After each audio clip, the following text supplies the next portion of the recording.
Ray studied the description of his sword monarch ring, a subtle smile curling his lips. The possibilities were exhilarating. Sword monarch, 800,000. Absolute zone. Everything within a 3-meter radius becomes the user's absolute domain. Swords wielded within this range gain 3x power, speed, and accuracy. Faded steps, an unpredictable footwork technique that allows the user to enter an enemy's range undetected. The sword strike following faded steps is 3x stronger. Tengaku plus Kyoki, Bankai form. If I combine this with my Samsara eyes, I'd have a near-perfect defense within 3 meters, Ray mused, reclining in his chair with one leg crossed over the other.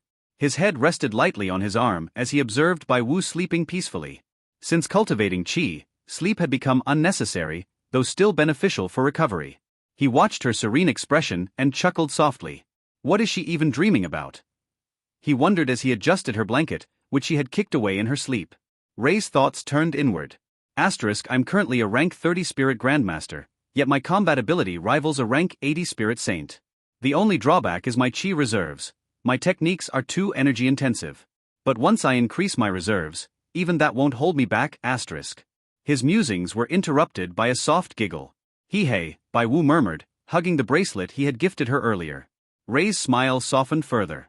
This girl, he muttered fondly, shaking his head. The city outside his window buzzed with activity. Decorations adorned the streets as vendors set up stalls.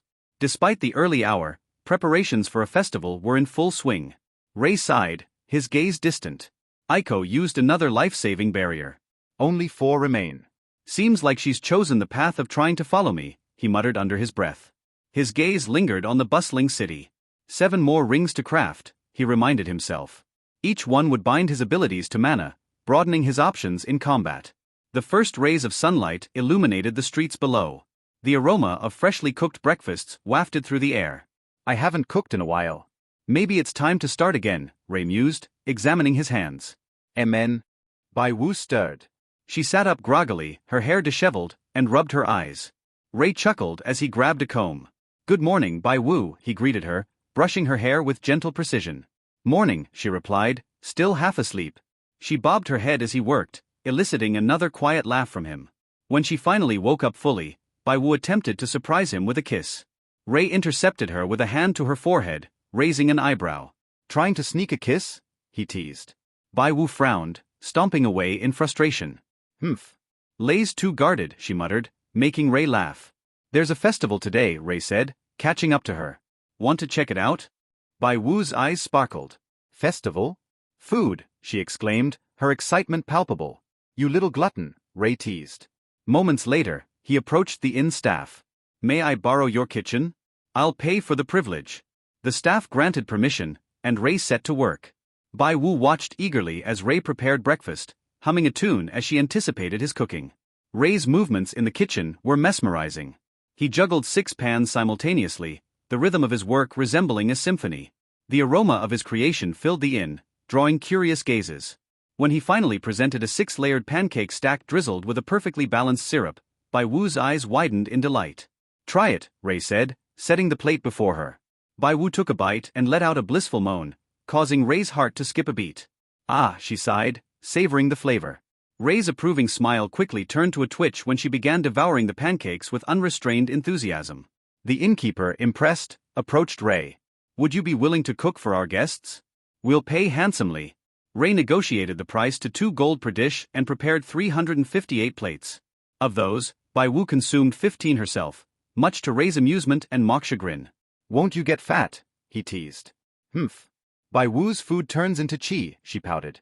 As they left the inn, a butler approached, offering Ray a position as the royal family's chef. Ray declined repeatedly, growing visibly irritated until the butler finally relented. The pair strolled through the festival, eventually finding themselves at the crystal sculpting event. Intrigued by the grand prize, a rare 1,000-year crystal and 300,000 gold, they registered as contestants. Bai Wu enthusiastically began carving a carrot, while Ray, inspired by their bond, sculpted a memory of holding Bai Wu in her rabbit form. The crowd was captivated by his precision and calm demeanor. When time was called, Bai Wu lamented her unfinished carrot. Ray comforted her with a promise to buy more materials for practice. Ray's sculpture, a detailed depiction of their shared moment, left the audience speechless. The host declared him the winner, and Ray accepted the prize with humility. Bai Wu, overwhelmed by the beauty of his work, hugged him tightly. Do you like it? Ray asked softly. I love it, Bai Wu whispered, her voice filled with emotion. As they stood before the shimmering sculpture, illuminated by the festival lights, the crowd's applause filled the air, sealing the memory as one of their most cherished moments. Clap, clap, clap. The prince approached the duo with a smile. Bravo, bravo. Lovely sculpture, by the way, he said warmly. Thank you, Ray replied, giving him a cursory glance. Would it be fine if I purchased this sculpture? Of course, if you wish to keep it, that's perfectly fine too, the prince offered with an even tone, unperturbed by Ray's dismissive demeanor. Ray turned to Bai Wu. What do you think? Should we keep it? Bai Wu's eyes sparkled. Let's leave it here so more people can see how amazing Lei's sculpture is, she said with a proud smile. Ray's expression softened. Turning back to the prince, his face was neutral. She wants to leave it here, so we'll keep it as it is. Goodbye. Ray's unease with the prince was palpable, reinforced by his distrust of humans. He began to turn away, but the prince raised a hand. Wait, I have another request, the prince said quickly, stepping forward. Ray's eyes narrowed, his glare a silent warning. The prince hesitated but pressed on. Would you consider joining my faction? I can provide you with ample training resources, and if you swear loyalty to me, I'll help you become a titled Doluo, he proposed, his tone persuasive. Ray raised an eyebrow, unimpressed. And why should I dedicate my loyalty to you? The prince faltered, surprised. I'm talking about the chance to be a titled Doluo, the pinnacle of spirit cultivation, he reiterated. I know what a titled Doluo is. Rank 90 and above, with 9 spirit rings. What I'm asking is, what makes you think you deserve my loyalty? Ray's tone was sharp, his frown deepening. Bai Wu giggled softly, recognizing Ray's characteristic distrust of humans. The prince's smile wavered, but he managed to maintain his composure. The prince hesitated, his confidence faltering. Since you can't give me a good reason, I'll take my leave. Ray turned with Bai Wu, leaving a mildly frustrated prince behind. Once out of sight, the prince's smile disappeared as he strode down a lone hallway. Shadow 5, gather Shadow 10, 11, 12, 13, and 14. Kill that man when he's alone. If I can't have such talent, no one will, the prince commanded coldly. A voice replied from the shadows. What about the woman? Bring her to me. A beauty like her should not go to waste, the prince said with a lecherous grin. Understood, the voice responded. The prince smirked as he awaited the results. You should have taken my offer while you had the chance, he muttered, his footsteps echoing through the hall. Ray and Bai Wu walked through the festival when he sensed hostile presences within his chi web. His expression darkened. So, it's this type of human again, he muttered, his voice low. 5. Only 5, he counted under his breath. 5 what? Bai Wu asked curiously. 5 assassins. The prince's men are coming for me. He's the kind who thinks, if I can't have it, no one can, Ray explained, pulling Bai Wu closer protectively. Bai Wu blushed but didn't protest. Lei is hugging me. Lei cares deeply for me. Does this mean Lei loves me with wife love? Her thoughts spiraled into a fantasy as Ray guided her to a quieter part of the West Plaza to avoid collateral damage. Come out. There's no need to hide, Ray called out, his voice calm but commanding. 5 figures clad in black armor emerged, encircling them. Rank 65, 65, 68, 64, and 67. Not bad, but not enough, Ray remarked, summoning Tengaku and Kyoki. The assassins attacked in unison. Ray activated his Samsara eyes and Absolute Zone, deflecting their strikes effortlessly. Clang clang clang clang clang. Their coordinated abilities followed. Bless of Wind, Frost Lance, Iron Shackle, Eagle Thunder Talon, and Might of 1,000. Ray scoffed, dismantling their techniques with ease. His swords danced, slicing through the Frost Lance and Iron Shackle, while his precise movements redirected the Eagle Thunder Talon to the ground. Bai Wu stepped in when Might of 1,000 targeted her. Using her opponent's momentum, she kneed him in the face, breaking his nose with a sickening crack. Humph. You dare attack Lei? Bai Wu will show you the real might of my foot, she taunted, balancing gracefully on one leg. Ray chuckled at her audacity. Bai Wu, less talking and more fighting, he advised as he intercepted another wave of attacks. The battle raged on. Bai Wu used her agility to harass her opponent, while Ray methodically eliminated the others. When the last assassin attempted to self-destruct, Ray's 1,000,000-year spirit ring suppressed the explosion long enough for him to finish the fight. That could have been disastrous, Ray commented, wiping his blade clean. He glanced at Bai Wu, noticing blood on her dress. Here, he said, handing her a clean dress from his spatial belt. Help Bai Wu dress, she said mischievously. Help yourself, Ray replied, bopping her forehead gently. As Bai Wu changed, she couldn't resist teasing him. Lei, look. I'm done, she called, still half-dressed. No, you're not. I can sense everything, Ray said without turning, his voice flat. Bai Wu's grin widened. Lei, you've been peeking at Bai Wu changing, she declared gleefully. Ray choked on his breath. I was checking for enemies, he sputtered, his composure cracking. He, did Lei enjoy the view? Bai Wu teased, her laughter echoing. Ray sighed, rubbing his temples. We need to focus on the prince. He's clearly an obstacle. Bai Wu sobered, nodding. Should Bai Wu teleport you to him? No, teleportation leaves energy fluctuations. I'll use faded steps to sneak in undetected, Ray explained. Bai Wu's concern was evident. But what if? Ray patted her head gently. I'll be fine. I'd rather get hurt than see you harmed. Blushing furiously, Bai Wu drifted into another fantasy. Ray smiled softly, leading her back to the inn. Come on, Bai Wu. There's still much to do. Hey everyone, Quantum Audiobook here. Sorry for interrupting, but if you're enjoying this content, please consider subscribing to the channel. Also, feel free to share your thoughts on this novel in the comments, and don't forget to like the video. Rai and Bai Wu returned to their room as Ray showed Bai Wu his seal he had been working on for a few thousand years. It had only took him this long as he wasn't used to controlling the chi to help him make the seal. But as he went on, making the seal had actually improved his chi control, which was another benefit. Bai Wu here, Ray said, handing her the seal. Bai Wu tilted her head in confusion as she looked at the highly detailed magic circle. What's this? She asked, taking the seal. It's a seal. I made it so that if you're in danger you can use the seal to help protect you. If you input spirit energy into it, you'll also be able to talk to me. And if you're in grave danger, I'll be able to teleport to you. Ray explained the functions of the seals. Oh, is this tiny circle so magical? Bai Wu asked, looking at Ray. Yeah, try insert spiritual energy and think about what you want to say to me. Ray said with a smile. Okay. Bai Wu said as he thought about what she should say before inserting spiritual energy. Lei has to make Bai Wu wife love. Ray raised an eyebrow when heard her voice in his head. Lei has to make Bai Wu wife love? Ray asked, looking at Bai Wu. Why is it not true? Bai Wu asked, slightly nervous. Ray thought about what he felt for Bai Wu so far. While it could still technically be called sisterly love, it is slowly going beyond that area. Maybe, Ray said with a soft smile, giving Bai Wu a vague answer. Bai Wu's eyes lit up in hope as Ray didn't reject her, meaning she was making progress. Anyways, Bai Wu, go rest. I'll be back before you know it. Ray said, patting her head before walking out of the room. As Ray left the room, Bai Wu flopped herself onto the bed and started to roll around in happiness. Lei didn't reject Bai Wu. She muttered while she laid on her stomach and swung her legs and looked at the little seal. HNHNN, it's like having mini Lei with me. Bai Wu smiled, poking the seal. She got an idea as she sent another thought. Lei is in love with Bai Wu. This is Lei's head speaking, Bai Wu said, trying to imitate Ray's voice. Ray, who was walking, raised an eyebrow when he heard this. This silly rabbit. Ray thought with a smile as he sent out his senses and found out a large amount of people around building in the noble district. Using faded steps, Ray was able to walk under their detection.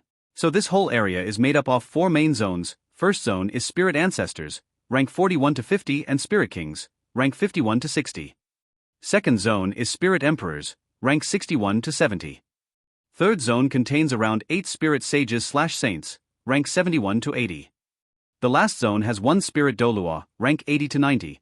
If he can promise that he can give someone resources to reach title Dolua, then it's either he is not here, can hide very well, or he hadn't produced a title Dolua yet but has the resources.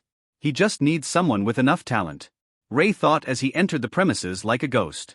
Either way, he is dying tonight for even thinking about taking Bai Wu. Ray thought as his face was frosty. Even when he was walking next to a spirit sage, they didn't even realize that Ray was there. Ray focused hard as he was entering the final area. Landing next to the window, Ray peeked in as he saw the prince with someone else. The prince was drumming his fingers as he looked at the figure in front of him with a frown. So you're telling me that Shadow 10, 11, 12, 13 and 14 had all been killed with signs of combat? The prince said with a frosty voice. The figure stayed silent as he didn't know how to respond. They were the prince's shadow division trained for the art of battle. Yet they just lost 5 of their spirit emperors to a rank 30 spirit grandmaster. Shadow 5, did you at least get some information back about this guy? The prince said.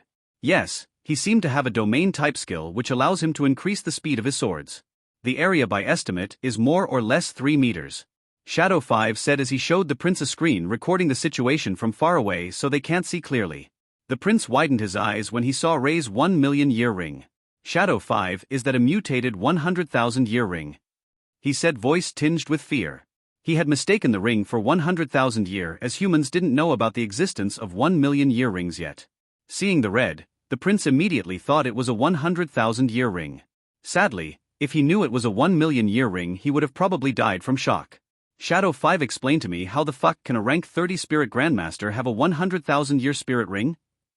The prince said, slamming the table. There are a few rumors saying one can get a 100,000-year ring if they have the spirit beast turn into a ring willingly. The person can then absorb this ring regardless of rank. The other would be the fact that he is a spirit beast turned into human. Shadow 5 said, bowing, as even he didn't know the real reason as to why it happened.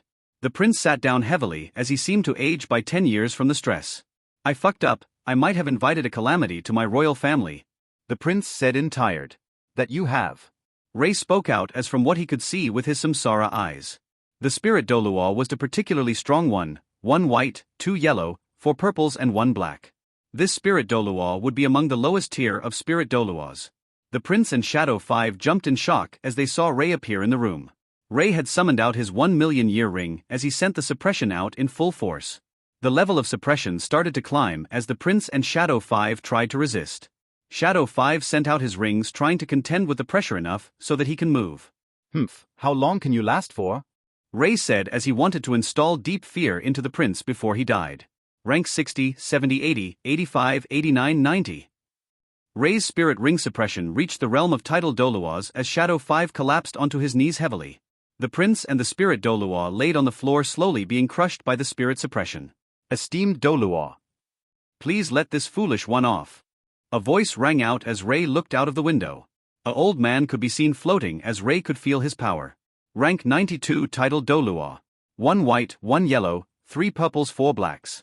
This tidal Doluo would be classed among the low to mid-tier tidal Doluos. The elder had called Rei a Doluo as he felt it would be impossible for anyone to get a red spirit ring otherwise, and seeing that the force had reached into the realm of Doluos, the young man couldn't be underestimated. Esteemed Doluo, can you let my foolish grandson off? I'm sure he had already learned his lesson. The elder cupped his hands as the life of the royal heir was in Rei's hands. Oh, once bitten twice shy, I had enough dealings with your type of humans. You'll always find a way to get revenge once you are confident in killing me. So why would I let him off?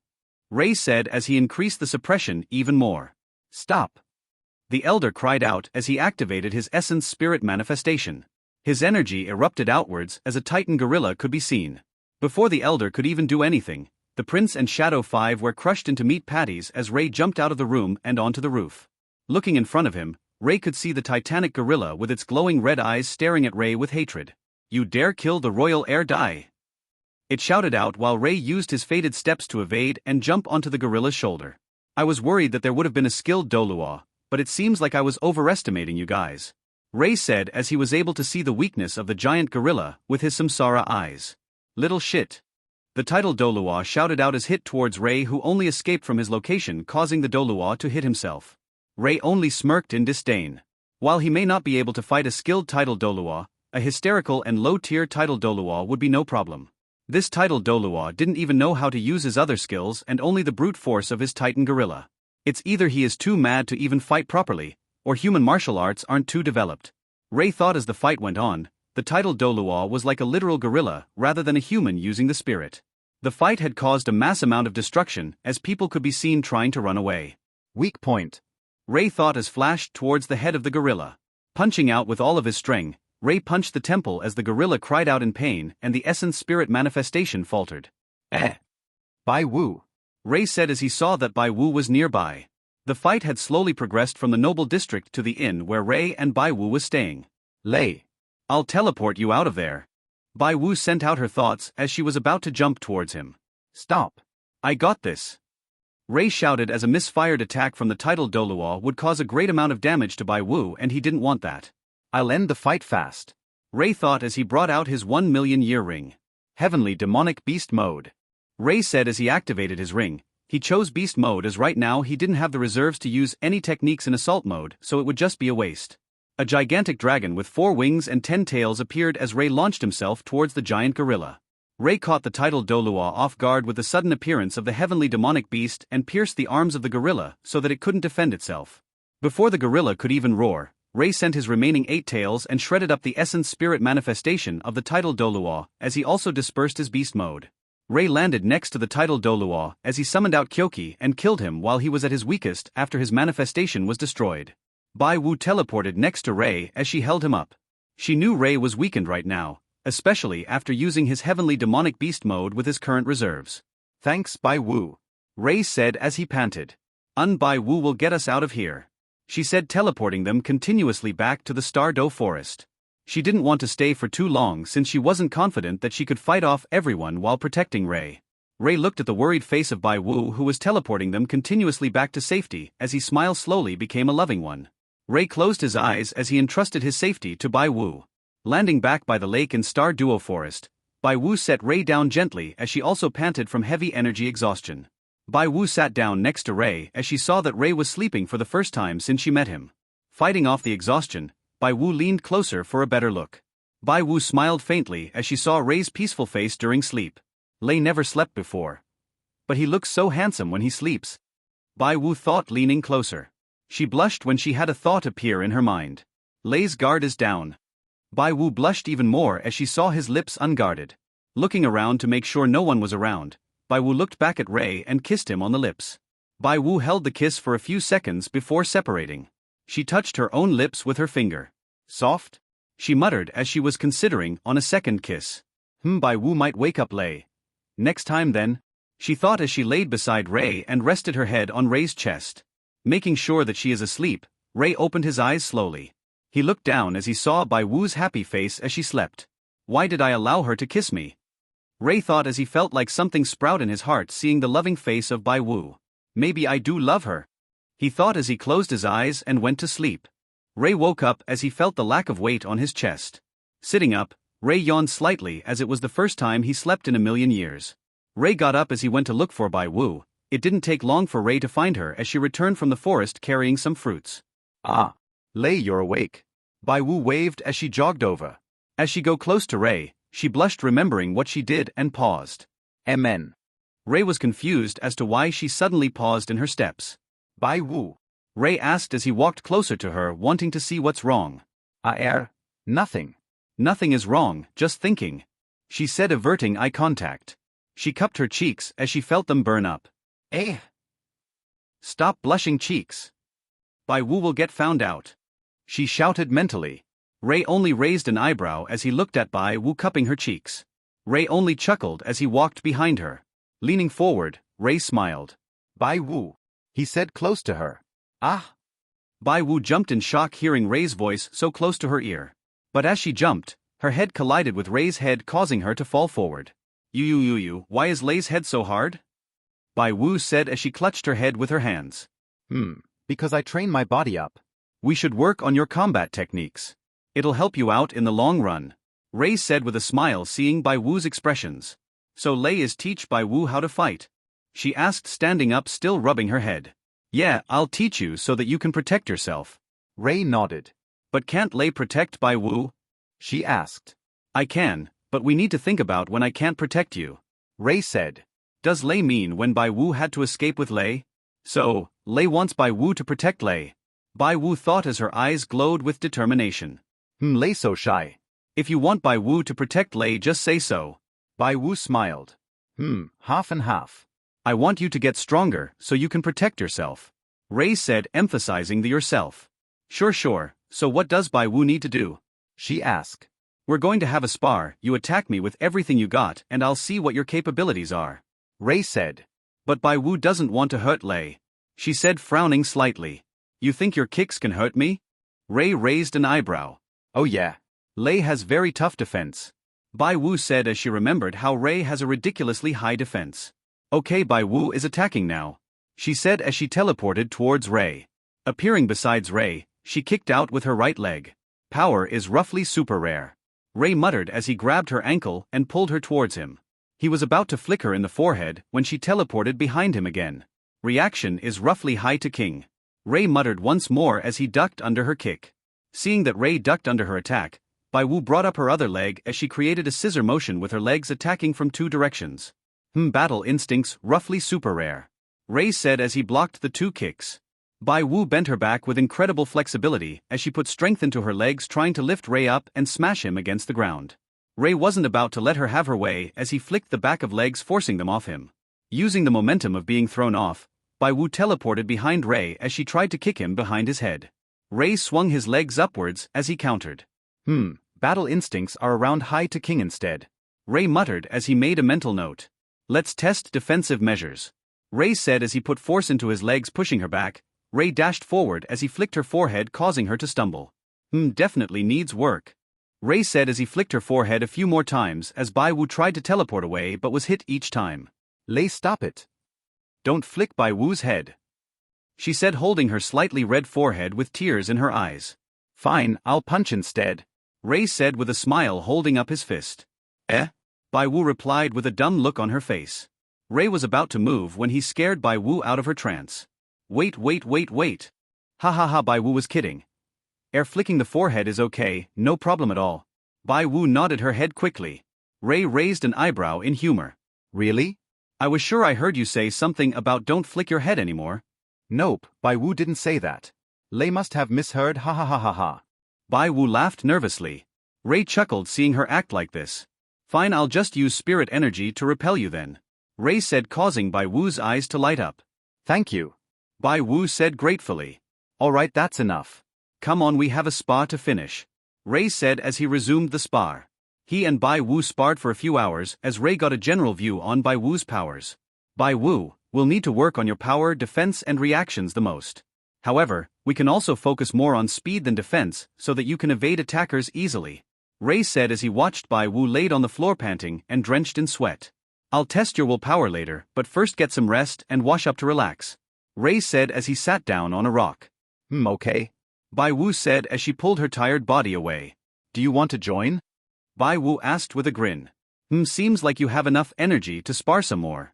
Ray smiled as he turned around. Ray raised an eyebrow as he saw Bai Wu already halfway through running away to the lake. Ray chuckled as he started making a mental status board for Bai Wu. Name, Bai Wu. Age, plus 107,000. Combat rank, mid-high. Spirit rank power, 40 to 50. Speed, 6 out of 10. Reaction, 4.5/10. Defense, 2 out of 10. Instincts, 5 out of 10. Abilities. First ring, teleport. Other abilities unknown. System, save this status board if you can. Ray thought. Status board 4 Bai Wu saved. Ah. Ray was cut off when he heard Bai Wu scream and ran over to where she was. Having learned his lesson from last time, Ray didn't cover her area with his senses. However, he regretted it the moment he ran towards her area. Bai Wu stood nude as she slowly tried to dip her foot into the lake. Ray slapped his hands over his eyes as it made a loud sound from the force and speed. Bai Wu, why did you scream? Ray asked, turning around away from her. However, the image of Bai Wu in full nude trying to dip her foot into the lake had firmly imprinted itself into his mind. Lake was too cold, Bai Wu said as she turned around to see Ray covering his eyes and facing the other way. Lei saw, Bai Wu asked with a blush. Ray nodded slowly. Bai Wu blushed as she slowly sat down into the water hoping it would cool off her blush and hide her body. Don't scream out randomly, Ray said as he sat down. He decided to stay just in case something did happen and wasn't just another one of Bai Wu's pranks. Bai Wu nodded slowly as she submerged her body till her nose was just above the surface.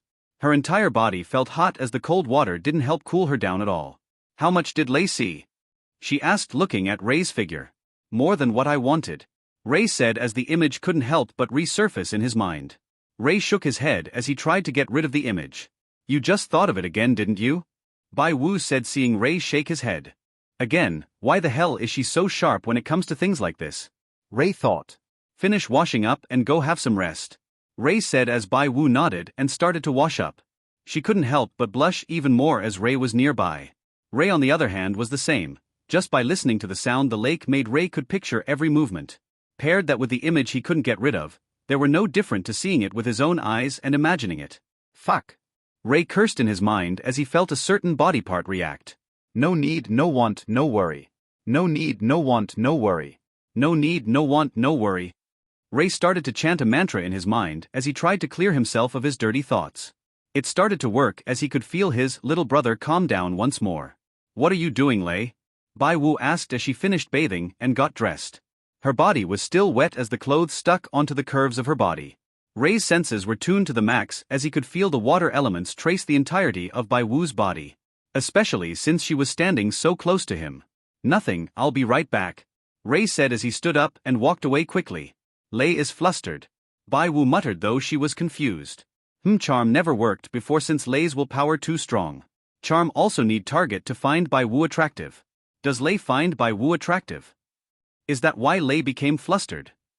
Bai Wu thought as she blushed happily finding out that Ray is attracted to her. Ray on the other hand. No need, no want, no worry. No need, no want, no worry. No need, no want, no worry. No need, no want, no worry. No need, no want, no worry. Ray screamed out in his mind as he tried to calm the revitalized body part. Walking into the forest, Ray smashed his head against a large boulder, destroying it as he breathed deeply. Why the fuck is my body like this? This never happened in Seven Sins world. Ray muttered as he clenched his teeth. He sat down in a lotus position as he chanted the mantra to calm his mind. As a master of body control, Ray only took a few minutes as he exerted his willpower, forcing his little brother to calm down. Fool. Ray breathed out deeply as he prepared to walk back. This time, however, he made sure to keep a constant control over his little brother. The first thing Ray saw when he returned was Bai Wu still sitting with her wet clothes sticking to her body. Seeing her sit with wet clothes, which are almost see-through, almost made Ray lose control instantly even with his willpower. Bai Wu, why haven't you dried yourself yet? Ray asked, exerting a continental amount of willpower over his little brother, while he held a slightly awkward smile. Amen? Oh yeah, can Lei help Bai Wu? She asked, seeing Ray's awkward smile. I'll help with the hair, but you can dry your body, Ray said, throwing a towel to Bai Wu and walked away. Seems like Lei has his guard up again. Oh well, at least Bai Wu made Lei react. Bai Wu thought with a smile as she dried herself up. Sounds of fighting could be heard within the forest. Some shock waves would appear every so often in the air as a hazy figure would fade in and out around a person. That person was Ray, and he was currently sparring with Bai Wu. Don't make everything so predictable, Ray called out as he blocked another kick from Bai Wu. Bai Wu teleported once more as she appeared behind him. Ray brought back his elbow to attack her. During the time that they were training, Bai Wu had become much better at redirecting the opponent's momentum that Ray could confidently attack her without worry that she'll get hurt. Of course, Ray still held back his power a little so that it doesn't go too far above Bai Wu's limits. Remember, watch their body and try pick out weak points. Joints are a good place to focus from, Ray said, missing his attack when Bai Wu teleported below him. She gave a mischievous grind as she kicked upwards. Ray blocked with his hand as he looked at her with an eyebrow raised. Nice attack. The crotch area is a man's main weakness as it paralyzes them for a few seconds when hit with enough power, Ray said, while Bai Wu only smiled as that wasn't her goal. Clamping down on Ray's hands with her legs, Bai Wu lifted her till she was face to face with Ray. Charm, Bai Wu thought as she used her ability. She leaned forward for a kiss when Ray bent back so far, his head was almost touching the ground. Ray flung Bai Wu away, while she teleported to avoid that and was about to land a kick on Ray. Ray blocked that kick with his hands as he looked at her. Don't use charm too often, as if it fails, they can retaliate, causing you heavy damage from the backlash. Make sure the target has his guard down when you do it, Ray said, while Bai Wu grinned once more. Ray had a bad feeling rise up as every time Bai Wu grinned it would be a prank towards him. Like this, Bai Wu said, lifting her skirt and flashed her underwear. Ray paused slightly, seeing this. Char. She crouched down about to kiss Ray when he flicked her in the forehead with spirit power at the last second, sending her back slightly. Ray stood up, calming himself as he looked at Bai Wu holding her forehead. Are you going to show your underwear to everyone you see? Ray said as he had a small frown. He felt a slightly sour feeling rise up in him when he thinks about how Bai Wu would potentially do that in a fight to use her charm ability. Just imagining people seeing her that way made him annoyed. Nope. Only Lei gets to see, no one else, she said with a tiny blush while patting away the dust. Anyways, Bai Wu, you should start to make your third ring now. Just relying on teleport and charm limits your fighting potential, Ray said as he mentally updated her status. Bai Wu. Age, 110,000+. Combat rank, Low King. Spirit rank, Rank 30 Spirit Grandmaster. Spirit rank power, 50 to 60. Power, 4.5-May 5th 10. Speed, 6-6.5/10. Reaction, 4.5-5.5/10. Defense, 2-4 out of 10. Instincts, 5-6 out of 10. Abilities. Ring 1 Teleport. Ring 2 Charm. Bai Wu nodded as she sat down and started to materialize her third ring. Ray watched her as he eventually also sat down. He just needed that extra push to increase his ring to the 1 million year mark. Once he upgrades his spirit rank, his reserves should increase, allowing him to save more time when upgrading his next ring to 1 million. Ray closed his eyes as red energy started to thread around him. His 980,000 year sword monarch ring appeared as it started to gain hints of gold. With a push of energy, golden light shot up into the air once more as this phenomenon appeared for the second time in Stardew Forest. Deep into the center of the forest, a python with the horns of an ox opened his eyes as he looked towards the sky. The second million-year ring has been born? Its aged voice rang out as it prepared to investigate which spirit beast had cultivated to have a 1 million-year ring. Back at the lake, Ray opened his eyes as he looked at the gold and red ring. The gold layer had hints of blue threaded into it as the two swords crossed in the middle of the ring. Sword Monarch 1 million. Absolute Zone. Everything in the radius of 5 meters is the user's absolute zone.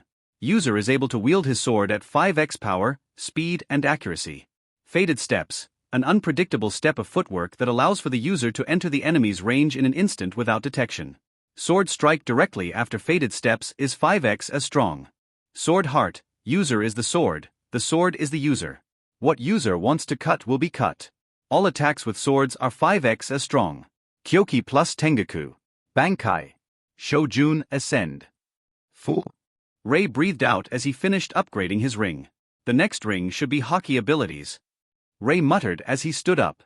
He looked over to Bai Wu and saw that she was still materializing her ring. Seeing her serious face, Ray smiled as while he checked his own stats. Name, Ray. Age, Immortal. Rank, 30 Spirit Grandmaster. Power, 90 Titled Dolua. Spirit, Azura War God, Samsara Eyes. Rings. Heavenly Demon, 1 million. Sword Monarch, 1 million. Right, so for the hockey, I want to incorporate all 3 elements of hockey. Armament, Observation, and Conqueror. Ray muttered. What if I mix the true tremor fruit into the mix? Since the true tremor fruit relies on how strong the body is, mixing it with hockey should be quite a powerful mix. Ray thought as he got to work in making his third ring. Ray started to thread 4 types of energy together as 3 were deep purple and 1 was white. The 2 concepts started to mix while Ray's abilities started to mix on his original status. True Tremor Fruit plus Hockey, 10%, 30%, 50%, 80%, 95%, 100%. Congratulations, host, for creating Might of Atlas. Ray opened his eyes after 2 hours of trying to make the ring. He looking in front of him and saw the silver ring.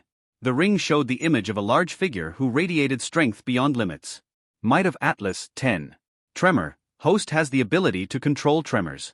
Hockey. User can use all 3 forms of hockey. Aegis. Creates a shield of energy around an area. Shield will not break as long as user provides enough energy. Shield contains an upper limit and will break if surpassed in 1 strike. User cannot move when using Aegis. Passive boosts. Increase defense, strength, speed by a factor of 15% at all times. Show updated stats. Ray muttered as studied his new ring. The Aegis ability is a double-edged sword. While it provides impenetrable defense, the person can't move when using it. This would become a very situational ability for only when the user can't dodge an attack. Name, Ray. Age, Immortal. Rank, 30-35 Spirit Elder. Power, 90 Titled Dolua. Spirit, Azura War God, Samsara Eyes. Rings. Heavenly Demon, 1 million. Sword Monarch, 1 million. Might of Atlas 10. Ray heard some movement and looked towards Bai Wu. He saw that her ring had finished forming and the pattern on the ring seemed to show the image of twins. Bai Wu opened her eyes as she smiled at Ray. Hee, I got a really good ability, she said proudly while Ray became curious. What ability got you this excited? Ray asked, walking towards Bai Wu. This, Bai Wu said as another Bai Wu appeared behind her. Spirit skill Doppelganger.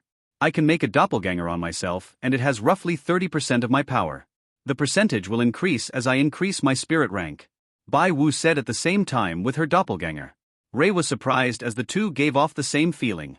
If it wasn't for his samsara eyes, Ray would struggle seeing through the doppelganger. That would be really helpful for you in a fight, Ray said with a smile as he patted her head. Hee hee, Bai Wu smiled happily at the compliment. What about Lei? What does your new ring do? She asked. It's simple but strong in situations. It gives me passive increases to my defense, strength and speed at all times. I am also able to see enemy attacks easier, increase my defense even more, suppress enemies and use earthquakes against people, Ray said as he retracted the ring. So Bai Wu, for your doppelganger, is there any more advantages or drawbacks? Ray asked, as such an ability would have some drawbacks. There is one more advantage. I am able to switch places with my doppelganger at any time as long as it is alive. But I can only use this ability twice a day and the duration is only 5 minutes, she said. So when you're in danger, you will be able to use your doppelganger to help you escape.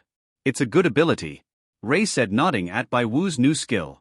Bai Wu grinned once more as she looked at her doppelganger. They jumped at Ray from 2 different directions as they were about to try lure Ray with charm together. Ray, however, used spirit power to knock both of their heads. Bai Wu, don't try to undress so casually. Especially since someone is looking, Ray said, looking in a certain direction.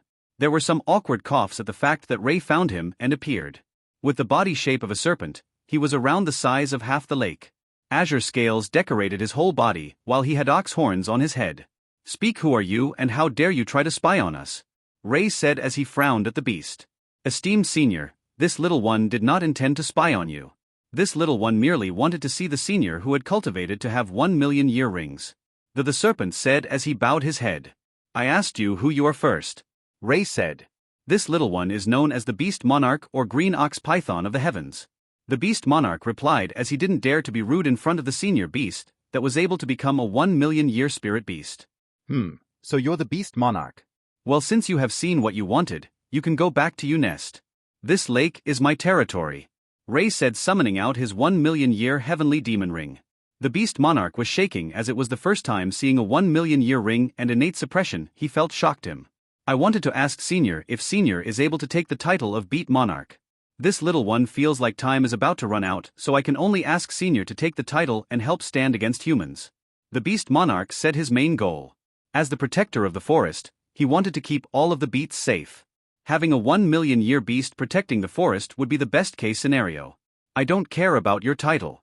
If any human dares to trample in my territory disturbing me and Bai Wu, I'll kill them myself, Ray said as he gave the beast a chilling glare. The beast monarch shivered from the glare as he left with a sigh. So Lei doesn't want people to disturb us? Bai Wu chipped in as she watched the beast monarch leave. Yeah. If humans come here, they'll no doubt destroy this landscape, Ray said, not commenting on what he said about disturbing him and Bai Wu. Hee, Lei's so shy, Bai Wu grinned, making Ray have a slight twitch at the corner of his mouth. Go stabilize your foundations if you have the time, Ray said as he sat down and increased the age of his new ring. Bai Wu too. We'll get Lei soon. I equals sadface I_, Bai Wu said to her doppelganger while it did the same gesture. Ray was sitting on a rock besides the lake as he played around with spiritual chi in his hands. Just like what he had done with mana, Ray compressed the spiritual chi into strings as started to compress more and more together. While he was doing this, Bai Wu was practicing using dodging with her senses as Ray would swing a string of spiritual chi towards Bai Wu every so often so that she is always on guard. Bai Wu. I'll increase the number once more, Ray said as he made even more strings of chi. The total increased to over 150 strings. Bai Wu had to try dodge all of them. While they didn't do too much damage, as long as one hit her it would send her back slightly. Remember, Bai Wu, don't rely on your main senses of eyes and ears. Use your skin to sense the vibrations in the air from the attacks. Make sure that your body is free-flowing as it dodges on instinct, yet keep a concrete plan in your mind, Ray said while he controlled the chi strings with his right hand. So you want me to be free-flowing? Bai Wu asked. Yes, when you are on the defensive. Follow the flow as you dodge their attacks. Each attack will have a hint, intent, and motion. Use this to predict where the attack will come from and instinctively use your body to dodge, Ray said as he multitasked with training Bai Wu using his right hand and raising the spirit ring age with his left. In the 3,000 years of training Bai Wu, Ray had increased his spirit ring age to 850,000 years. Might of Atlas, 850,000. Tremor, host has the ability to control tremors. Haki, user can use all 3 forms of Haki. Aegis creates a shield of energy around an area. Shield will not break as long as user provides enough energy. Shield contains an upper limit and will break if surpassed in one strike. User cannot move when using Aegis. Passive boosts. Increase defense, strength, speed by a factor of 39% at all times. Does Lei mean like this? Going with the flow, Bai Wu joked as she made a wave motion with her arms. Ray sent a string of chi to her head as he knocked her back a little. Lei, it's too hard. I don't get what you mean by going with the flow. Bai Wu said truthfully as she stopped joking around for a rare moment of seriousness. Fine, I suppose you need a demonstration. Ray said as he stood up and walked toward Bai Wu, who was sitting down. Bai Wu, you see this leaf? Ray asked, picking up a stray leaf. Bai Wu nodded as she wondered why Ray would get a leaf. Dropping the leaf from above, Ray waved his hand towards the leaf as it bent with the wind and dodged out of the way. See this? The leaf follows the wind as it dodges out of the way. Granted that if one is fast enough, they can catch it before it can even react. Ray said as his hands blurred and caught the leaf. Now I want you to take inspiration from the leaf when it is following the wind. Your body is the leaf as the enemy attack is the hand trying to grab you. Push your instincts outwards as your body reacts instinctively to dodge the attack. With the 3,000 years of training we did for your body, you should be able to have a pretty high limit before people can catch up to you when you master this technique. Ray said as he sat back down. Bai Wu, the best way would be for you to be blindfolded and ears plugged. This way your other senses are being pushed to the limit. Ray said as he threw her a blindfold and a pair of earplugs. These were items he had left over in his separate space that he decided to use right now. Bai Wu nodded as she grabbed the blindfold. She was about to put it on when he paused and gave it a sniff. Smells like Lei but younger? Slightly different but still Lei? And salty too, she said. Yeah, I had used that blindfold when I was training to spread out my senses. As for the salt, I was out at sea when that had happened. Ray said as he smiled nostalgically at the memory of partying with Shanks. But I will get distracted. Bai Wu muttered. Why? Ray asked, not understanding how the blindfold would distract her. Because it smells like Lei is on my face. Bai Wu said, blushing, and looked down at the floor, avoiding Ray's stare. It was a pure intent, okay? I just wanted you to use it to train, okay? Why would you say it's like I'm on your face? Ray thought with a facepalm. Heis, come on, we'll buy you a new blindfold. We'll also take this chance for you to fight other people as well. At least then you'll have some experience in fighting someone other than myself. Ray said, standing up. Lei? Can I keep this? Bai Wu asked, looking at the blindfold. You can keep it if you want, I don't use it anymore. Ray said as he saw Bai Wu tie the white blindfold into a hairband holding up her hair. Ray went into a slight trance as he watched her tie her hair. Bai Wu finished as she looked into the lake and examined how she looked. She nodded a few times before turning to Ray. Bai Wu blushed at how Ray was staring at her with such intensity it seemed like nothing else existed. Lei? What do you think? She asked shyly. Oh, clears throat. Yeah, it looks nice on you. Come on, let's head to the city. Ray said as he calmed himself. Heh, Lei should be truthful if you find me beautiful. Bai Wu said as she lightly jogged over to Ray. We'll see when it happens.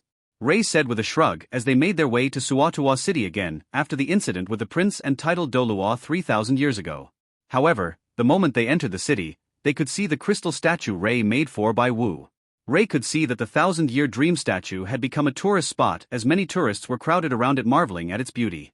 Ray wasn't worried that people could make connections between Bai Wu and that statue as it would seem like relatives if anything. This was mostly due to Bai Wu maturing a lot after these 3,000 years. Her hair was a dark shade of brown as her iris were of deep brown and almost black. Her height averaged around 160 centimeters, medium-sized breasts that didn't seem too large or too small on her body, a thin waist and slender legs. Bai Wu could be called the most beautiful woman alive and almost no one would disagree. Come Bai Wu, let's go get the blindfold now. Ray said as he led Bai Wu away from the area.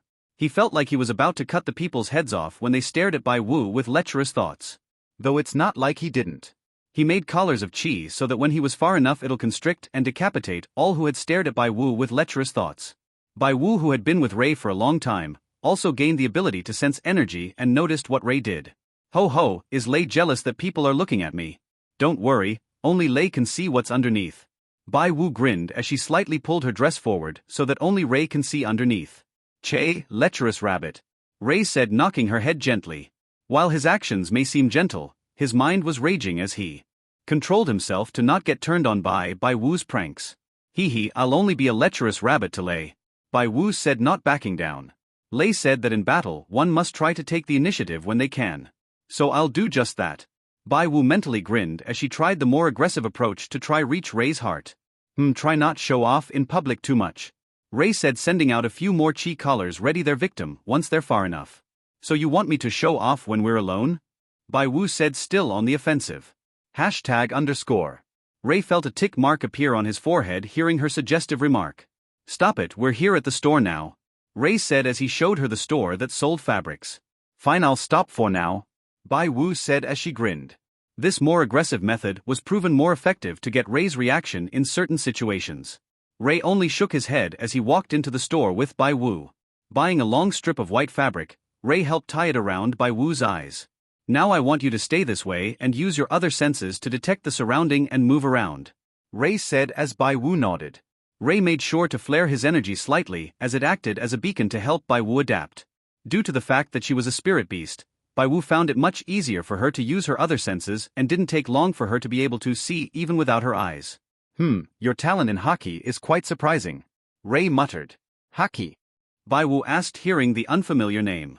That's just the name of this technique. Or more specifically, observation hockey. It allows you to see the area around you with just your other senses. Rei said. And I guess Lei is really good at using this hockey? Bai Wu said as she was quite surprised by the amount she could sense already. She couldn't help but think about how clear Rei could see. She grinned. Lei, you saw everything with this hockey, didn't you? Every part of me.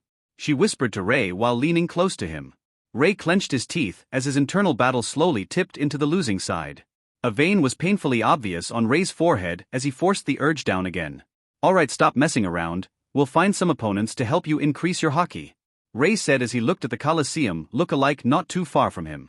From what he knew, Rei determined that the Colosseum had the most chance of being a place Bai Wu could fight people to improve herself.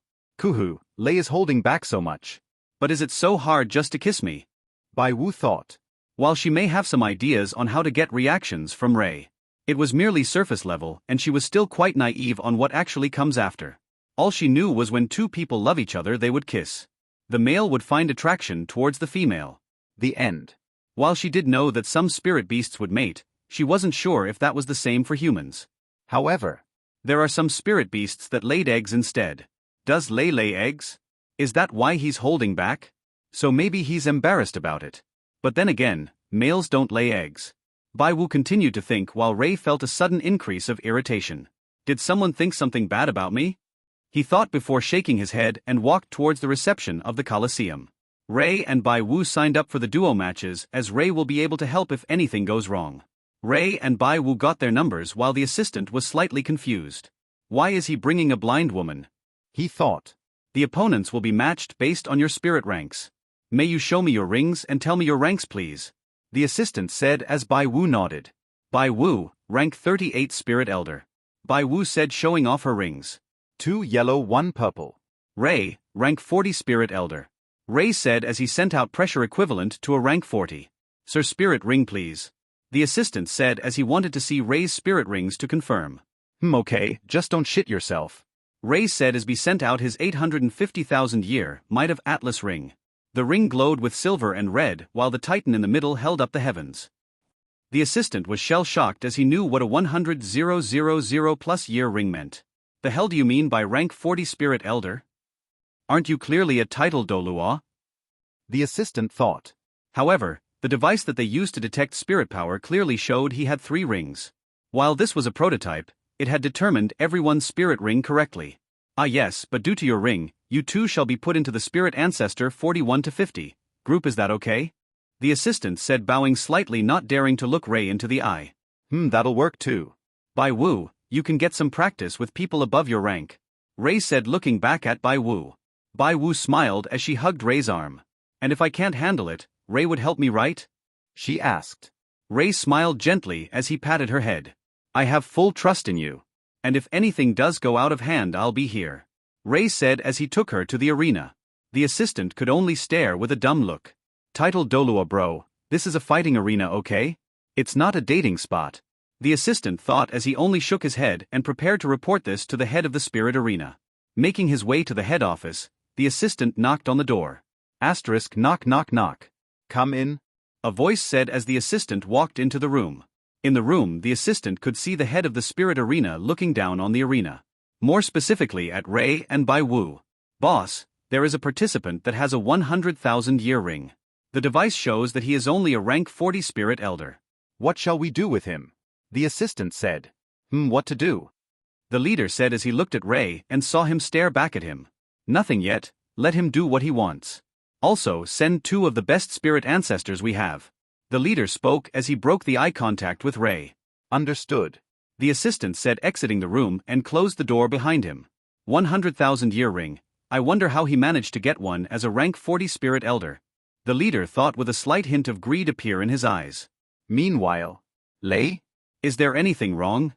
Bai Wu asked, seeing Ray stare at a room high above the arena. Nothing, just another greedy human having thoughts about my spirit ring. Ray said, shaking his head. Another idiot? Bai Wu asked, frowning, causing Ray to chuckle slightly. Never mind him, if he wants to come let him come. I'll take care of him when he does. Ray said as he turned to the matchups for tonight. Ray rank 40 plus Bai Wu rank 38 vs Qinming, rank 48 plus Qinguang, rank 49. Ho rank 48 and 49, the person wants to test our power. Ray said as he saw the board. Bai Wu, let's go. Ray said as their match was pushed up to be the next one. Walking onto the stage, Ray could see 2 people looking at them with arrogance. Both were fairly tall as they had the same uniform and their facial features were close to being identical. The only difference used to tell them apart would be Qinming had hair tied to a low ponytail and Qinguang had short hair. So twins. Ray commented, seeing the duo. So we're but up against a blind woman. Brother, don't you think they're underestimating us a little? Qinming said, looking at Qinguang. Yeah, this won't even take long. Qinguang said, smirking. Brother, you stand back. I'll take care of them in less than a minute. Qinming said, cracking his knuckles. The referee looked at the 2 teams before nodding. Start. He shouted. Bai Wu teleported in front of Qinming the moment the referee said start. She kicked him in the face, sending him back before he could get his guard up. This blind woman can kick your ass any day. Bai Wu said as she lowered her leg. Crouching down quickly, Bai Wu dodged an attack from Qinguang before kicking him away. Bai Wu, remember we are here to help you master hockey. Don't knock them out too quickly. Ray reminded her as he stood with his hands in his pockets. I'll try, Bai Wu said, mocking the twins since they mocked her earlier. Agag. Qinguang. Don't hold back.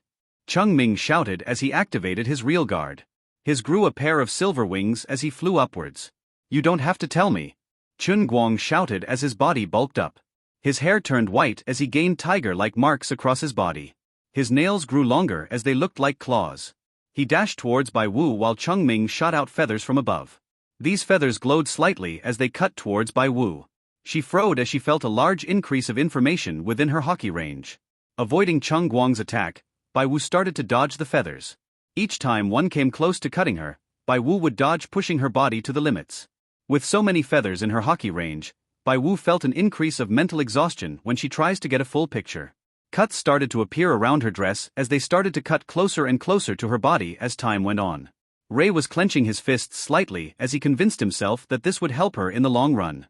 While Ray was focusing on Bai Wu, Qinguang, who had also been trying to hit Bai Wu, turned to Ray. Dashing in front of Ray, Qinguang's fist glowed slightly as he punched towards Ray, hitting his head. Asterisk boom. A small explosion happened as dust hit Ray's body. Are you done? A chilling voice rang out as the dust cleared to show a undamaged Ray. The only visible damage was his hair was ruffled slightly. Aerg. Qinguang crouched, holding his fist he used to punch Ray, as people can see how he had broke his fist while trying to punch Ray. What a strong defense. The leader of the spirit arena marveled, seeing Ray undamaged. He didn't use a spirit ability either. He muttered. Ray was annoyed at how Bai Wu was getting hurt, so he decided that Qinguang would be his stress relief. Ray started to kick Qinguang as he would be launched away. Each time he was kicked, Ray would use spirit power to blast him back and kicked him once more. Qinguang was coughing up blood as his internal organs were heavily damaged. Ray frowned, seeing this, and gave him one last kick, launching him out of the arena. Ray then ignored Qinguang as he looked back to Bai Wu and Qinming. In the time that Qinguang had hit Ray, Bai Wu had accumulated more cuts on her body as blood could be seen through the dress. Seems like her hockey is running out. I'll have to train up her stamina reserves. Ray muttered. Bai Wu, that's enough for today, Ray called out as she teleported next to him. Ray frowned when he saw the cuts on her body up close. Ray turned towards Chen Ming flying in the air and gave him a cold glare. Get the fuck down here, Ray said coldly as he sent pressure causing Chen Ming crash down towards the ground. Aerg! Chen Ming cried out as he fled, his entire body crushed into the ground. Ray increased the pressure until he was sure that almost every bone in Chen Ming's body was broken. Ray released the pressure as he gave Chen Ming a side glance. I'm letting you off easy, Ray muttered before turning to Bai Wu. You did good for using hockey to this extent, Ray said as he princess carried her in his arms. You could say I love you instead, but this'll do for now, Bai Wu only said as she fell asleep in his arms from the fatigue. Ray's gaze softened seeing that she still had the ability to joke around. Ray then walked out of the arena leaving 2 heavily wounded spirit ancestors on the stage. So the girl is someone he cares about. She should be a good piece to help me get the secret of getting the 100,000-year spirit ring, the head of the spirit arena said with a greedy smile. Ray carried Bai Wu to the inn as he booked a room for one. The staff gave him weird stares as he carried an unconscious woman to a room for one. Ray ignored them as his main focus was Bai Wu. Laying her onto the bed, Ray looked at her body covered in cuts. Waving his hand, Ray gathered spiritual chi into his palm. Tracing the wounds on Bai Wu's body, Ray healed them one by one. He didn't heal them all together since he wanted to do a thorough job making sure they didn't leave any scars. Ray frowned when he saw that the blood had dried on her body. It would be uncomfortable if she slept in blood. Her clothes are also damaged, Ray thought as he gulped slightly. Heis, what am I thinking? I swear I'm becoming more like Bai Wu with lecherous thoughts, Ray thought with a shake of his head. Getting a wet towel, Ray started to wipe down Bai Wu's body as he cleaned up all of the blood. Bringing out a new set of clothes, Ray dressed Bai Wu up as he laid her onto the bed with more comfortable wear. Ray's worry for her comfort was able to override his desire for her as he sat down onto the chair. He was about to age his spirit ring when he felt the presence of someone nearby the room trying to spy on him and Bai Wu. Cannon fodder, Ray muttered as he sent a wisp of chi to decapitate the person. The spy didn't even know he was found out when his head separated from his body. Sensing that the spy is dead, Ray brought out his ring as he started to age it. With my current chi levels I should be able to age it to 1 million with enough chi to protect me and Bai Wu, Ray thought as he looked at the ring. I should use that chi to hide the phenomenon of me getting a 1,000,000-year ring, Ray thought as the ring passed the 900,000 threshold. Setting up 6 concealment seals, Ray used his chi to scatter it around the area so that people wouldn't be able to see him reach 1,000,000 years. With a shot of golden light, a gold and silver ring could be seen in front of Ray. Might of Atlas, 1 million. Hockey, user can use all 3 forms of hockey. Tremor, user can control vibrations to create earthquakes and tremors. Aegis, creates a shield of energy around the user. The shield won't go down as long as user provides energy. Shield has a upper limit and will break if an attack surpasses the limit in 1 strike. User cannot move when using Aegis. Avatar of Atlas, 1 if the strongest known avatars for its almost impregnable defense. Passive. Blessing of Atlas strength, speed, defense and stamina increase 50% at all times. Ray inspected his new 1,000,000-year ring and gave off a slight smile. The avatar seems pretty good.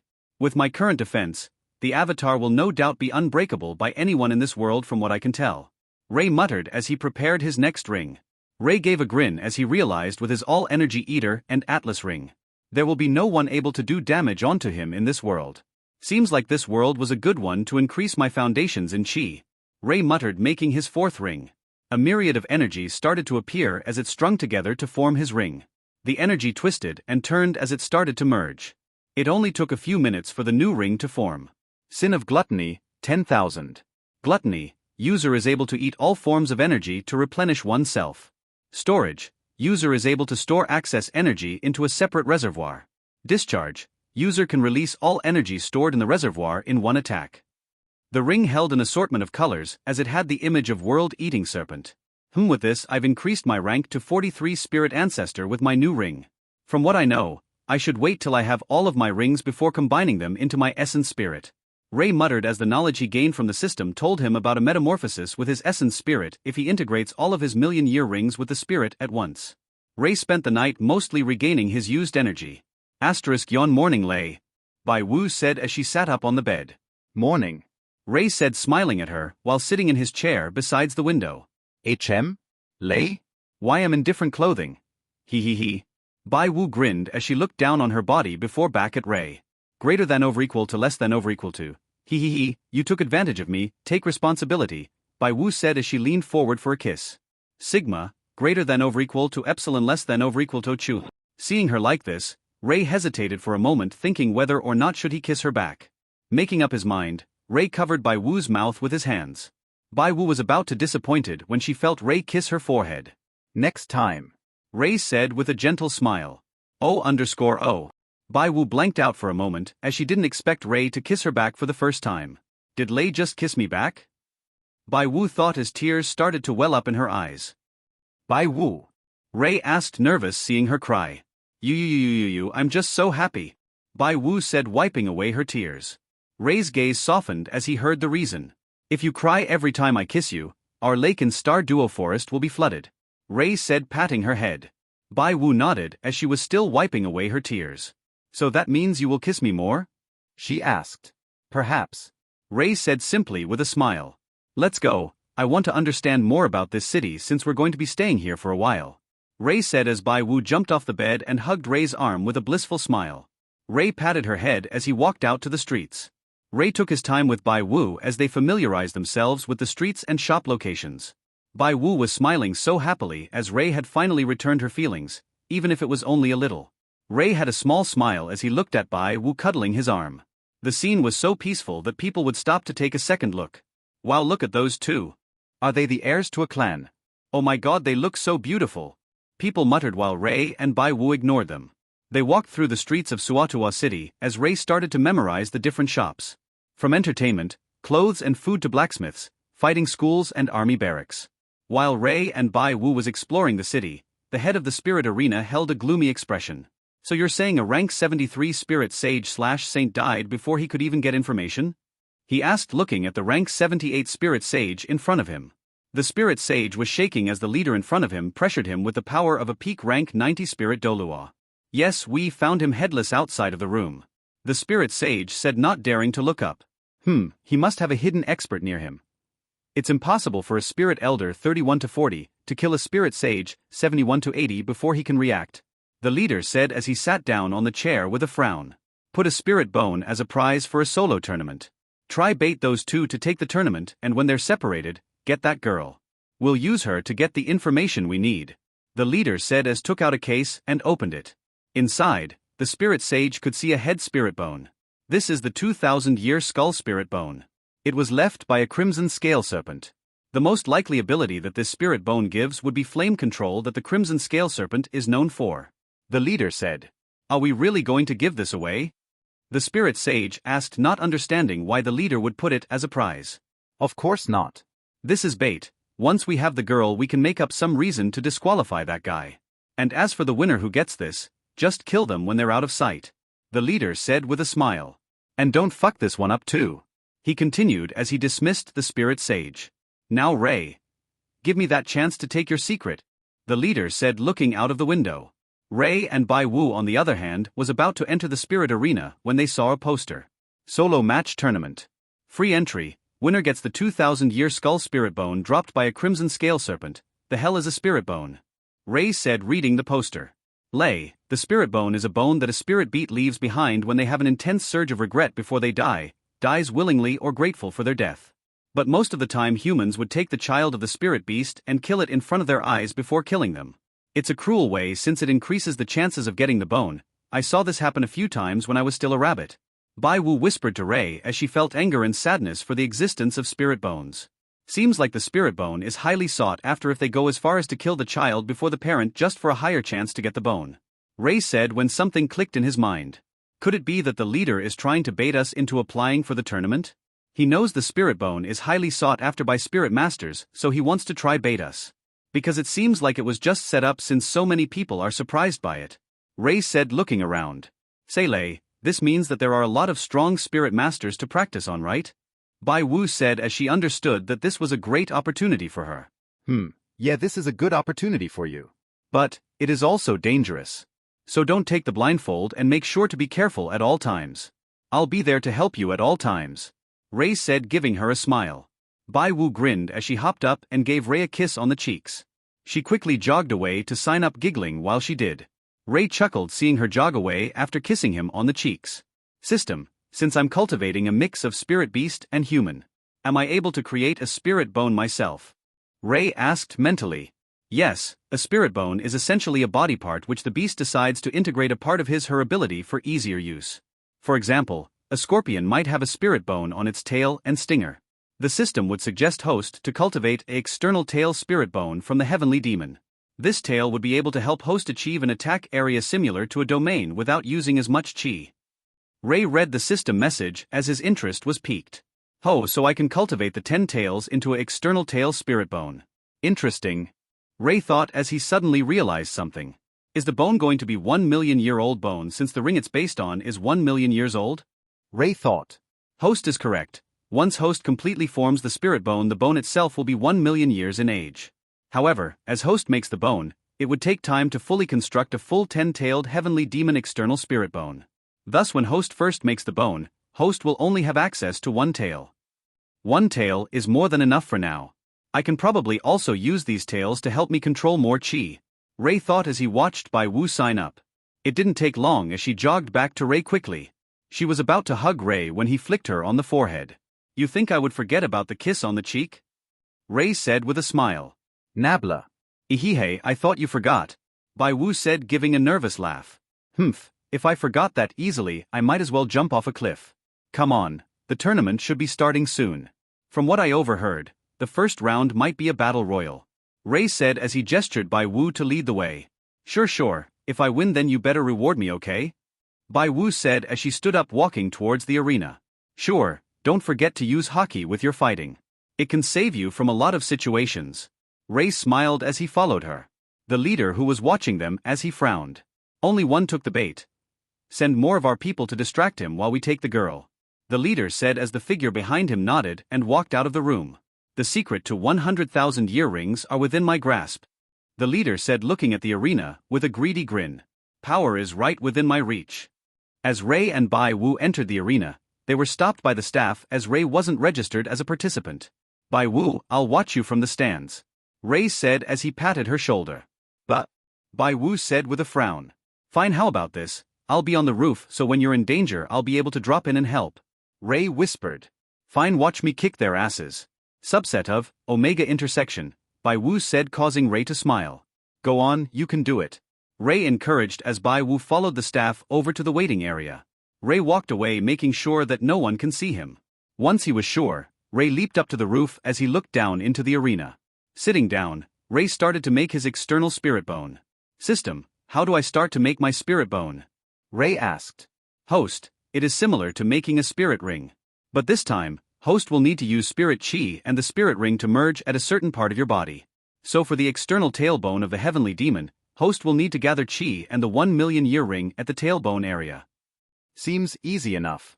Ray said seeing the message. Setting a few barrier points to make sure that no one can see him, Ray sat down as he brought out his 1,000,000 plus year heavenly demon ring. Controlling the energy, Ray saw a black and red energy flow out from the ring and gather at his tailbone area. The energy started to slowly protrude itself. Twisting around, a black tail-like object gradually formed with lines of red energy pulsing through them. Isn't this like, what's that anime again? Ray muttered trying to dig through his memory. Tokyo Ghoul, yeah that's it. It looks like the kaguns that they have. Ray said as he managed to remember the anime. External heavenly demon tail bone 1 out of 10. 1 million. The tailbone of the heavenly demonic beast. User is able to use the dark energy from the tail at will. The more tails, the more dark energy the user can use. User is able to shape the tail to cover the body. Incredible defense and sharpness. Looking over at the tail, Ray controlled it to cover his arm. Dark armor appeared on his arm as Ray then made a sword appear. This uses really small amounts of chi.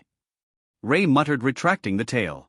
Bringing his focus back onto the arena, Ray saw that match had started and as he heard, it was a battle royal. Bai Wu was teleporting around while using hockey to dodge. Hey. Can't touch this. Ha ha ha. Bai Wu cried out as she dodged everyone's attack. Ray chuckled seeing Bai Wu having the leisure to joke around while dodging. This rabbit, Ray said with a loving gaze seeing her having fun. She looked up and gave Ray a wave. greater than over equal to less than over equal to, /. Ray smiled as he waved back. But Ray soon frowned as he felt a few people approach his location. Looking down, Ray could also see how people were slowly making their way to Bai Wu under the cover of the participants. Seems like time's up, Ray said as he stood up. Jumping down, Ray landed next to Bai Wu as it means he would be able to take care of her if anything goes wrong. Lei? Bai Wu asked confused. He's making his move, Ray said as Bai Wu became serious. The leader had a heavy frown as he saw the scene. Intruder. Attack and capture. He shouted as this meant that he could attack them without gaining the scorn of the public. Spirit Masters, not the rank, sprang to action as they sent waves after waves of restriction abilities. Aegis. Ray called out as a golden energy shield covered him and Bai Wu repelling the attacks. His silver and gold ring shone brightly behind him as he used his ability. Boom. Seeing that the control failed, the Spirit Masters had tried to attack him with offensive abilities. Dismissing the Aegis, Ray brought out his Sin of Gluttony ring. The black ring shone brightly as Ray started to eat the energy, replenishing the chi he used during Aegis and storing access energy away into the ring's storage. What the hell? A Spirit Emperor muttered seeing Ray eat the energy.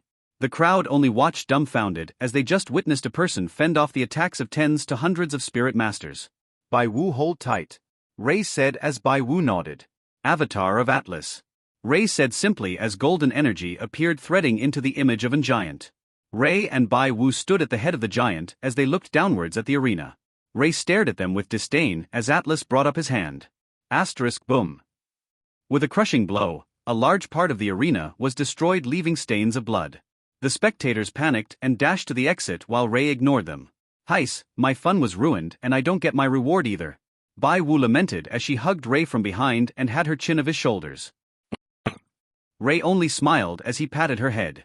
Don't worry, I'll compensate you later, Ray said as he returned focus to the Spirit Masters below him that seemed to be attempting a fusion. You think I'll let you finish? Ray said as his 1,000,000-year sword Monarch ring appeared. Two large energy swords appeared in Atlas' hands as Ray controlled it to swing the sword towards the group trying to fuse. Jade Turtle defense. One of the Spirit Masters shouted, trying to halt the attack, but was cut clean through like he didn't even exist. The leader could only pale as he watched Ray slaughter his group of Spirit Masters that he had painstakingly nurtured. There's no hidden master. It was him all along. The leader knelt in defeat. Clenching his teeth, the leader gave up on obtaining the secret as he took out a firework. This firework was what the Spirit Hall had given him when he pledged allegiance to them. When fired, it would send a signal to all Spirit Hall members nearby as well as two of the closest title Doluas. This was a lifesaver for when the city was ever attacked, yet he was going to use it against two people. Fuck it. If I don't do this, I'll die anyways, the leader said as he destroyed the roof and fired the shot. Signal for help? Ray muttered as the avatar reached out and grabbed the signal before it could fully detonate. Ray clenched his palm, destroying the signal, causing it to combust into a tiny flame. The leader could only watch dumbly as his only lifesaver was stopped by Ray. Fine, I'll fight you to the death, the leader shouted enraged as he had lightning all around his body spark to life. 8 rings appeared behind the leader as he charged towards Ray. Punching out, a large swarm of lightning shot out towards Ray. Blocking it with his sword, Ray frowned at the energy drain. So the leader is a top-tier spirit Dolua at rank 90. Ray muttered. Bai Wu, use this seal. It'll help increase your overall status for a short time without drawback. When I'm fighting this spirit Dolua, you should be able to protect yourself with this seal, Ray said, making a seal. Okay, be careful, okay? Don't forget about my compensation either, okay? Bai Wu said as she took the seal. Her hair turned a neon version of azure as energy flowed through her body. Teleporting out of the avatar, Bai Wu started her own kind of slaughter as she left a trail of azure lights. Ray dispersed his avatar as it would drain too much energy and used faded steps to attack the leader. Che, Lightning Emperor's net, the leader shouted as he aimed downwards, causing a net of lightning to cover the area. Ray appeared as the lightning disrupted his faded steps. Swinging down Kyoki, Ray also ate the lightning on the field. The leader turned into lightning as he rematerialized behind Ray. I am the nemesis of all elements and physical fighters. Lightning doesn't escape that fact, Ray said as he ate the lightning, stopping the leader's transformation. Materializing his external spirit bone, Ray attacked the leader with his tail as the leader could only try to guard. While it minimizing the damage done to him, it rendered one of his arms useless. Airgag. The leader cried out in pain as the tail had completely ripped off his left arm. Arg. Thunder God decent. the leader shouted out as a huge spear of lightning darkened the sky. Area.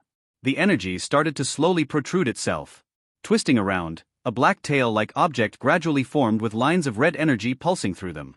Isn't this like, what's that anime again? Ray muttered, trying to dig through his memory. Tokyo Ghoul, yeah, that's it. It looks like the Kaguns that they have, Ray said as he managed to remember the anime. External heavenly demon tail bone 1 out of 10. 1 million. The tailbone of the heavenly demonic beast. User is able to use the dark energy from the tail at will. The more tails, the more dark energy the user can use. User is able to shape the tail to cover the body.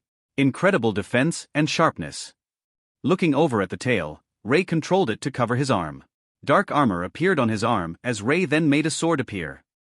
This uses really small amounts of chi. Ray muttered, retracting the tail. Bringing his focus back onto the arena, Ray saw that match had started, and as he heard, it was a battle royal. Bai Wu was teleporting around while using hockey to dodge. Hey. Can't touch this. Ha ha ha. Bai Wu cried out as she dodged everyone's attack. Ray chuckled, seeing Bai Wu having the leisure to joke around while dodging. This rabbit, Ray said with a loving gaze, seeing her having fun. She looked up and gave Ray a wave. Greater than over equal to less than over equal to, /. Ray smiled as he waved back. But Ray soon frowned as he felt a few people approach his location. Looking down, Ray could also see how people were slowly making their way to Bai Wu under the cover of the participants. Seems like time's up, Ray said as he stood up. Jumping down, Ray landed next to Bai Wu, as it means he would be able to take care of her if anything goes wrong. Lei? Bai Wu asked, confused. He's making his move, Ray said as Bai Wu became serious. The leader had a heavy frown as he saw the scene. Intruder. Attack and capture. He shouted, as this meant that he could attack them without gaining the scorn of the public. Spirit Masters, not the rank, sprang to action as they sent waves after waves of restriction abilities. Aegis. Ray called out as a golden energy shield covered him, and Bai Wu repelling the attacks. His silver and gold ring shone brightly behind him as he used his ability. Boom. Seeing that the control failed, the Spirit Masters had tried to attack him with offensive abilities. Dismissing the Aegis, Ray brought out his Sin of Gluttony ring. The black ring shone brightly as Ray started to eat the energy, replenishing the chi he used during Aegis and storing access energy away into the ring's storage. What the hell? A Spirit Emperor muttered, seeing Ray eat the energy. The crowd only watched dumbfounded as they just witnessed a person fend off the attacks of tens to hundreds of Spirit Masters. Bai Wu, hold tight, Ray said as Bai Wu nodded. Avatar of Atlas, Ray said simply as golden energy appeared, threading into the image of a giant. Ray and Bai Wu stood at the head of the giant as they looked downwards at the arena. Ray stared at them with disdain as Atlas brought up his hand. Boom. With a crushing blow, a large part of the arena was destroyed, leaving stains of blood. The spectators panicked and dashed to the exit while Ray ignored them. Heis, my fun was ruined and I don't get my reward either, Bai Wu lamented as she hugged Ray from behind and had her chin of his shoulders. Ray only smiled as he patted her head. Don't worry, I'll compensate you later, Ray said as he returned focus to the Spirit Masters below him that seemed to be attempting a fusion. You think I'll let you finish? Ray said as his 1,000,000-year sword Monarch ring appeared. 2 large energy swords appeared in Atlas' hands as Ray controlled it to swing the sword towards the group trying to fuse. Jade Turtle defense. One of the Spirit Masters shouted, trying to halt the attack, but was cut clean through like he didn't even exist. The leader could only pale as he watched Ray slaughter his group of Spirit Masters that he had painstakingly nurtured. There's no hidden master. It was him all along. The leader knelt in defeat. Clenching his teeth, the leader gave up on obtaining the secret as he took out a firework. This firework was what the Spirit Hall had given him when he pledged allegiance to them. When fired, it would send a signal to all Spirit Hall members nearby as well as 2 of the closest title Doluas. This was a lifesaver for when the city was ever attacked, yet he was going to use it against 2 people. Fuck it.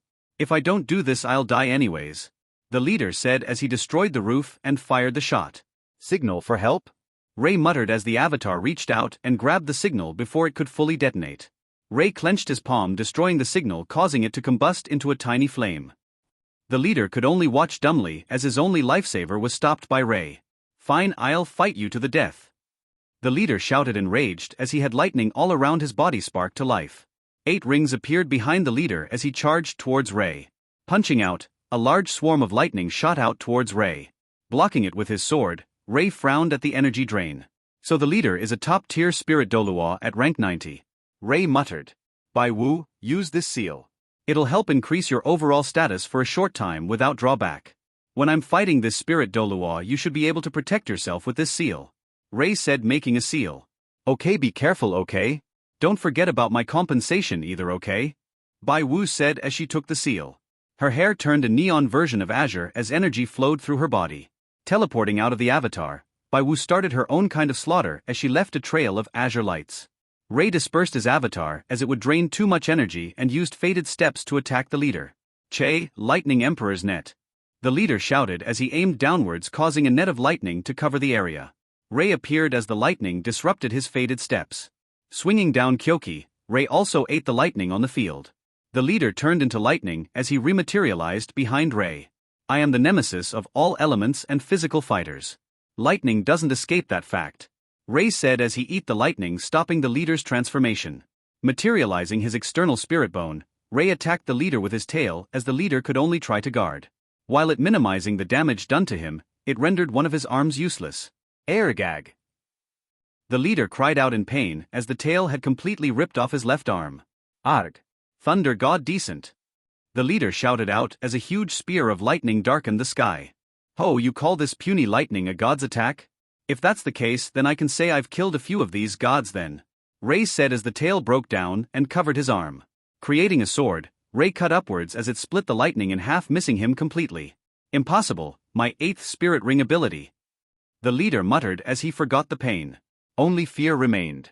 If this is everything you got, then you've truly disappointed me.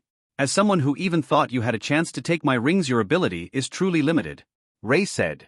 Even though this spirit Dolua is stronger than the title Dolua he met a few thousand years ago, it was still a disappointment. You dare look down on me? The leader shook with anger. Self-made spirit ability. Berserk discharge. The leader shouted as he burned his entire spiritual reserves. Even his rings were sacrificed as he wanted to take Ray down with him. The leader's body was burnt to ash as a lightning humanoid appeared in its place. I don't believe you can eat this much lightning. He shouted as the lightning gathered in the air. There were even enough lightning to cover a country. Since you like lightning so much, then you can have this. Ray said as black lightning gathered in his palms. The original form of gluttony was Slayer magic. And with Ray having the heavenly tribulation lightning combined with devil/god Slayer lightning, the strongest element in his arsenal was no doubt lightning. Yet the leader had actually wanted to compete with Ray in the area of this element. This isn't mentioning the fact that Ray is using all of his energy in the separate storage from the sin of gluttony ring. Die with a flash of thunder. The leader shouted. The lightning gathered at his command as it descended with the power to rival a rank 95 title Dolua in one strike. Devil's Tribulation Railgun. Ray said as the black lightning shot upwards, devouring everything it came into contact with. Curse you! The leader shouted as the remainder of his existence were devoured by Ray's lightning. Puny grudge. Ray said as he gathered the resentment that the leader left behind, which tried to curse him. Opening his mouth, Ray ate the resentment energy as it replenished him.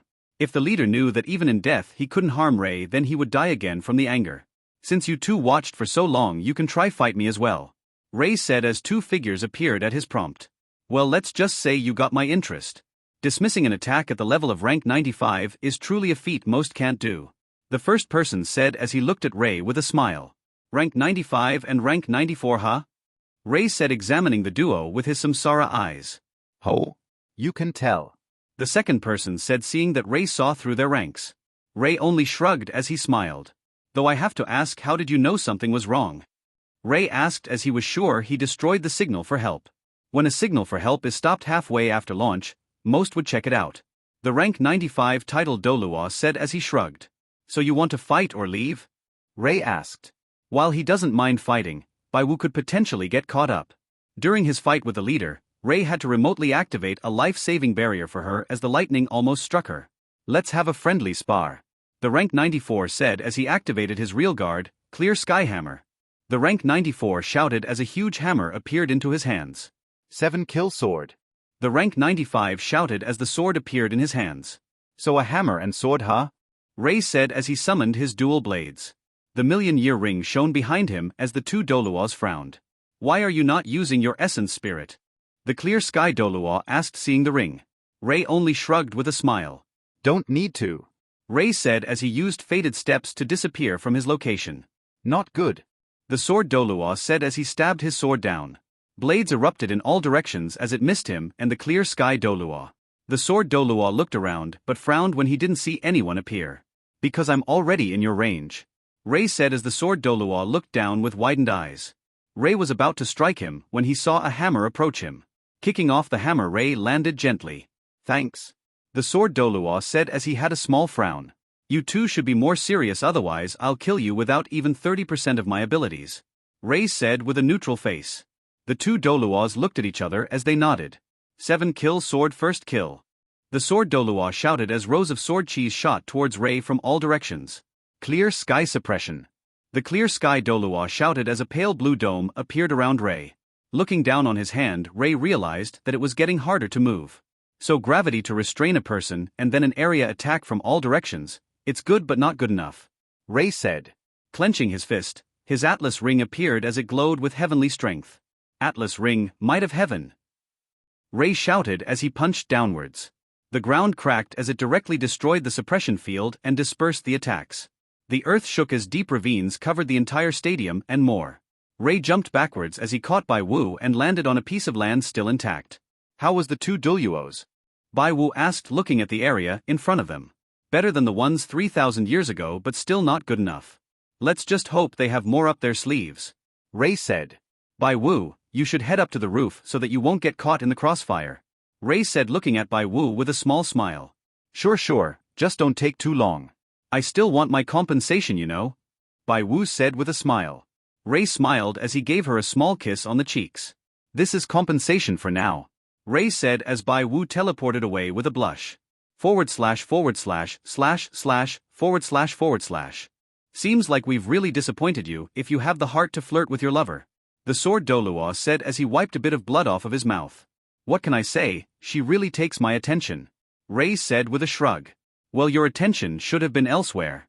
The sword Dolua smiled. Clear sky destruction. The clear sky Dolua shouted as a huge hammer could be seen approaching from the sky. Sparks of dark red energy and fire could be seen as the hammer approached. Not really, I had my attention on the entire battlefield. And if I still let you do the move, then do you think I have no way against it? Ray asked as the Atlas ring glowed with golden lights.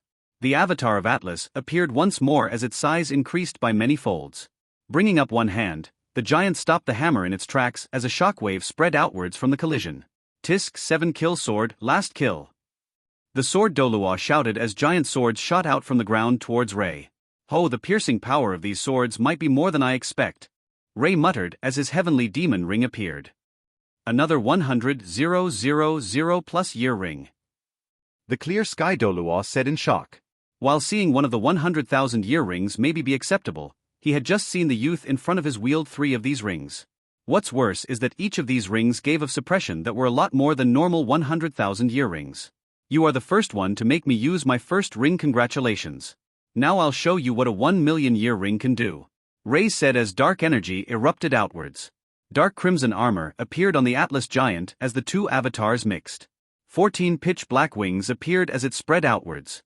With just the span of one wing, the city was already mostly covered. The skies rumbled from the surge of energy. With a flap of his wings, the giant started to fly as the sword struggled to charge forward. Grabbing the hammer, Ray flung the clear sky Dolua to the ground as he looked at the two. Survive this and I'll let you live. Ray said as 12 of the wings turned into light spears filly with holy magic.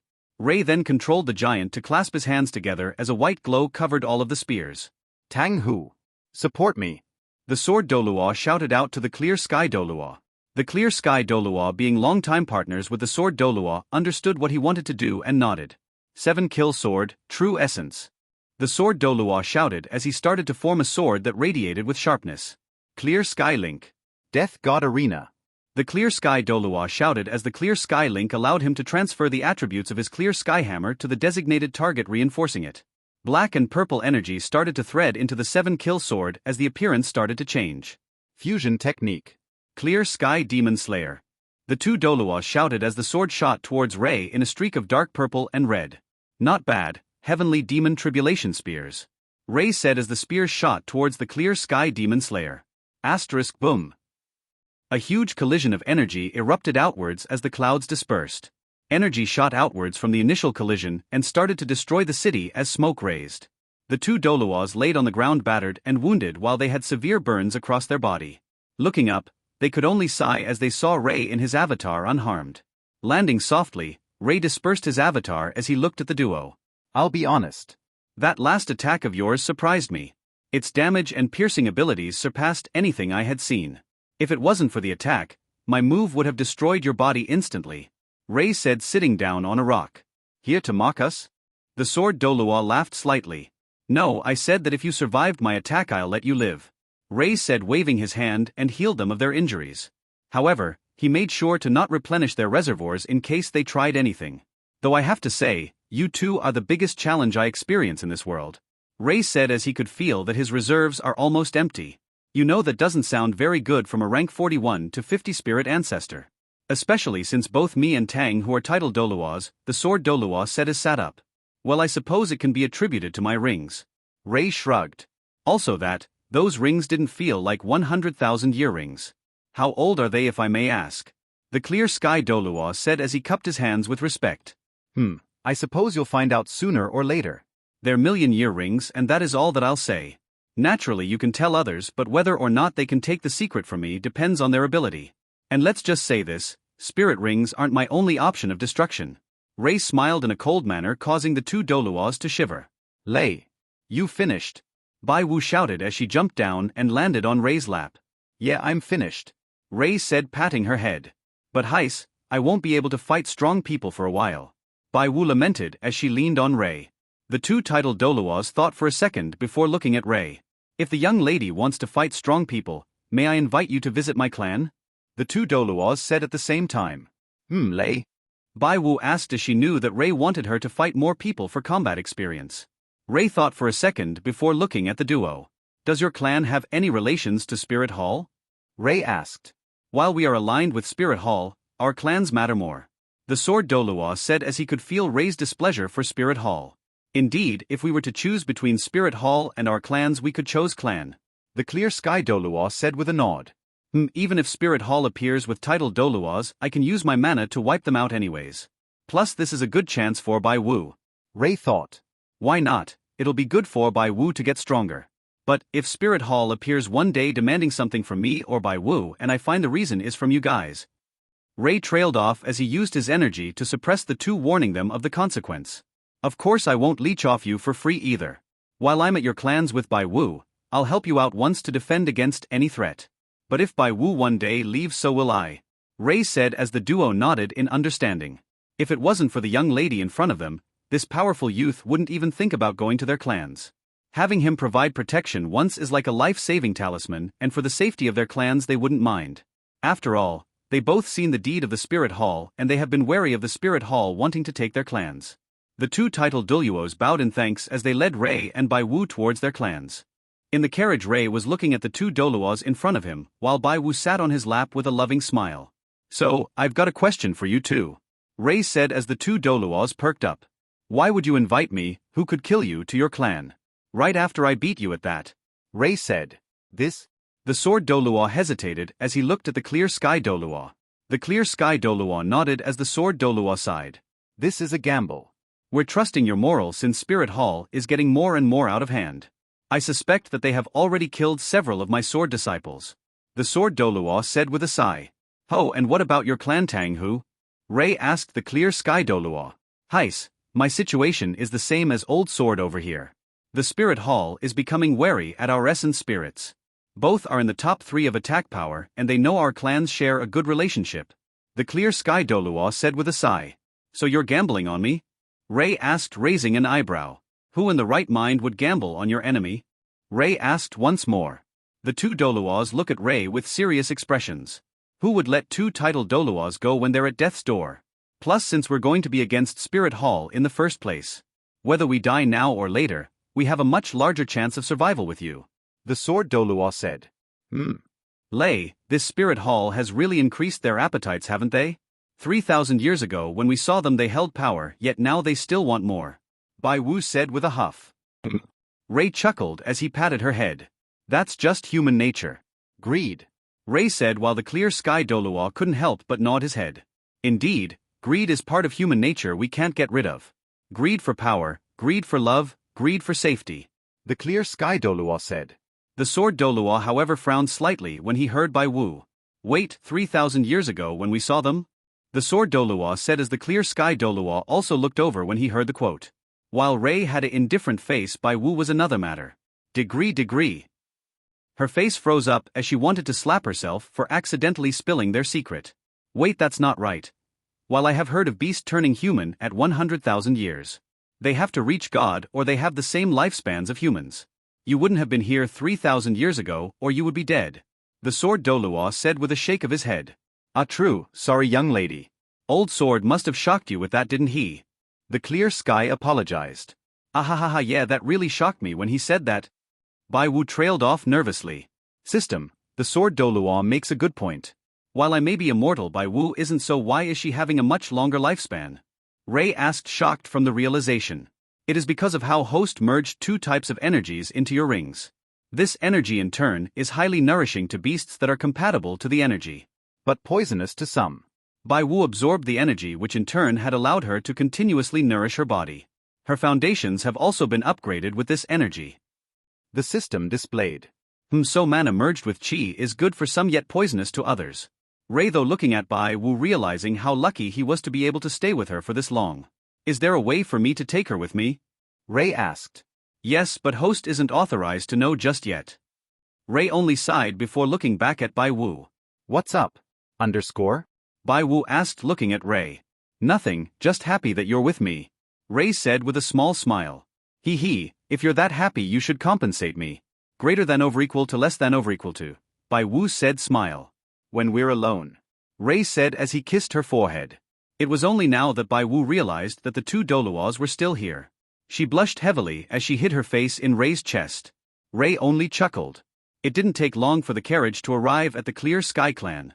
Bai Wu looked around in curiosity as the clan looked better than the city.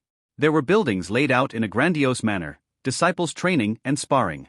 Welcome, Patriarch. The disciples shouted as they saw Clear Sky Doluo. So you're the Patriarch. No wonder you can make such a huge gamble. Ray said as he looked out of the window in a lazy manner. It was too loud for his liking. After spending time at the lake with Bai Wu, Ray had started to enjoy the peace and quiet he had with Bai Wu. Walking into the main hall, Ray and Bai Wu could see several people looking at him and Bai Wu with curiosity. Patriarch, who are these two? A elder asked.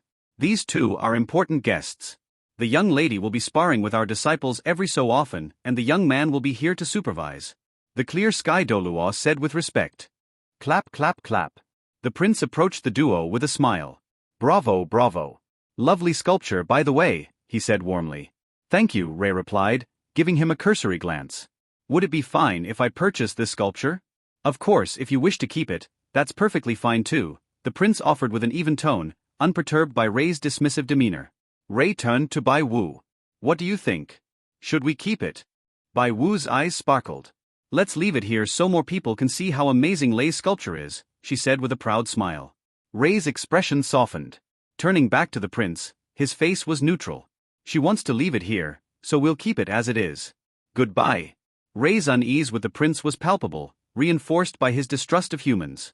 He began to turn away, but the prince raised a hand.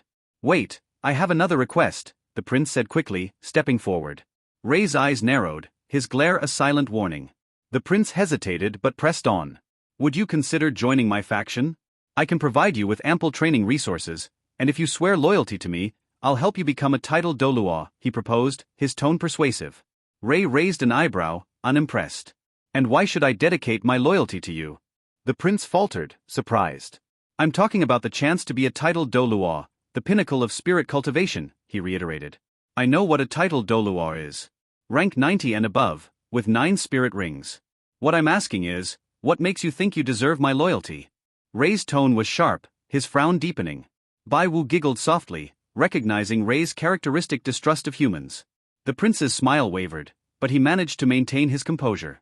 The prince hesitated, his confidence faltering. Since you can't give me a good reason, I'll take my leave. Ray turned with Bai Wu, leaving a mildly frustrated prince behind.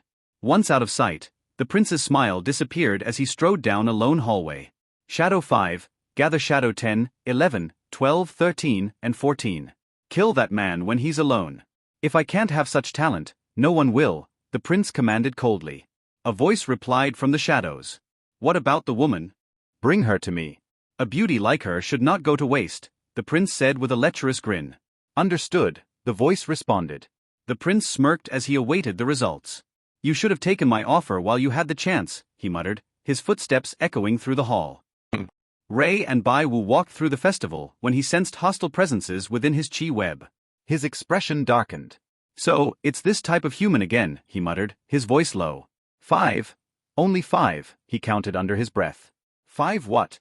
Bai Wu asked curiously. 5 assassins. The prince's men are coming for me.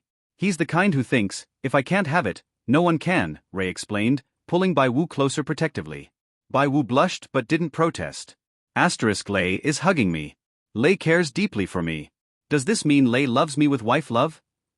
Her thoughts spiraled into a fantasy as Ray guided her to a quieter part of the West Plaza to avoid collateral damage.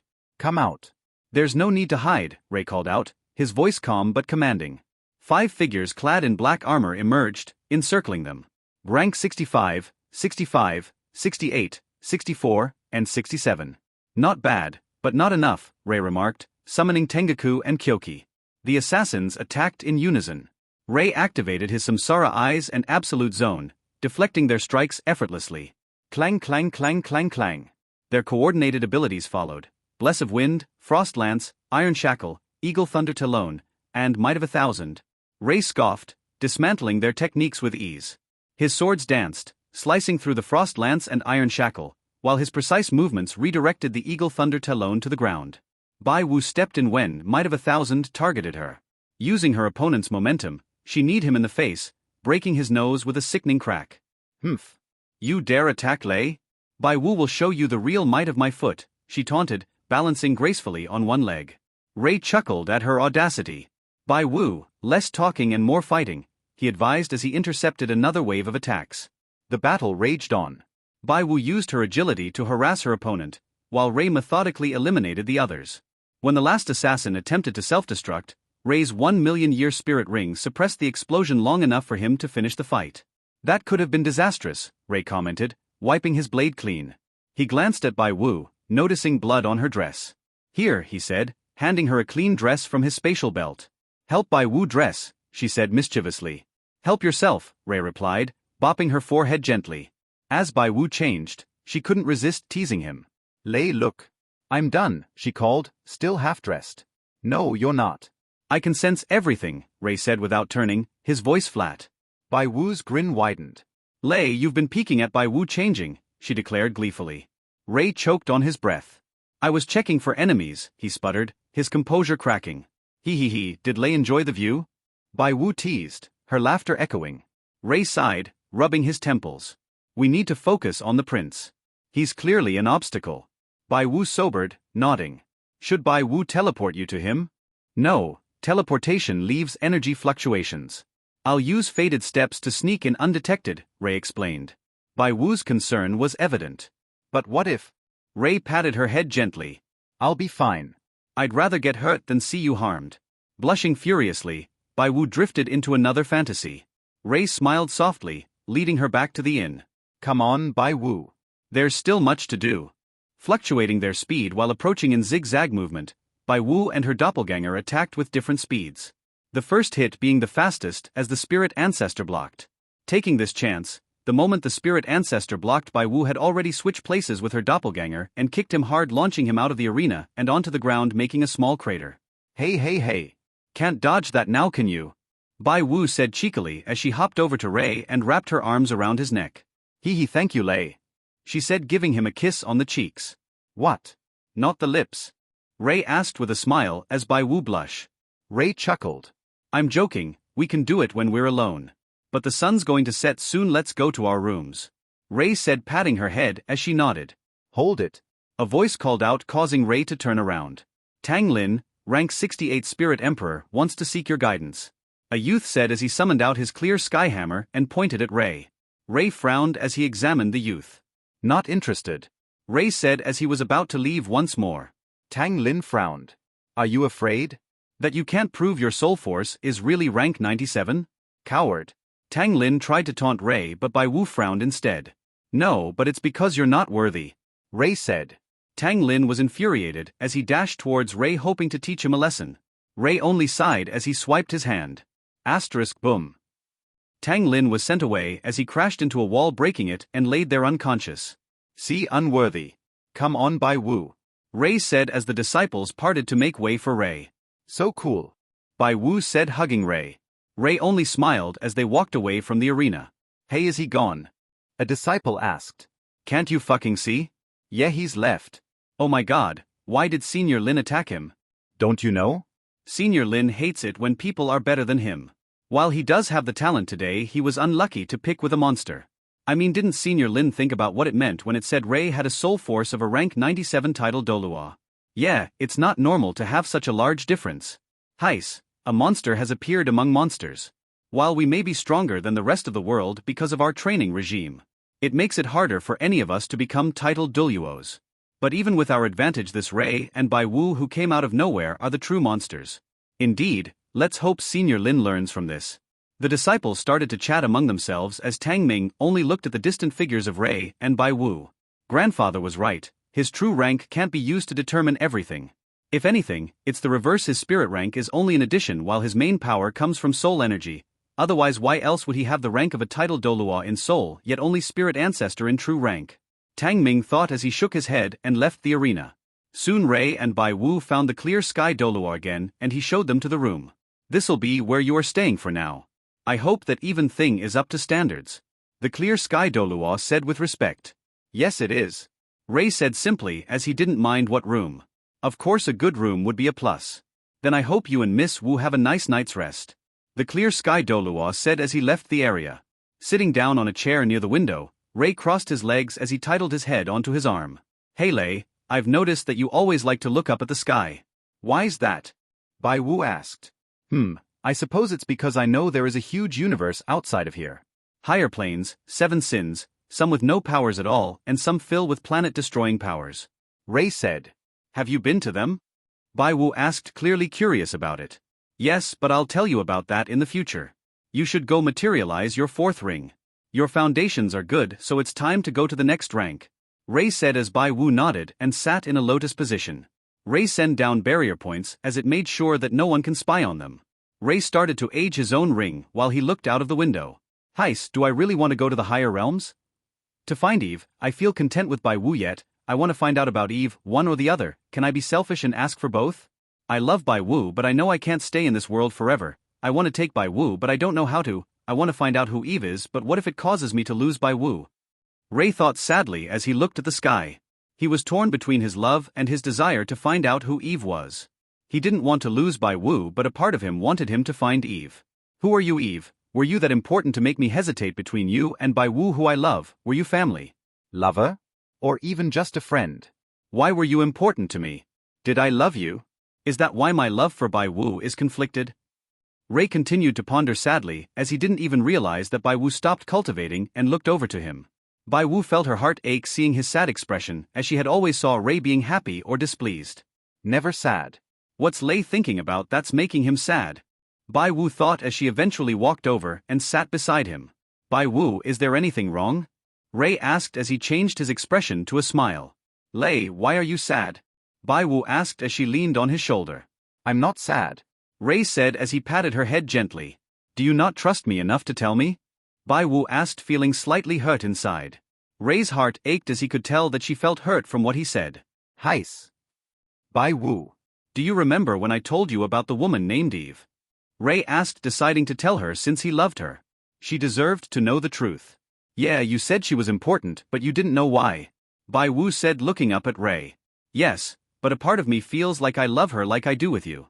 And in order to find you about her, I'll have to leave this world. But I don't want to leave you behind. I don't know what to choose, Ray said with a sigh.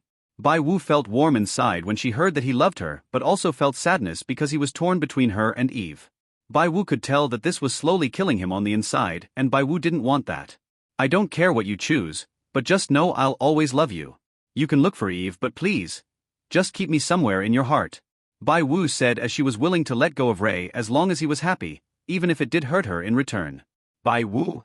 Ray said sadly as he saw her like this. If I left one I truly loved, I won't be me anymore. Ray said as he hugged her. Bai Wu teared up as she realized that's who Ray is. He can do anything but harm the people he loved. But what about Eve? Bai Wu asked with tears threatening to fall. I'll deal with it when the time come, right now I know I love you. Ray said with a shake of his head. Ray and Bai Wu only sat by the window as they both looked out. They didn't feel like cultivating as they only wanted to sit in peace for a little. Hours passed as Bai Wu fell asleep in Ray's arms. Ray looked down and saw some tears still present. Wiping them off, Ray kissed Bai Wu on the lips as he leaned back and closed his eyes. I love Bai Wu and I know that. Eve, I don't mind if you hate me, forgive me or even want to kill me. But right here and right now, Bai Wu is my everything. Meanwhile, Eve and the system god were watching the entire situation play out. Are you sure you're okay with this? The system god said with a frown. I don't mind him having other women, but I just want to be beside him. Eve said with a bitter smile. But he's being unfaithful to you, how can the daughter of the system god share a man? The system god said. Whose faults do you think it is that Ray went after another woman? Eve said, giving the system god a side glare. But wasn't he fine in the Seven Sins world? The system god said. Yes, but he was busy with family. In this world, he spent thousands of years with Bai Wu. It would be weird if he didn't love her. Eve said, still feeling resentful at the system god for taking Ray's memory away. But you know I had to do it. What if our enemies send apostles and read his memory? The system god said, trying to explain himself. Well, did you see any enemies show up? It was mostly that muscle head of a war god that did it. Eve said as she stood up. Eve, where are you going? The system god said as he saw her leave. Training. Thanks to the stupid war god, I lost all of my powers except for the Alucard bloodline and Zanpakuto. I need to train myself so that I can follow Ray again. Eve said, not glancing back. You know you can't enter those worlds again, right? The system god shouted out. Yes, but Ray will come up here eventually. That's why I got the system to tell Ray how to bring Bai Wu with him when the time comes. Eve replied. The system god frowned as he looked back at the image of Ray and Bai Wu sitting side by side. Since you want your memories back so much you can have it back when you bed her. I want to see just how you deal with the guilt. The system god snarled as he made change's memory seal. Unknown to the system god, it was this very move brought his fate to ruins. Eve on the other hand was walking away whilst deep in thought about Ray's words. I love Bai Wu and I know that. Eve, I don't mind if you hate me, forgive me or even want to kill me, but right here and right now Bai Wu is my everything. Heis? Eve sighed. How can I hate you? Baka Ray, I just want you to be happy. Eve thought as she arrived at the training area. Eve, you're later than usual. A woman said as she looked at Eve. Sorry sensei, I was held up a bit. Eve said with a slight bow. Looking at your little boyfriend again? The woman grinned. Eve nodded with a slight blush as the woman sighed. Eve, are you sure he will even love you again? Although it has only been a few years here in the higher realms, but thousands of years passed down there. She said looking at her student. Even if he doesn't, I'll make him fall in love with me again. Eve said with determination. Fair enough. I'll teach you how to use my personal weapon then. The steel wires. The woman said as a pair of gloves appeared in her hands. These babies are able to control the situation, set traps and kill all at the same time. The woman said, demonstrating on a few dolls. She waved her hand around a little before clenching her fist, causing the doll to be cut to pieces.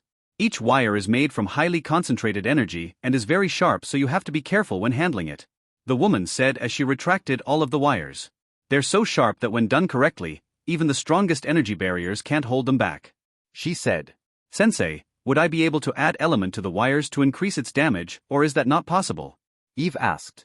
While it is possible, it would in turn decrease the sharpness of the wires, so it's not advisable. She replied.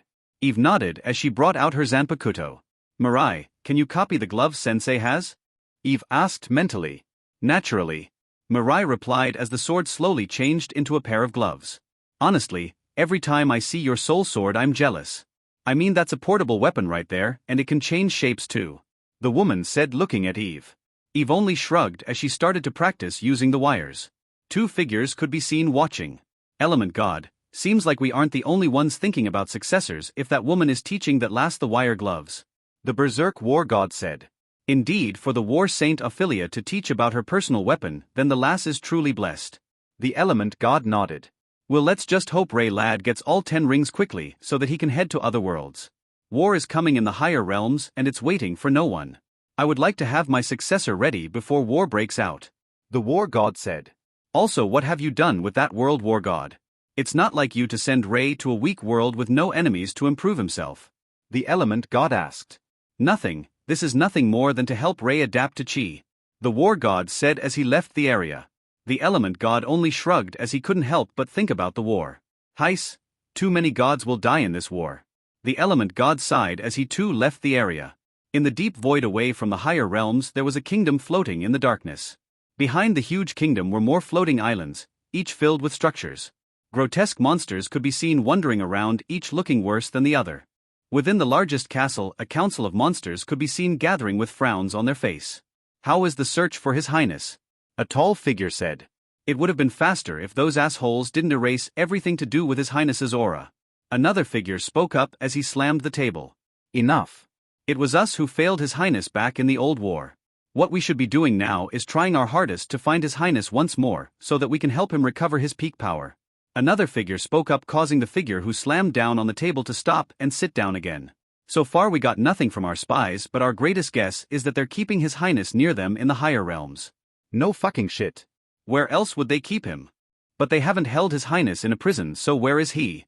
It doesn't matter for now. After our last defeat, we learned and overcome.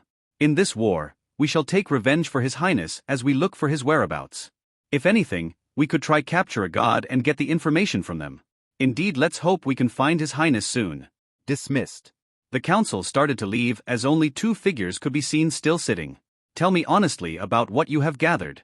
The first figure spoke as he looked at the person besides him.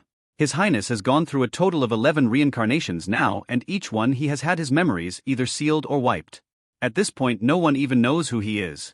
We only know of his reincarnations because of the soul stone recording the rebirth count of His Highness. Heis, let's just hope His Highness doesn't meet them again. They were the reason His Highness lost the first war to begin with. The first figure sighed as he too left the area. I suspect he has already met them. The last figure thought it has been a few months since Ray and Bai Wu first stayed at the Clear Sky clan. The biggest change would be Ray getting his 4th ring to the million-year mark. Bai Wu had also gotten her 4th ring as she continued to spar with the Clear Sky disciples each day. While Bai Wu was sparring with the disciples, Ray could be seen sitting lazily on a chair as he watched. Stats, Ray thought. Name, Ray. Age, immortal.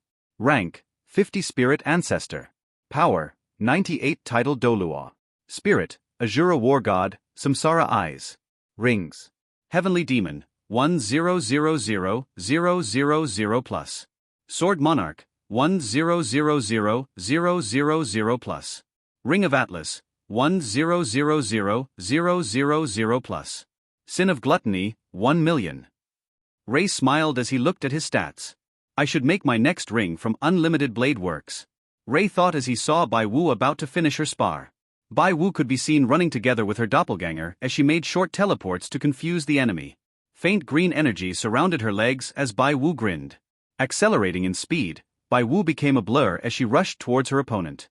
Stomping down hard, Bai Wu summoned more streaks of green energy as it started to restrain her opponent so that he can't escape.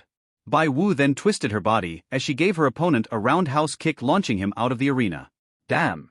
What's that now? 400 win streak. What was that green energy?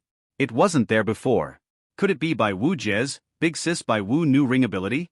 Most likely. Disciples discussed between themselves while Bai Wu leaped towards Ray. Lei. What do you think of the new ability? It's wind element control. Carrot nabla carrot, Bai Wu said as she sat down on Ray's lap. Ray smiled as he patted her head. It's very helpful. Wind can be used in many different ways, from increasing your speed to the sharpness of your attacks. Ray said as he mentally changed her stats. Bai Wu. Age, 110000 plus. Combat rank, Peak King. Spirit rank, rank 46 Spirit Ancestor. Spirit rank power, rank 80 Spirit Sage. Power, 5.5-7.3/10. Speed, 6.5-8 out of 10. Reaction, 5.5-June 8th 10. Defense, 4-4.5 out of 10. Instincts, 6-7.4/10. Abilities. Ring 1 Teleport. Ring 2 Charm. Ring 3 Doppelganger. Ring 4 Wind Element Control. Is that all? Bai Wu pouted, seeing that Ray only mentioned about combat effectiveness. Ray smiled as he knew what Bai Wu wanted him to say. I don't need to say you're beautiful because everything you do is beautiful to me. Ray said, causing Bai Wu to smile in satisfactory. He he. Bai Wu said as she jumped back to spar some more. As Ray watched Bai Wu spar, the clear sky Dolua approached without anyone knowing and stood next to Ray. Tang Hu. Ray greeted. Ray. The clear sky Dolua said as he sat down next to Ray. So what's up for you to find me today? Ray said, giving the clear sky Dolua a side glance. Can't I talk to a friend? Clear sky Dolua said with a shrug. Both you and I know this is merely a business transaction. In return for Bai Wu to gain experience, I help you protect your clan once. Nothing more, nothing less. Ray said, resting his head on his hand, and started to tap with his spare hand. Heis, you're too serious. I don't even know where you get this distrust for humans to begin with. Clear sky Dolua said with a sigh. Live as long as me and you'll understand. Ray said with a shake of his head. I suppose so. But enough about that. Remember old sword whom fought with me side by side? Clear sky Dolua asked, switching to the main reason he was here to find Ray. Wasn't he the one with the 7-kill sword? Ray said, remembering about the sword Dolua. Yes, it seems like the spirit hall will act against them soon. Clear sky Dolua nodded with a slight frown. I know what you want me to do, but no. I promised I save your clan once in return for letting Bai Wu gain experience. I haven't asked for any favors from the 7-kill sword clan yet, so this doesn't apply to them. Ray rejected instantly. The clear sky Dolua frowned before sighing in understanding. Then can I ask you to save them for me? Use the promise of saving my clan and help old sword. Oh, are you sure? This means that even if your clan is facing ruin, I won't intervene. Ray said, looking at the clear sky Dolua. Of course. Old sword saved my life once and helped my clan more times than I can bring up. If I can help him in return, then I will. Clear sky Dolua said, looking at Ray. In that case, then why don't you go yourself? Ray said, wondering why the clear sky Dolua doesn't help his friend out himself. You may not know this, but many clans are staring down at the clear sky clan, and in this delicate time, I can't leave my clan without a title Dolua to protect it. The clear sky Dolua replied, slumping down into his chair. I should be able to give Bai Wu a protective barrier while I go to the 7-kill sword clan. Ray thought. Seeing that Bai Wu finished another spar, Ray called out to her. What's up, Lei? Bai Wu asked as she walked over. The 7-kill sword clan might be in danger, so they're using my favor of saving them to instead assist the 7-kill sword clan. Ray said as Bai Wu understood. Are you heading over now? She asked. Yes, I want you to stay here to get more combat experience. Remember, if anything goes wrong you can contact me, and I'll come over straight away. Ray said as Bai Wu nodded. Be careful, okay? Bai Wu said, giving Ray a kiss on the lips. Who do you think I am? Ray asked with a smile. Bai Wu smiled in response as Ray turned to the clear sky Dolua. Remember, if the 7-kill sword clan is in danger, I'll save them in return of using the favor I granted you. Ray said. I understand. The clear sky Dolua said, nodding. Ray turned as he gave Bai Wu one more kiss before leaving. In the time that Ray spent in the clear sky clan, Ray had also spent time to gain knowledge of the current world and its geography, so he knew where he needed to go to find the 7-kill sword clan. Applying chi to his legs, Ray dashed into the air as his control in chi allowed for him to make footholds and run across the air. During his journey to the 7-kill sword clan, many types of aerial spirit beasts tried to attack him but were scared off by the pressure he let off. Soon Ray saw a mountain bearing similarities with a sword. Understanding that the mountain is the 7-kill sword clan's resistance, Ray started to climb higher as he landed in the main plaza where he could see many disciples on guard. Speak. Who goes there? A disciple shouted out as he summoned a sword. Ray ignored them as he didn't want to bother with them. Sending out his suppression force, Ray caused them all to kneel as he walked to the main hall. The sword Dolua and several elders could be seen walking out when they felt Ray's suppression force. Sword Dolua, clear sky Dolua gave up his favor so that I may assist you when you're in danger. Ray said simply as he looked at the sword Dolua. The sword Dolua widened his eyes as he knew what this meant. His old friend decided to give him the life-saving talisman during his troubled times. Many thanks. Please, join us for a cup of tea. We may talk more about it there. The sword Dolua said as he cupped his hands. Ray only nodded as he dispersed the suppression force and followed the sword Dolua. The elders said nothing as the sword Dolua had already warned them about the youth in front of them, and just feeling the suppression force, they felt like the youth had a sleeping dragon ready to be unleashed which could kill them at any moment. Lei. Ray paused slightly as he heard Bai Wu's voice in his mind. What is it? Is something wrong? Ray asked. Nothing, just missing you. She replied. Ray could almost imagine Bai Wu sitting there with a smile/grin while communicating with him. Miss you too, let's just hope the spirit hall or whatever attacks quickly so that I can get this over with. Ray replied as he felt quite bored without Bai Wu to accompany him. Indeed, so I've been meaning to ask, but what comes after kissing? Is it like beasts where they would mate or something else? Bai Wu asked, causing Ray to almost laugh out. To Ray, Bai Wu was a weird mixture of lecherous, alluring, innocent and naive. She would have her moments with each one, as right now she was having an innocent moment of not knowing about sex. I'll tell you about it when I get back, okay? Ray said. Fine, just come back soon. Bai Wu replied as she planned to ask some disciples about the subject. I can already tell you are going to ask someone about it. Just make sure you talk with a female disciple and not a male. Female disciples can tell you more about it. Ray said. I wasn't going to ask, but come back soon. Bai Wu said, quickly cutting off the mental link. Ray laughed hearing her panic. Is there anything wrong? The sword Doluo asked as he saw Ray laugh out. Nothing, let's go. Ray said, instantly reverting back to a neutral face. Weird. The sword Doluo said as he entered the main hall.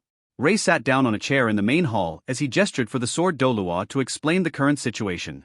I've gotten word from our spies that the spirit hall is having suspicious movements. Mainly deploying their top spirit masters to the nearby bases close to the 7-kill mountain. They seem to have roped in other clans as well. The most dangerous is the Blue Lightning Tyrant Dragon clan. Several of their elders and disciples have been seen to be with the spirit hall. The sword Doluo said with a heavy expression. We've never went against the spirit hall. Why are they against us? An elder shouted as he slammed his hands on the chair. Do you know when they will attack? Ray asked, cutting straight to the main task at hand. Earliest will be tonight. The sword Doluo said. How many titled Doluos do you think they have? Ray asked. From what we have estimated, I'd say Spirit Hall controls more than 20 titled Doluos, and that is a mere estimate from what we have seen. Who knows if they have more? The sword Doluo sighed. Ray sat down on a chair in the main hall as he gestured for the sword Doluo to explain the current situation. I've gotten word from our spies that the Spirit Hall is having suspicious movements. Mainly deploying their top spirit masters to the nearby bases close to the 7-kill mountain. They seem to have roped in other clans as well. The most dangerous is the Blue Lightning Tyrant Dragon clan. Several of their elders and disciples have been seen to be with the Spirit Hall. The sword Doluo said with a heavy expression. We've never went against the Spirit Hall. Why are they against us? An elder shouted as he slammed his hands on the chair. Do you know when they will attack? Ray asked, cutting straight to the main task at hand. Earliest will be tonight. The sword Doluo said. How many titled Doluos do you think they have? Ray asked. From what we have estimated, I'd say Spirit Hall controls more than 20 titled Doluos, and that is a mere estimate from what we have seen. Who knows if they have more? The sword Doluo sighed. 20 titled Doluos. I should make my 5th ring quickly so that it can deal with cannon fodder. Then we'll be able to focus on the titled Doluos, Ray thought. How many Doluos are you able to hold back? Ray asked the sword Doluo. With the help of the elders we should be able to hold back around 3 for a short time. The sword Doluo replied with a heavy sigh. With their entire force, they could only hold back 3 titled Doluos, and that's not to say about the other titled Doluos that could join in. Forget about the Doluos, I can handle them. Just focus on the cannon fodder. Ray said as he stood up. Arrogant. A elder could help but shout. In this difficult time, the youth still dared to say he can handle 20 titled Doluos. Am I really? Ray said as he unleashed the aura of a rank 98 titled Doluo, causing the elder to sit down heavily. Each upgrade in rank for the titled Doluos is a huge gap in power. Currently I can kill a rank 98 titled Doluo. Do you think a few rank 90 to 95 average Doluos can defeat me? Ray said as he walked out of the hall. Jumping up to the roof of the highest tower, Ray made sure that no one can see him cultivate as he laid down barriers. Opening up his palm, Ray gathered energy as golden red streaks of light twirled slowly into the shape of a ring in Ray's palms. Red light filled the area, but no one noticed. Looking at the ring, Ray was able to see the forms of different weapons and armors to an anvil and hammer in the center of the ring. Divine Forge, 100,000. Unlimited blade works. User is able to craft and summon true noble phantasms.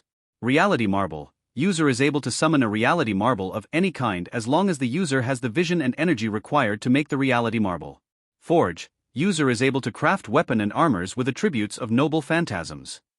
Ray smiled as he looked at one of his first abilities he had ever gotten. Using Chi, Ray started to trace out several noble phantasms to test their drain on spirit energy. Enkidu, Khalidbalg, Excalibur, Phoebus Catastrophe and Gibalg. Ray retracted the noble phantasms as he checked his status after creating the ring. Name, Ray. Age, immortal. Rank, 54 Spirit King. Power, 98 Title Dolua. Spirit, Azura War God, Samsara Eyes. Rings. Heavenly Demon, 10000000 plus. Sword Monarch, 10000000 plus. Ring of Atlas, 10000000 plus. Sin of Gluttony, 10000000 plus. Divine Forge, 100,000. The rate of aging my rings are going faster now. I should be able to dash. Aiko has used her second life-saving barrier. Ray thought as he frowned, feeling his seal he made for Aiko lose another life-saving barrier. She only has 3 life-saving barriers left. Ray frowned before shaking his head. Let's just hope that these 3 are enough for her. Ray sighed as he stood up. He could feel the approach of a large number of people within his spread-out senses, and the highest chance would be that they're the Spirit Hall. Jumping off the roof, Ray landed as he saw that the Sword Dolua walked out with a frown. So you felt it as well? Ray said, to which the Sword Dolua nodded. 7 kill sword disciples gather. The Sword Dolua shouted as alarms rang out with disciples running out one after another and gathered at the main area. Spirit Hall seems to want our death, but who are we? We are the 7 kill sword clan. We are feared among the continent for our spirits. Even if we lose, we shall take the Spirit Hall down with us. The Sword Dolua shouted out. 7 kill sword clan. 7 kill sword clan. 7 kill sword clan. The disciples started to shout out as each of them summoned their essence spirits and pointed them into the air. You know that high morale can only do so much in the face of a power like the Spirit Hall, right? Ray asked, giving the Sword Dolua a side glance. I know. I've already sent a few of our members away to the 7 treasured Glaze Tower clan. Hopefully my clan can survive this even if it is away from here. The Sword Dolua said with a resigned expression. So you have that little amount of trust in me? Ray said as he looked towards where the enemy would arrive. It's not that, but rather it's better to have a fail-safe. The Sword Dolua said as he too summoned his 7 kill sword. Well, just remember your job, I'll take care of the rest. Ray said as he saw the approaching enemy. Jumping up, Ray activated the avatar of Atlas and mixed it with his heavenly demon assault mode. The title Doluas on the Spirit Hall side also activated their powers as dragons, serpents and weapon spirits could be seen on a smaller scale in size compared to Ray's avatar, which stood heads and shoulders above theirs. Let's see how you title Doluas match up to me, Ray said as he summoned Tengaku and Kyoki. Dashing towards the crowd of title Doluas, Ray used faded steps as he disappeared and reappeared within their ranks. Shit. Die. One of the title Doluas shouted as he swung his sword spirit at Ray. Asterisk clang. The sword didn't even lay a scratch as he bounced off of the armor. Fire meteors started to shoot towards Ray as he used his sin of gluttony to eat the fire and destroy the meteor using his sword. Coating both swords in fire, Ray twisted his body, causing a ring of fire to shoot out, killing hundreds of spirit masters and a few title Doluas before they could even react. Holy shit. Some of the 7 kill sword disciples muttered, seeing Ray's power. Are we even needed? One of the elders said as he looked at the fight. Enough. We need to take care of the other spirit masters while Ray holds off the title Doluas. The sword Dolua shouted as he charged into the enemy army. Got it, charge. An elder shouted as they too launched into action. Ray, on the other hand, were parrying the continuous attacks of the title Doluas using his absolute zone. Enkidu. Ray shouted as he put his new ring to use. Golden chains shot out from around Ray as it restrained the title Doluas near him. Due to his current reserves, Ray couldn't afford to use Enkidu too much. Gi-bolg. Ray summoned the Crimson Lance as he dismissed Tengaku and Kyoki. Wielding the lance in his hands, Ray attacked the restrained Doluas quickly as he flowed through attack after attack. Asterisk boom. Ray ate the lightning that was shot towards him as he coated Gibalg in lightning. Stabbing the lance downwards, Ray created a large net of lightning, shocking and paralyzing the title Doluas in his range. Ray then twisted his body as he threw the lance towards the group of title Doluas. Black and crimson energy flared from the lance as it shot towards the title Doluas. Several Doluas were pierced as their essence spirits broke and faded, leaving their corpses to fall to the ground. The lance flew upwards as it twirled and flew back into Ray's hand. Spinning the lance in his hands, Ray positioned the lance in attacking position as he stared down at the remaining Doluas. The leader of this attack had an ugly expression on his face as he saw Ray kill several tidal Doluos easily. Looking at the figure in front of him, taller than a mountain, clad in black and red armor, its glowing eyes and deep red lance. It was the exact image of a war god if one were to ask what it looked like. What's worse, the leader could clearly tell that Ray was only a spirit king, 50 to 60. Yet his power surpassed an average Doluos at 90 to 95 in rank. We can't let him live. He is already a threat to tidal Doluos at spirit king level. We can't let him get stronger. The leader said as he got a soldier to send the message out for more reinforcements. Yu Tianguan. Cooperate with our spirit hall. We can't allow this anomaly to live. The leader shouted towards the tidal Doluo from the Blue Lightning Tyrant Dragon Clan. Yu Tianguan nodded with a frown as he too knew what an existence like Ray meant if he were to leave and get stronger. Four tidal Doluos moved besides Yu Tianguan as they prepared to do a spirit fusion technique. Ray grinned as he saw how 5 Doluos wanted to fuse. It has been too long since I fought an army and strong opponents. I might have become soft. Ray said as everyone could hear him. Entertain me. Ray shouted as energy flared around him. Unknown to Ray, his Azura war god spirit started to appear as it mixed with his current avatar. The avatar grew more life-like as suppression power could be felt radiate from the giant. Ray's domain spread out as the enemies felt their powers weaken. Domain type. Yu Tianguan said as he frowned heavily. It was rare to gain a domain skill in the Doluo continent, yet Ray was able to get his hands on such a strong domain. However, if Yu Tianguan knew that Ray had more domains in store, he would probably give up fighting. This is because each domain would stack with each other, including the debuffs, which could result in him being entirely powerless. Spirit fusion. Ancient elemental tyrant dragon. Yu Tianguan shouted as golden light descended down from the skies, illuminating the area as a 5-headed dragon with golden scales appeared. Each head as a different color to mixed with gold to signify its elemental nature. Ha ha ha ha ha ha. Ray laughed out in mockery. Of all the things they chose, they went for the element route. You just doomed yourself. But since you want to be a dragon, I'll entertain you. Ray said as he dismissed Gibalg. Come. Dawn of Ruin Gram. Ray shouted as he summoned the sword Gram. But he wasn't done as red energy gathered at it other hand. Thou dragon with sin, Ascalon. Ray shouted once more as the dragon-slaying sword appeared in his hand. Yu Tianguan frowned as he felt his spirit tremble from the fear it felt towards the sword Ray just summoned. Ray brought the 2 swords together as he grinned. The 2 swords melted into liquid as it started to merge. Yu Tianguan wanted to intervene but couldn't as they needed to synchronize the fusion, otherwise it would break apart. Dragon-slaying demon sword. Draconian Gram. Ray said as a new sword appeared in his hands. It had a pitch-black blade with veins of azure and red run down its length.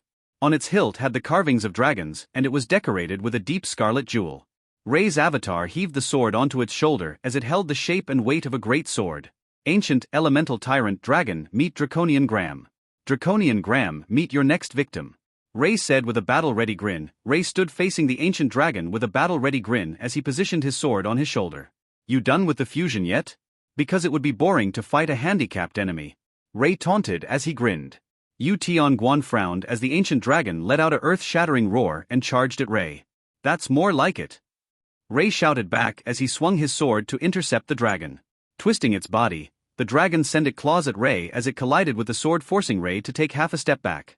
Ho, strength-wise it's pretty good, Ray said as he flicked the great sword so that the dragon's claws bounced upwards. Following the momentum, Ray slashed the great sword without delay as the dragon quickly opened its mouth to breath out fire, slowing down the blade. Useless. Ray shouted as he ate the fire and the sword continued its path. The dragon roared as a repulsion force sprang out from its body as it redirected the sword. Ray grinned as he used the sword as a pivot to swing his entire body and gave the dragon a kick to the torso.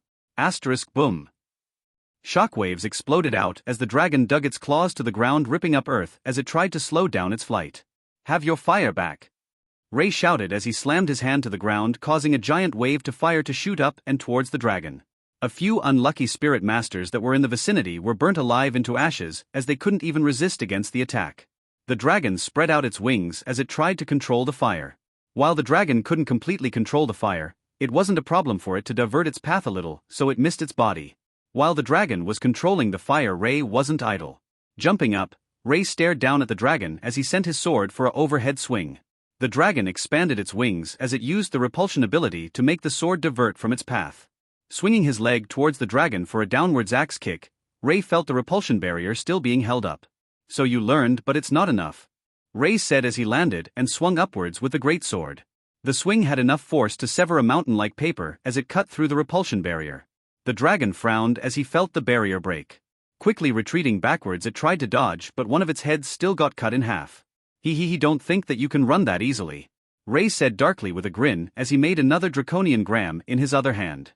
His avatar wielded the two dragon-slaying swords with ease as it charged towards the ancient elemental dragon. Other titled Doluas tried to interfere, seeing that the dragon was having trouble. Fuck off, Ray shouted as he twisted his body and used Absolute Zone to kill off two serpents that tried to bite him. Jumping up, Ray crossed both of his swords as he coated the two with lightning and fire. Slamming down the sword, Ray caused an explosion of lightning and fire in an area around him. Boom. A huge cloud of smoke covered the area as Ray's attack had scorched the entire area. Dum dum dum dum. Heavy footsteps could be heard as Ray's avatar slowly walked out of the smoke with a bloodthirsty grin ready for battle. Come on, show me more, Ray said as he dashed towards the dragon once more. Throwing one of his swords towards the dragon, Ray crouched into a low dash as the dragon blocked the first sword, causing it to spin upwards. Ray's grin grew wider as he swung the sword in his hands in a diagonal manner, cutting the dragon. Grabbing the airborne sword, Ray spun his body as he cut the dragon again in one swift motion. Support!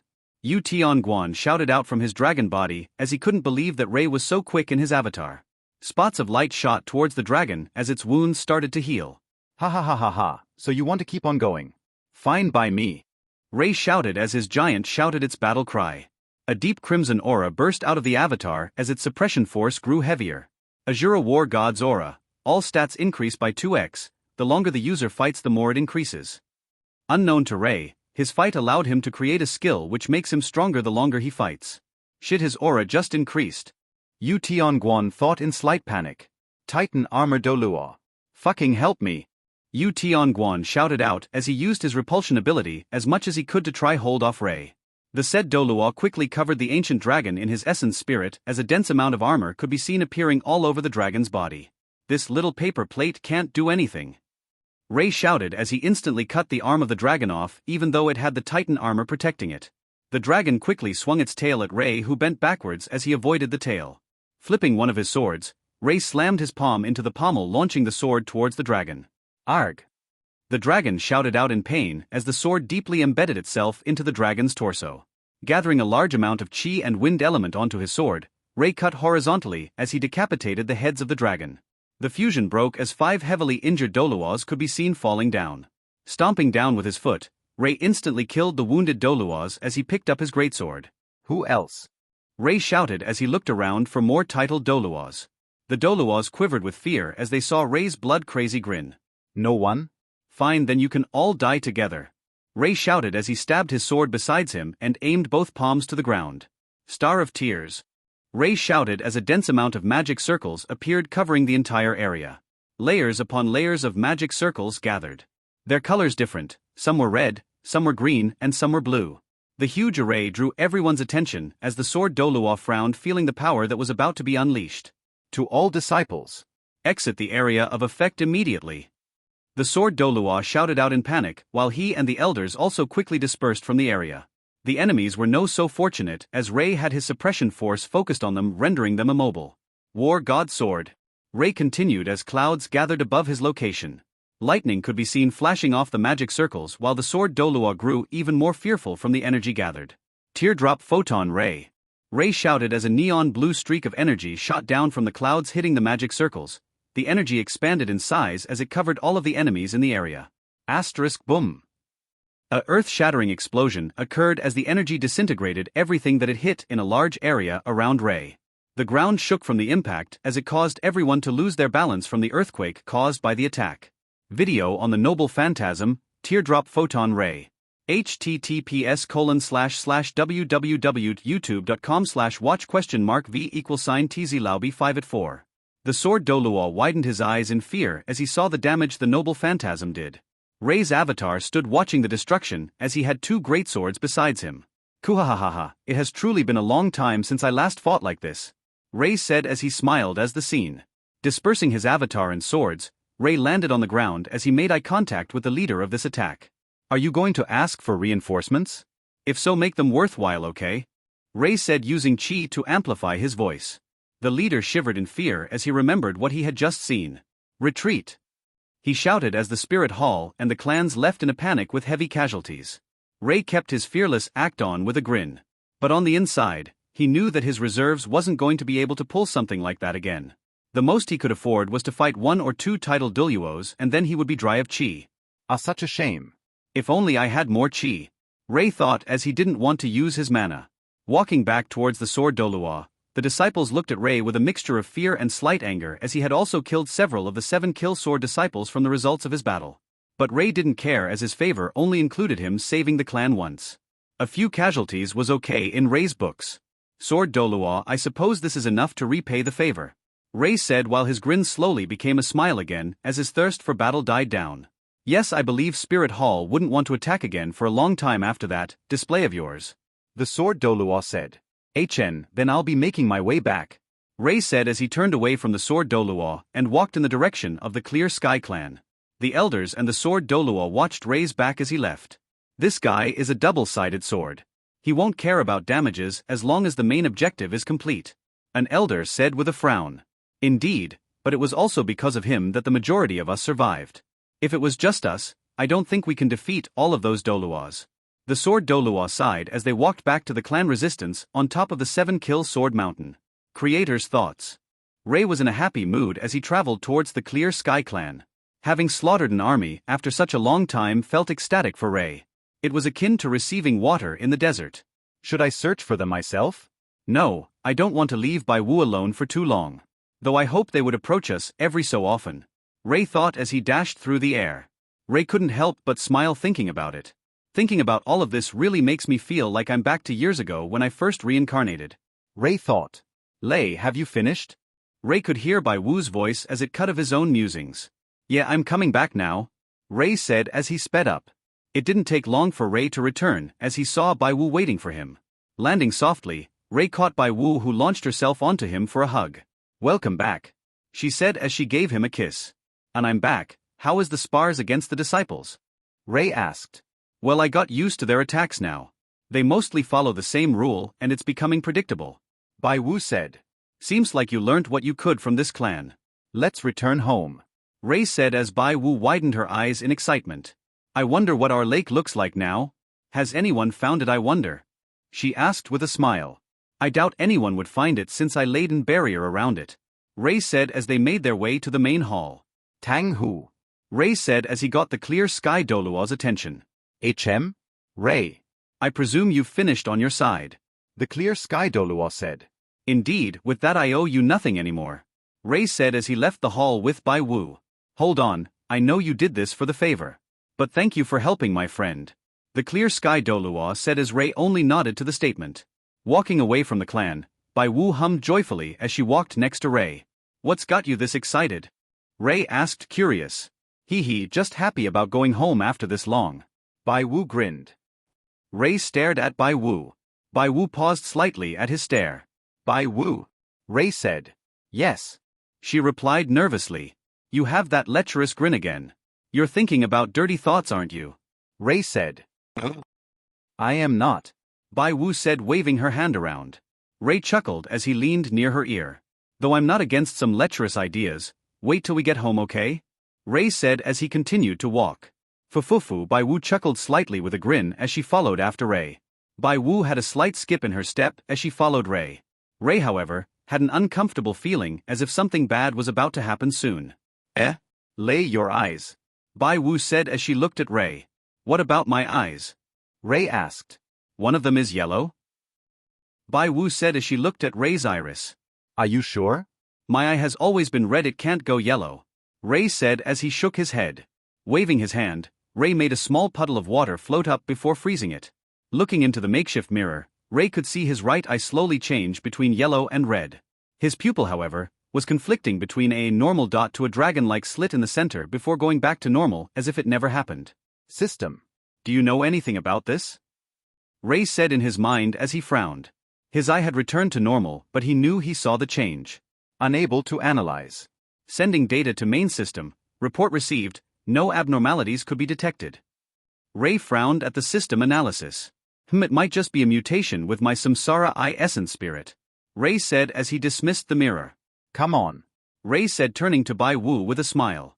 Well, if you're fine then that good. Bai Wu sighed in relief as she followed Ray. Though I think I saw white part turn black for a moment. Bai Wu thought as she eventually dismissed the thought. Eve was frowning as she saw this play out.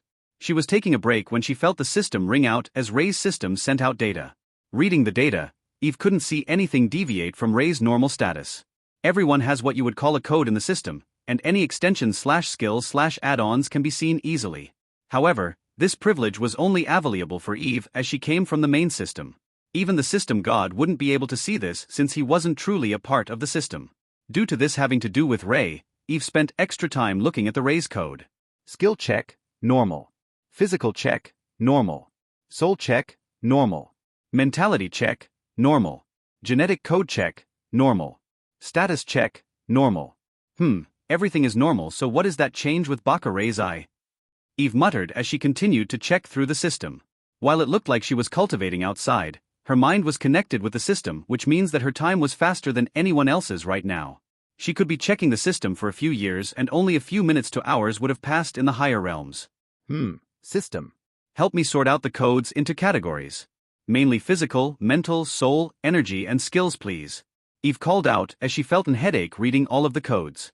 Understood. The system replied as the codes reshuffled themselves. Thanks, now let's see. Eve muttered as she checked the codes. I can edit some of his codes? Eve said, slightly shocked. System must warn Eve to not tamper with the codes too much, as a single mistake no matter how small can cause a malfunction with Ray's body. Tisk, so I can't boost Ray's stats too much. Eve clicked her tongue as she looked at the other codes. I should be able to increase some aspects a little, right? Eve asked. Indeed. Eve smiled as a holographic keyboard appeared before her. Decrease energy use slightly, increase efficiency slightly, increase energy reserve slightly and HM? I can increase the effectiveness of Ray's ring aging slightly. Eve said, surprised at the freedom she has with the system. Warning to Eve. You are not able to edit other people's codes like Ray's as they aren't as compatible with Ray. You are also not able to add what isn't there, so no skill add-ons.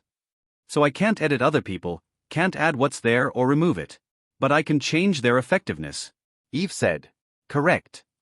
Well, Baka Ray, you better remember this favor. Eve smiled as she finished the edits. Seeing her finished work, Eve exited as she resumed to practice. But as she left, a string word stretched across the screen. Soul genetic code awakening 2% bloodline, hashtag and $% at dollar to be added when reaching 30%. Back to Ray and Bai Wu, Ray paused once more as he felt changes in his body. Looking at his hand, Ray could feel his reserves increase slightly. Could it be because of the fight? Ray thought. What's wrong, Lay? You're pausing a lot today. HM? Nothing, just my energy reserves increased a little. Ray said as he resumed their journey home. It didn't take long for Ray and Bai Wu to return to the Stardow Forest as Ray sat down by the lake once more. Laying onto his back, Ray rested his head on his hands. As I thought, it feels much better here. Ray said, closing his eyes. Bai Wu sat near him as she would occasionally give him a glance before blushing and looked away. Ray could see what Bai Wu was doing and only chuckled mentally as he waited for her to make a move. While he laid in silence, Ray started to check what had changed. I can output more power and use less energy in the process. Ray thought. Seems like aging my ring also takes less time now. I think this also accounts for my spirit bone. Ray thought as he experimented. It didn't take long for Ray to feel changes to his spirit bone. Heavenly demonic beast external tailbone, 1,000,000, 4 out of 10. It directly increased from 1 tail to 4. Ray thought, surprised at his newfound efficiency. Ray decided to stop as he could see Bai Wu still struggling. Bai Wu, didn't you want to do something lewd? Ray asked as he opened one eye and looked at her. Well this. Bai Wu stuttered as she felt embarrassed about it. While she was looking forward to it, she was also slightly worried and embarrassed from what the female disciple said. How she had to and then and finally. Just thinking about it made Bai Wu blush even more. // // Ray chuckled seeing her dilemma. How can you be both lecherous and shy? Take your time, I'm going to cultivate my ring for a bit. Ray said as he sat up. His divine forge ring appeared in his hands as he started to age it. Seeing that Ray was cultivating, Bai Wu stood up as she walked to the bush near the lake. Bringing out some equipment, Bai Wu looked at it as she remembered the conversation she had with the female disciple.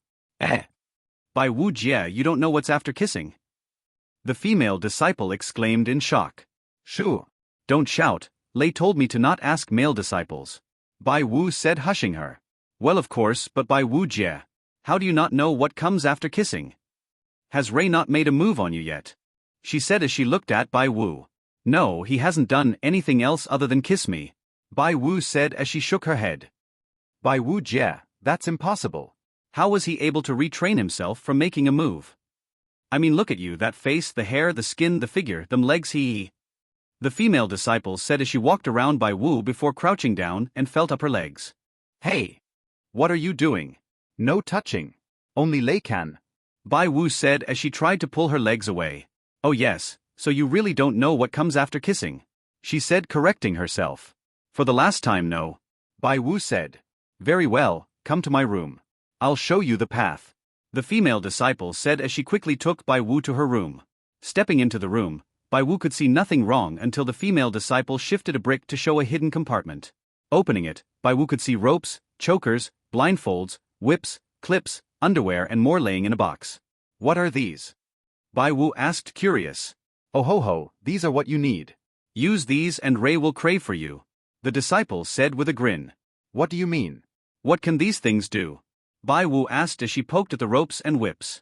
These cause slight amounts of pain to you, but they also give you ecstasy. Men like to dominate, so these are the perfect tools. They will cause you slight pain and turn Rei on. The disciple said as she started to run her hands across her own body with her eyes closed, imagining what would happen. But Lei never felt good about causing me pain. Bai Wu said, shaking her head. Are you sure they will work? She asked doubtfully. Oh, they will. If you don't like pain, then it's also okay. Just make yourself look weak and restrained. I'll show you how it's done, he. The disciple said with an ominous flare in her eyes, causing shivers down Bai Wu's spine. It's fine, I'm sure other disciples can help me out with this. Bai Wu said as she stepped away from the equipment. Oh ho, I don't mind if you leave, but I must teach you how to use these first. The disciple said as she locked the door. Sit by the side, I'll demonstrate it myself. The disciple said as she derobed herself. Wait, what do you may a dash? Bai Wu said as she was cut off when she saw her approach the equipment. For the next hour, Bai Wu sat watching in shock as she was shown how to use everything. After the hour, she walked out robotically as she held a box containing the gear. I've seen so much, she muttered as she hesitantly stored the box away. Bai Wu decided to ask a few other female disciples, but they were all the same. The gear, their uses, how to act to arouse Rei. Is this really what they do after kisses? Bai Wu thought. Bai Wu shivered slightly as she remembered the looks on their faces. Presently, Bai Wu peeked over the bushes as she looked at Rei, who was still cultivating. Will Lei really like this though? But all of the female disciples I asked were the same, so it should be correct. Bai Wu thought as she crouched down. Come on me. Stop hesitating. Bai Wu thought as she undressed herself and left her stockings on since she knew Rei liked it. Using her doppelganger skill, she looked at her clone. Bai Wu too, help me get into this. She whispered as the clone nodded. Shuffling around a little, her clone helped tie her up with a rope as she wore the choker and blindfold. Knowing the everything was in place, Bai Wu dismissed her clone when she suddenly realized she made a mistake. I can't move. No, it can't be, she said as she struggled around. But the way she was taught on how to tie the ropes made it tighter and tighter the more she struggled. Bai Wu was about to call out to Rei for help when she blushed and remembered how she looked. I can't let Lei find out about this. Aren't I supposed to approach him and not the other way round? Lei is also cultivating right now. Bai Wu thought as she could only try helplessly to free herself.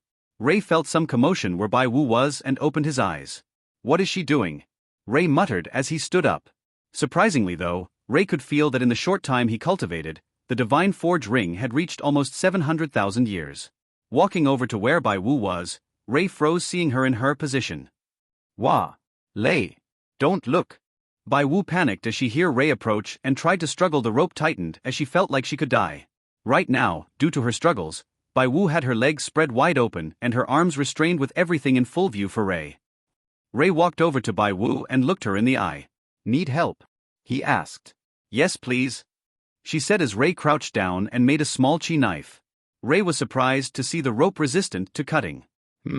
Rei frowned as he compacted the knife to be sharper and cut through the rope. I'm free. Bai Wu said, finally being able to move. Ray sat on a boulder nearby as he crossed his legs. Looking sideways, Ray saw all of the gear lined up and ready to use. Who provided you these? Ray asked with a slight twitch in his eye. The female disciples. You told me I can't ask the males, so I asked most of the females. They all said that these are useful for what happens after kissing. Bai Wu said as she dressed herself with a blush. Ray pinched the bridge of his nose as he frowned. Why the fuck are all the female disciples masochists? Ray thought as he felt stressed. He wanted Bai Wu to ask the females since he thought they would educate her on gentle methods, not BDSM. Do you not like it? Bai Wu asked as she looked at Ray. Why wouldn't I like it? Ray said as he uncrossed his legs. His little brother stood proud from the stimulation. The main question is, are you sure you like this types of equipment? Ray said, looking at her. Well, not really. Bai Wu said, shying away. Then why are you forcing yourself into it? Ray asked. Because they said you'll like it. Heis? Ray sighed as he really regretted telling Bai Wu to ask the female disciples. I like anything as long as you like it. If you want me to, use the gear. Then I will. Similarly, if you don't want it that way, I can be gentle with you when we go at it, da. Ray said, looking at her. Can we go gentle then? She asked hesitantly. Slight NSFW warning. Of course, but let me get rid of these first. Ray said as he waved his hand. The gear started to disintegrate as Ray walked towards Bai Wu and removed his jacket, shirt and then his trousers. Bai Wu gulped slightly, seeing Ray's little brother shadow her face with its eyes. Relax, Bai Wu, I'll take it from here.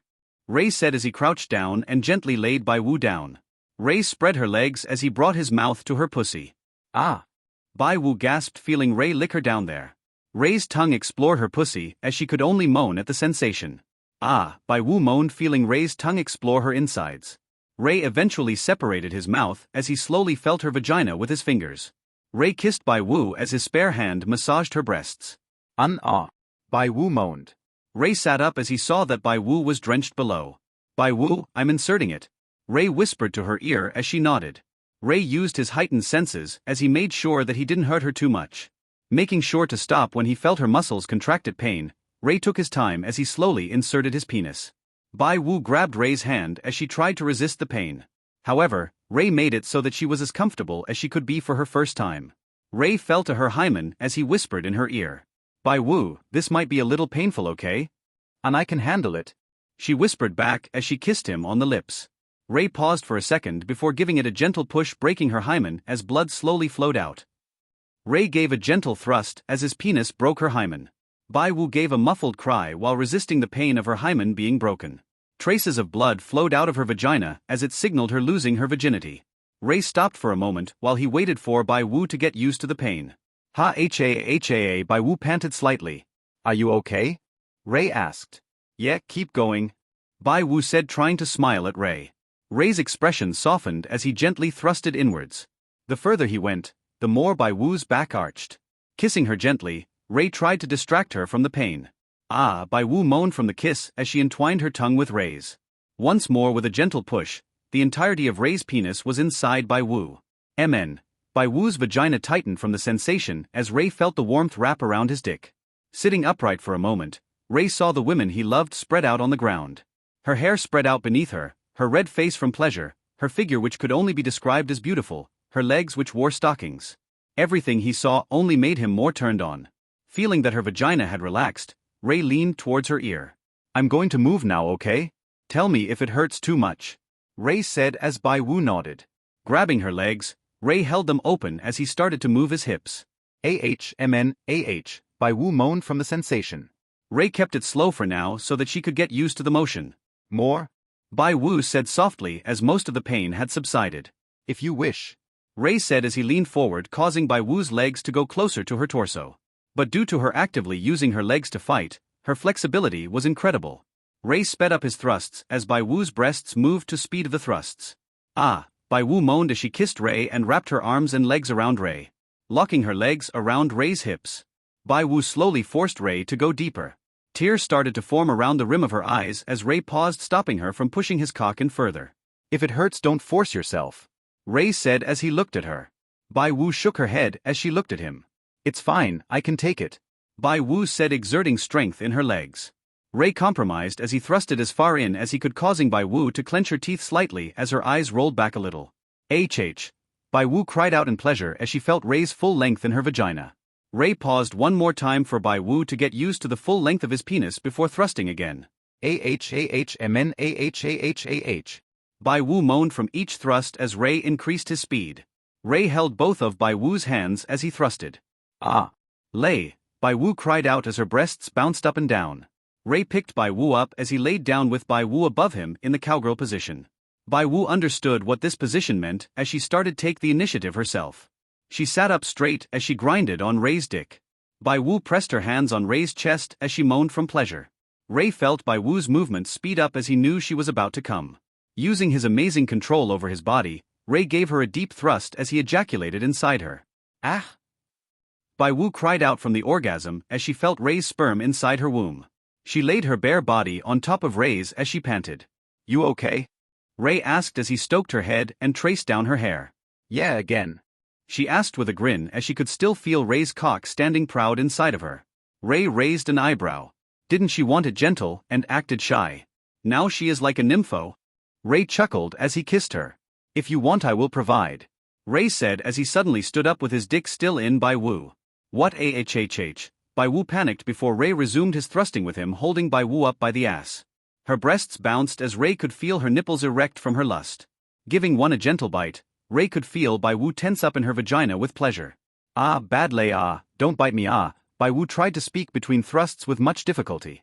Sorry, I didn't hear, Ray said as he pushed his cock deep into her, causing her to clench her teeth slightly as her eyes rolled back from the pleasure. Ah, naughty lay, put me down, ah, she said as Ray walked near a tree. Letting her down, Ray got Bai Wu to grab the tree as he started to fuck her from behind.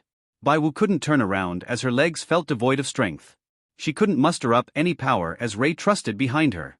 Ray grinned slightly as he licked his finger before inserting it in Bai Wu's ass. Lay, ah, wrong hole, Bai Wu tried to speak but felt a weird type of pleasure coming from having Ray play with her ass. Are you sure you want me to stop? Ray whispered in her ear as he continued to play with her ass, this time with 2 fingers. Bai Wu couldn't think straight as Ray continued to thrust with his cock while playing with her ass. Keep going, she said as she tried to move her own hips. I might have to call you little nympho now. Ray chuckled as he increased the speed of his thrusts while playing with her ass. Ah! Bai Wu came once more as she couldn't help but lose strength in her legs. Ray also came inside her as he could see his cum flow out of her vagina. Bai Wu continued to moan as she could feel the cum filling up every corner of her womb. Ray helped her up as he put her back against the tree so that she's facing him. Want more?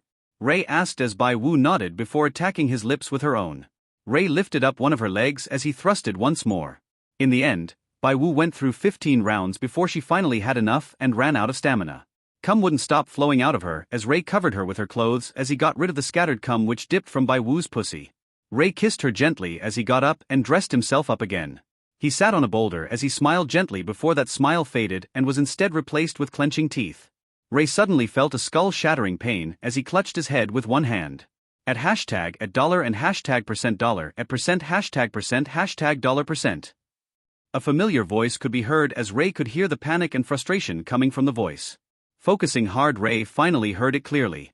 What have you done? It was his own voice. What have you done? His own voice filled with regret and pain flooded his mind as Ray clutched his head. How could you? Get out of my body. The voice continued to shout as Ray felt like his mind was going to break in half. Ray clenched his teeth as his spare hand clutched at the boulder he was sitting on. He broke it to pieces easily as his body fell to the ground. Ray opened his eyes in pain as he felt like a struggle was happening in his soul. Who the fuck are you? Ray shouted back in his mind as he tried to resist the pain to no avail. That's my line. The voice shouted back as Ray felt like he was losing control of his body before wrestling it back. Ray gave off a muffled cry of pain as he didn't want to disturb Bai Wu. Ray stumbled onto his feet as he tried to walk only to trip and fall. Kuh. Ray suddenly threw up a mouthful of blood as he continued to struggle. This is my body. Who are you? Ray shouted as he struggled with the pain. Ray Todoroki. Now get the fuck out of my body. I have to find Eve. His voice shouted back, exerting more force to take control. Who is Eve? Ugh. Ray cried in pain as blood started to flow out of his eyes and nose. Trash. His own voice rang out as Ray felt his mana stir.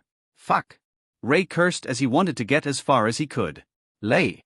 Bai Wu suddenly asked as she was awoken by the noise. Looking at Ray, Bai Wu was shocked as she saw how Ray had blood flow out of his face and clutched his head in pain. Bai Wu was about to go help Ray when he turned around. Fuck off, slut. His voice shouted out as Ray clutched his head. Don't call her that, you bastard. Ray cried out as he stumbled around. Lay?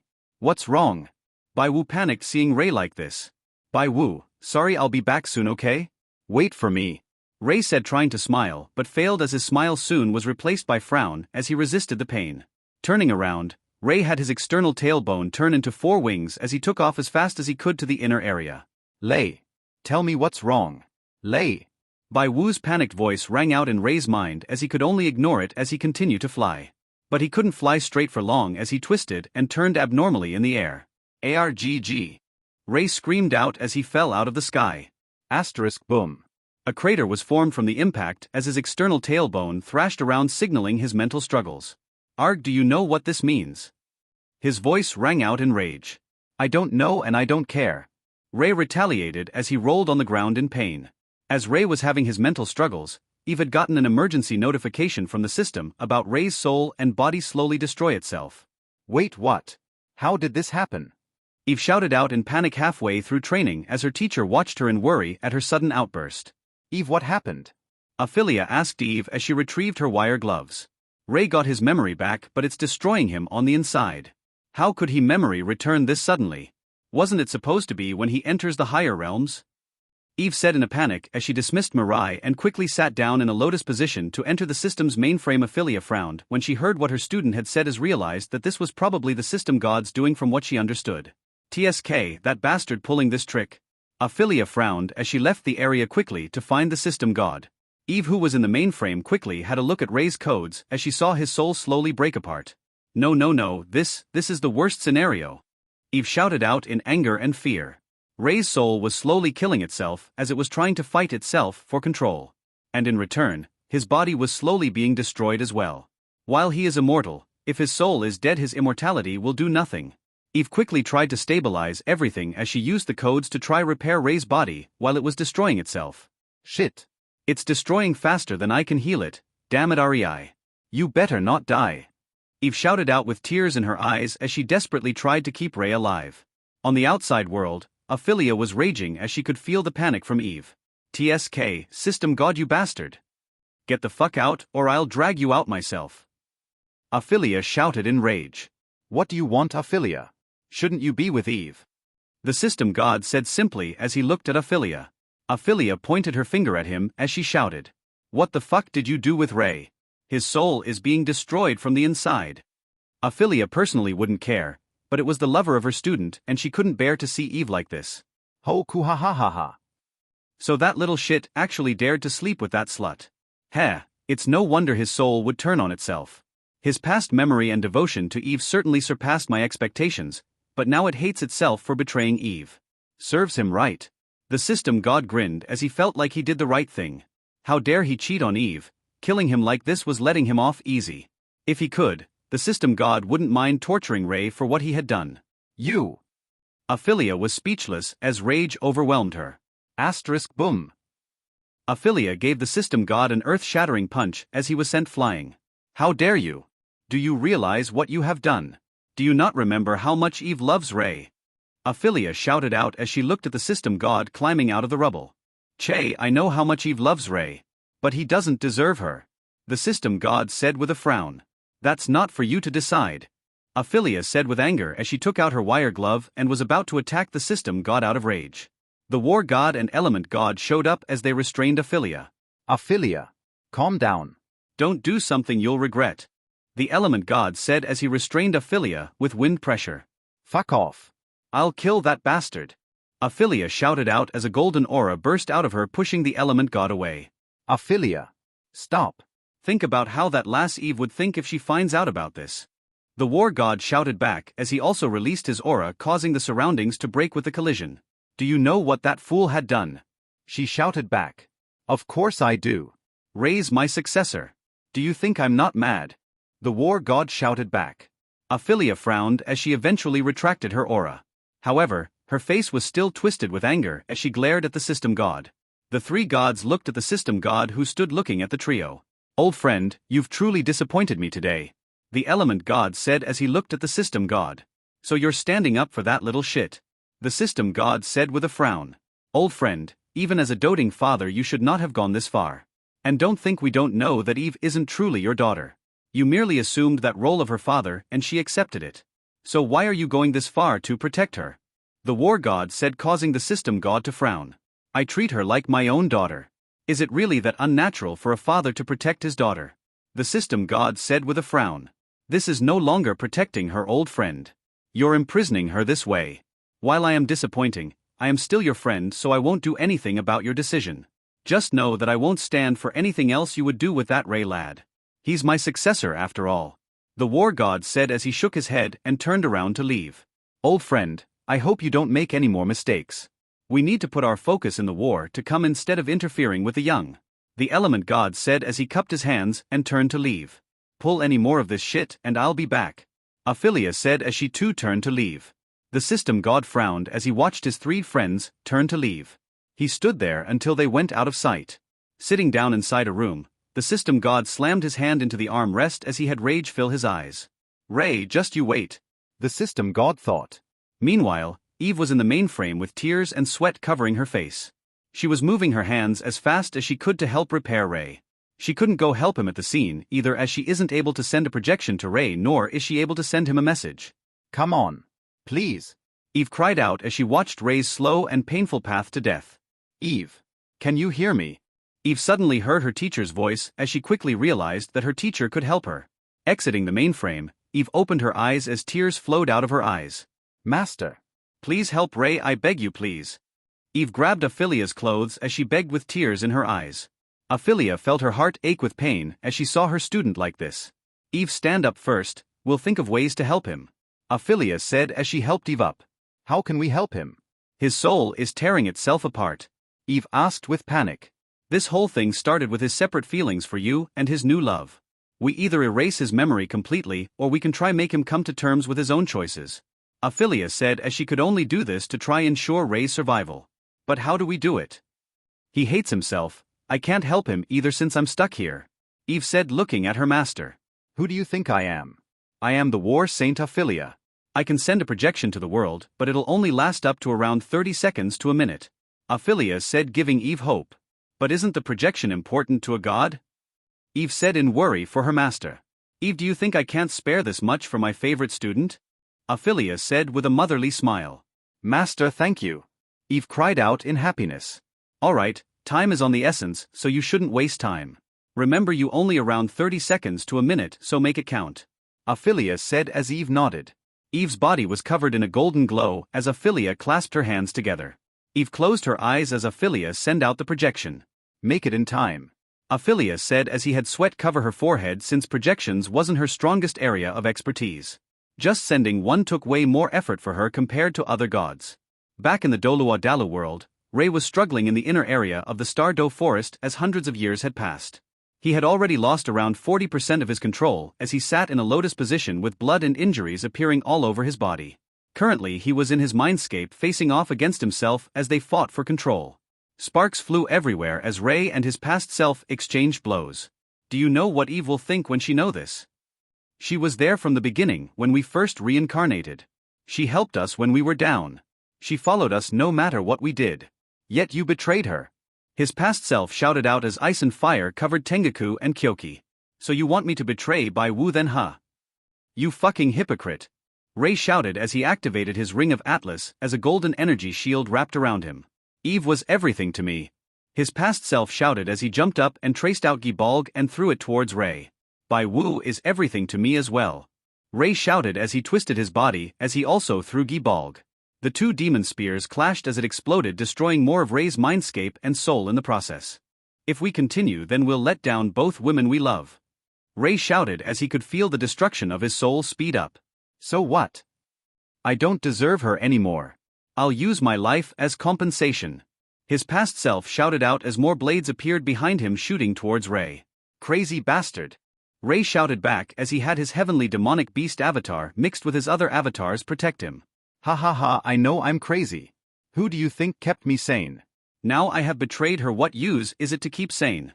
His past self shouted with tears of blood in his eyes as he sent elemental dragons towards Ray. Che, do you think she would be proud of this? Ray shouted as he ate the elements and sent it back. I don't need to know. I am the wrath of sin. His past self shouted out as crimson energy tattooed his body. Twisted motherfucker. Ray shouted out as he too started to chant. I am the holy in heavenly demon. Ray shouted out as golden energy tattooed his skin. Anger is my body and rage is my soul.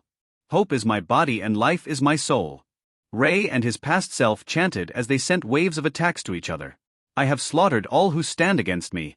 I have aimed to save all who stand beside me. Gales started to pick up as their energy flared to life. Unknown to forgiveness, nor known to mercy. Unknown to corruption, yet tainted in time. Ray's mindscape started to twist as its scenery started to change. Have discarded my life to kill my enemies. Have withstood against myself to protect my love. Yet it shall never be enough. Yet it shall be me who taints my soul. Both Ray and his past self's energy had reached its peak as the chant was almost finished. So I pray. Corruption of wrath. So I pray. Heavenly demon realm. With one more pulse of energy, both reality marbles appeared and clashed with each other. Ray's reality marble consisted of two sides of heaven and hell with it working in balance and heavenly demons attacking his past self's reality marble. His past self's reality marble consisted of monsters made from hate and regret as each one had red eyes fared with wrath as it too attacked Ray's reality marble. Ha ha ha ha. Fight. Fight. The more we fight, the faster we die. Ha ha ha ha. His past self laughed in craziness as he watched his mindscape break apart. To think it's me to destroys myself. I'm sorry Bai Wu, seems like I can't keep my promise. Ray thought as he saw that his past self wasn't going to stop. Stop. Eve's projection shouted as she saw what was happening. Eve. His past self saw Eve and looked away in shock and shame. Ray saw Eve as only smiled sadly. So you're Eve? Ray said as he had already resigned himself to death since he couldn't stop himself from destroying his soul. Eve, why are you here? I don't deserve to see you. Ray's past self said as tears of blood flowed from his eyes. Ray, look at me. Eve said as she walked to Ray's past self. Look at me, Ray. Eve shouted as she grabbed Ray's past self so that they were face to face. Do I look happy to you? Do you think I'll be happy if you killed yourself? Eve shouted with tears in her eyes. Ray's past self looked in silence as he saw Eve's fear at what he was going to do. But dash. Shut up. Eve cut him off. Are you really going to leave me behind? I waited for you in the higher realms. I trained so that I can follow you. Yet you're here trying to kill yourself. Was I that unimportant that you can just go kill yourself without worry? Eve cried out as she looked at Ray's past self. His expression faltered as he saw how Eve felt about all of this. But I betrayed you. How can I forgive myself for this? He said as he looked away from Eve. I know, it hurts when I see you with other women. But it hurts even more when I see you try to kill yourself. I find if you take Bai Wu or anyone else, just don't leave me behind, please. Eve cried as Ray's past self felt guilt like never before. Oi me. Did you get that? He said as he gave Ray a glance. Yeah, I did. Ray said as he nodded his head. Well, I'll give you a second chance. Don't you dare let either of them down by taking another woman. If you do, I'll be back even if I have to kill God. His past self said as he patted Eve's back. I don't plan to. In our life, the only woman we love are Bai Wu and Eve. No one else can be like them. Ray said as he shook his head. I'll take your no. I'll take my word for it then. His past self smiled as he faded along with his reality marble. Ray also retracted his as all of his memory flooded his mind. How he met Eve, the time they spend, their fight side by side, and how the system god erased his memory. So that's the whole story, huh? Ray said as he clushed his head from the influx of memories. Heis, I'm sorry, Eve. Ray said as he gave Eve an apologetic smile. Just make sure you get to the higher realms soon, okay? I'm waiting. Eve said as she wiped away her tears and smiled back. Ray went forward as he felt an urge well up inside him. Since this was inside his mindscape, Eve's projection had a physical body he could touch, so Ray kissed Eve on the lips, shocking her. This time, I'll defiantly keep my promise. He said as she started to fade it away. Eve nodded as Ray saw her disappear. Looking around, Ray could see his soul heal itself as he wasn't trying to kill himself anymore. It has been a few years outside. I wonder if Bai Wu is okay. Ray muttered as he returned his conscious to his real body. Opening his eyes, Ray saw his body covered with blood as a result of his soul fighting itself. Ray shook his head as he waved his hand and cleaned himself up with some water. Wait, did I just use mana? Ray muttered. Passive skill. Harmony. Host soul is in harmony with itself. Host is able to use both types of energy within host's body as they have fused. Increase in mental resistance, soul strength, mental strength, comprehension and access to divine energy. Divine energy, a multifunctional energy that is both produced inside the body and converted from the surrounding energy. So I can use this both mana and chi now? Ray said, looking up as he started to frown. People have broken my barrier. Shit biw. Ray widened his eyes as wings appeared on his back. Ray took off as he created a shockwave below him. Mama! Mama! A young girl called out to a woman as she ran towards her. Xiao Wu, don't run too much. You might hurt yourself. Bai Wu replied as she gently stroked Xiao Wu's hair. After Ray had left clutching his head from his internal turmoil, Bai Wu soon realized that she was pregnant with their child and decided to wait for Ray to return. She didn't want to leave just yet, as leaving could in turn bring danger to her child. So she decided to wait for Ray's return. So Bai Wu sat by the lake as she waited, from days, weeks to months. Eventually came the time when Xiao Wu was born, and Bai Wu realized that she looked almost exactly like a child version of her and decided to call her Xiao Wu. Lei, can you feel my happiness? This is our child. I called her Xiao Wu since she's like a tiny me, Bai Wu said as he held baby Xiao Wu in her arms.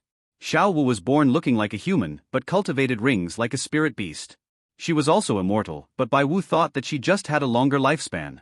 Mama, where's Papa? Xiao Wu asked one day as she looked at Bai Wu. Bai Wu felt sadness wash over her. He's away right now. He can't come because he has something important to deal with, Bai Wu said as she looked at Xiao Wu's innocent eyes. When will Papa return? Xiao Wu wants to see Papa. She pouted as she rolled around on Bai Wu's lap. Shall I tell you stories about your Papa then?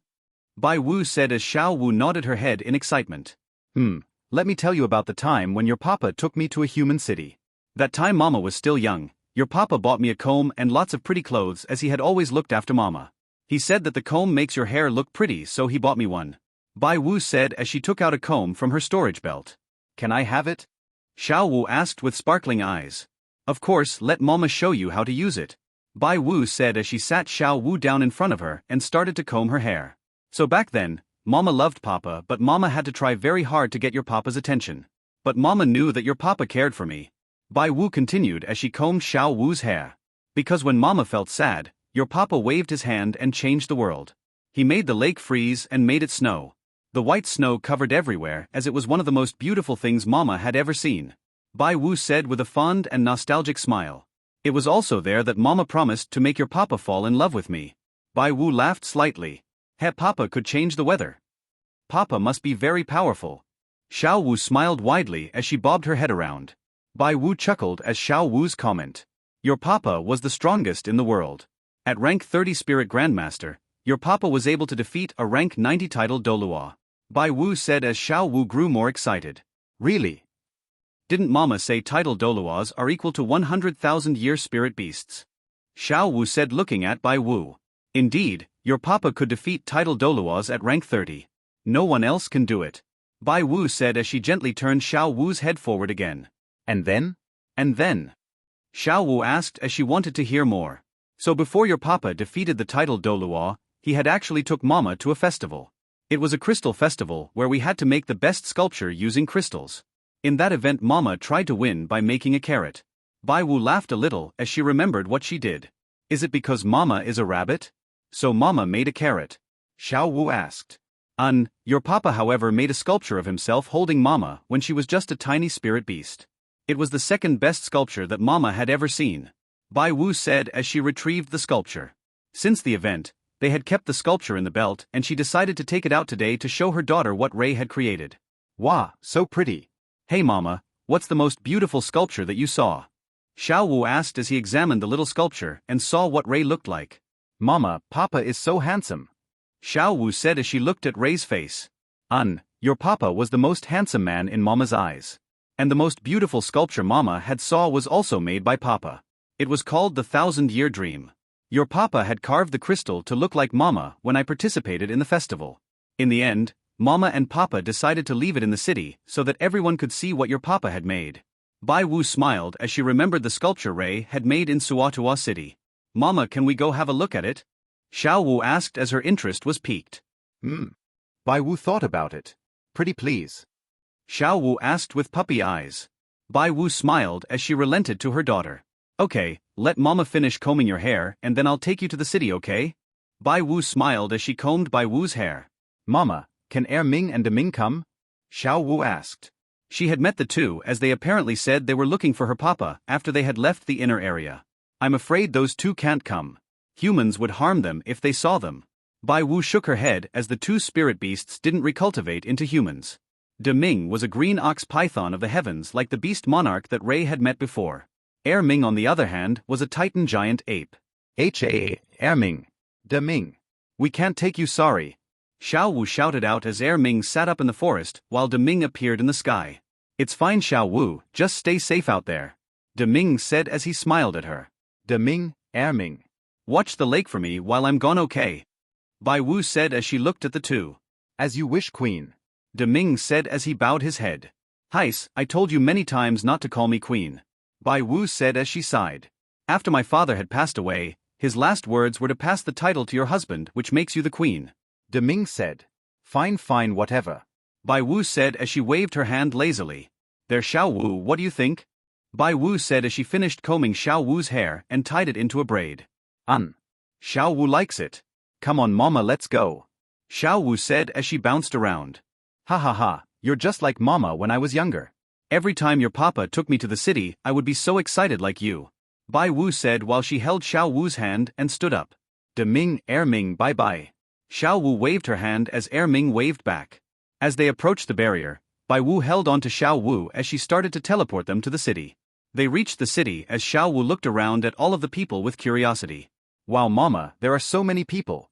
Xiao Wu said as people also looked in awe as they saw Bai Wu. And it's a city after all. Come, Mama will show you the statue. Bai Wu said as she led Xiao Wu by the hand. It didn't take long for them to approach the plaza where the city had placed the statue. Xiao Wu widened her eyes as she could see the similarities between Bai Wu and the statue. Xiao Wu ran up to the statue in eagerness as Bai Wu followed with a smile behind her. Hey Mama. You're right. It looks just like you when Mama was younger. Xiao Wu said with excitement in her voice. Come on, Xiao Wu. We don't want to damage it. Bai Wu said as Xiao Wu jogged back to her. However, what Bai Wu didn't know was that the future Supreme Pontiff Bibi Dong was visiting the city today, which means that there were a lot of hidden guards. One of them heard the conversation between Bai Wu and Xiao Wu. He frowned as he placed a tracking ability on them as he rushed to Bibi Dong. He could feel the aura of a spirit beast coming from them. Even though it's faint, he had to report back. Bai Wu frowned slightly when she felt an aura suddenly flare with spirit energy before leaving the area with speed around Spirit King levels, 51 to 60. This is suspicious. Bai Wu thought as she sent out her senses. This isn't normal. There are too many high-level spirit masters. She thought. Xiao Wu, Mama just remembered that we forgot something back home. Let's go back, shall we? We can come back later. Bai Wu smiled towards Xiao Wu as she didn't want to worry her. Fine, but we have to come back, okay? Promise, Xiao Wu. Xiao Wu said as she looked at Bai Wu. Mama promises. Bai Wu said as she held Xiao Wu's hand before quickly walking away from the city. Once she was out, she teleported away with Xiao Wu in her arms as quick as possible. Back in the Suatua city, Bibi Dong sat with a frown hearing the report of the guard. So you're telling me that there is a chance of 2 100,000-year changed spirit beasts? Bibi Dong said as the guard nodded. Interesting. I'm just in need of my 9th ring. Come. Call everyone, we're going to the Star Luo forest to hunt some beasts. Bibi Dong smirked as she stood up. The guard nodded as he went to inform everyone else.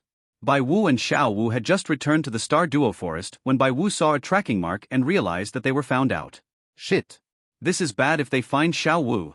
Bai Wu thought in worry. Ming. Ming.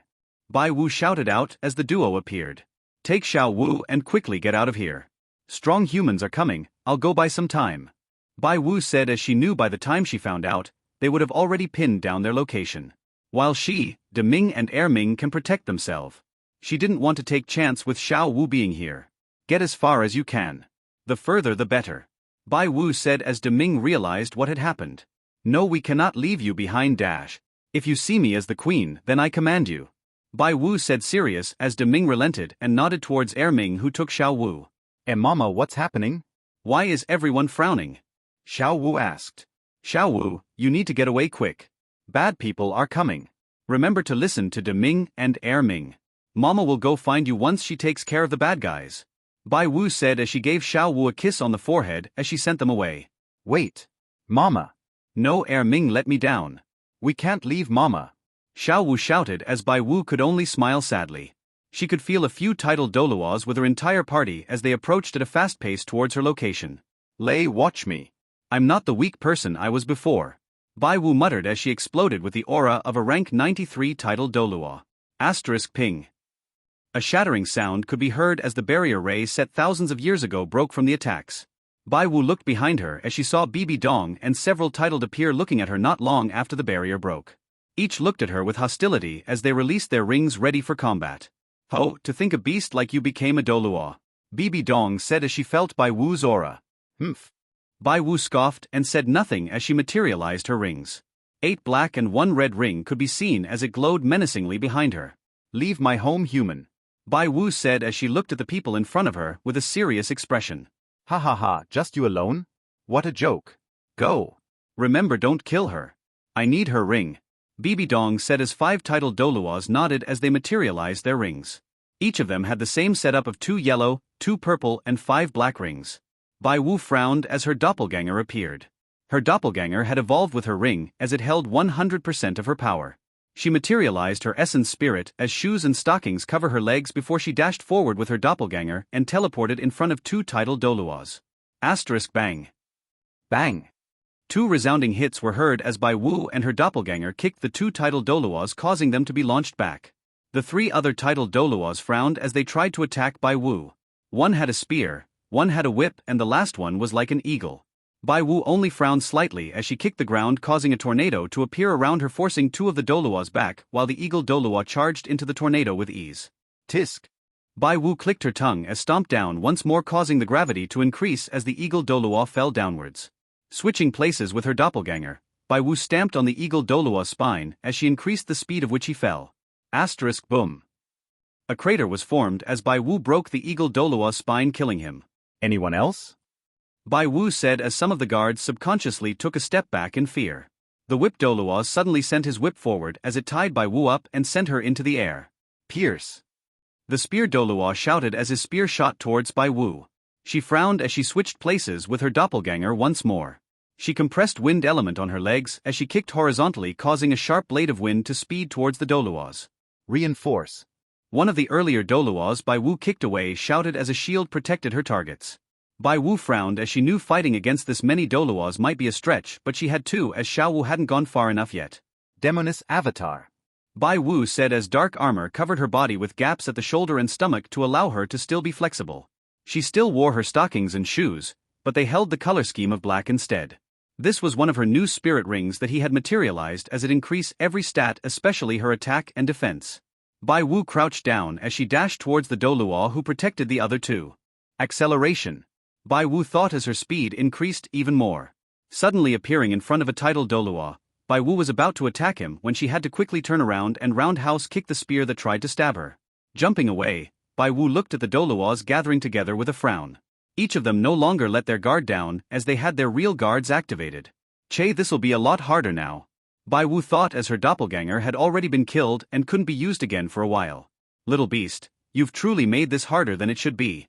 Bibi Dong said as she looked at Bai Wu. Bai Wu only smirked mockingly as she had pink mist spread out from her palms. Illusion realm. Bai Wu muttered as the pink mist spread across the entire area. Charm. Bai Wu combines the 2 abilities as illusion realm to make them see what they desire and charm to take advantage of that moment. Seeing that it had worked, Bai Wu dashed towards one of the Doluos and tried to kill him. Boom. She was suddenly hit in the side as she didn't realize that someone acted as if they were affected to trick her. Bai Wu looked up and saw that it was Bibi Dong. Bibi Dong waved her hand as she dismissed the pink mist, causing the 4 Doluos to snap out of it. The Doluo with the whip restrained Bai Wu once more as she saw Bibi Dong walking towards her with a neutral face as she was about to kill her for her ring. At least Xiao Wu escaped. Bai Wu thought as she closed her eyes since she couldn't escape from the bindings. The whip constantly drained spirit energy from her, causing her to not be able to summon up her strength. A terrifying pressure suddenly hit the area as it forced everyone to kneel heavily on the ground. Gentle footsteps could be heard as a figure landed nearby. "What do you think you're doing with my wife?"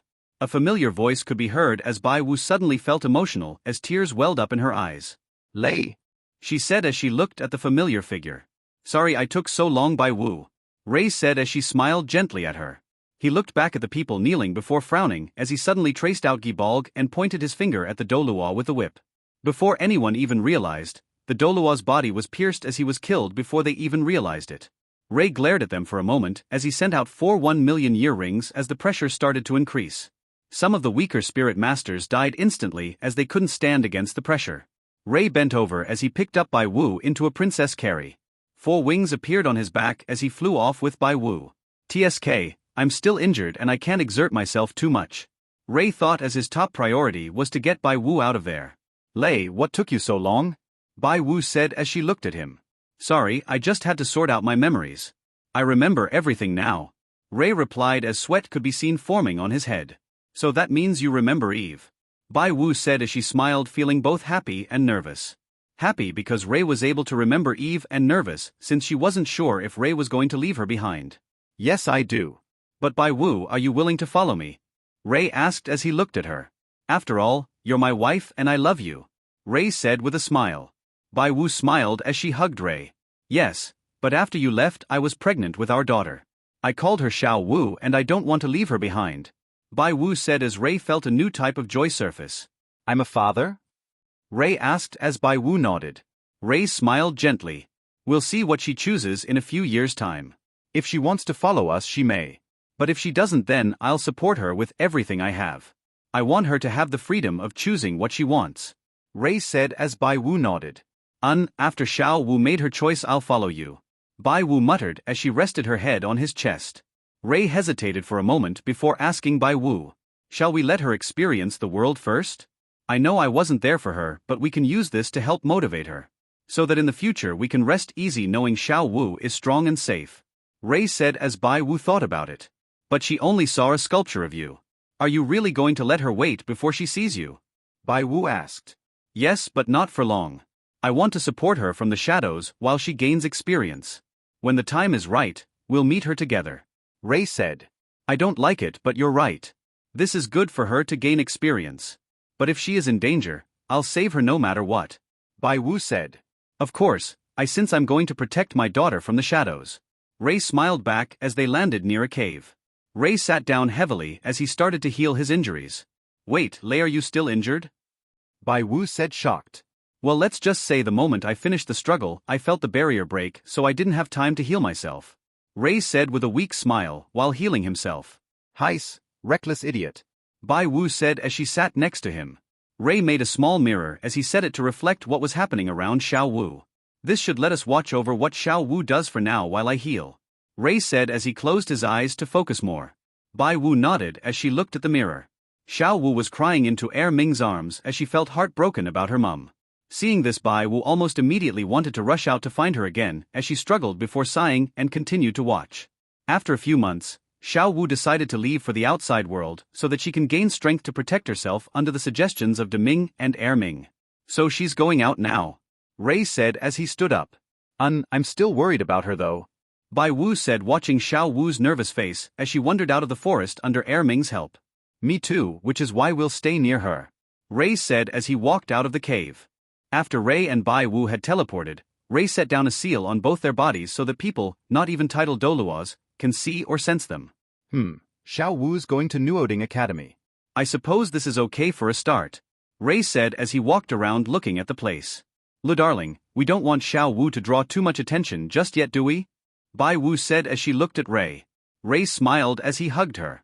"Sure, let's just hope no scumbag approaches her," Ray said as Bai Wu chuckled at Ray. Xiao Wu soon entered the Spirit Awakening Hall as the Spirit Master sent his energy to awaken her spirit. Boom. A sudden burst of aura shocked both Bai Wu and Ray as they looked at Xiao Wu. She had 2 pairs of wings sprout out from her back, 2 black and 2 white, while she had stockings and shoes materialize much like Bai Wu's essence spirit. In addition, she had a small rabbit tail and ears appear on her body. Heavenly soft bone demon rabbit. The Spirit Master said as he saw how Xiao Wu had innate full spirit power. Both Ray and Bai Wu couldn't contain their smiles as they saw how Xiao Wu had a combination of both their spirits. But her wings mainly came from Ray's bloodline turned essence spirit. Darling, did you see that? Xiao Wu has both our spirits. Bai Wu said with a happy smile. She wanted to rush out to congratulate her right away, but she knew she couldn't. Asterisk caret, caret asterisk. She really is our child. Ray said as he watched Xiao Wu get a scholarship for Nuoding Academy. Your spirit for close combat and mine for aerial, long distance and defense since those wings can change their shape. Ray said as he demonstrated to Bai Wu.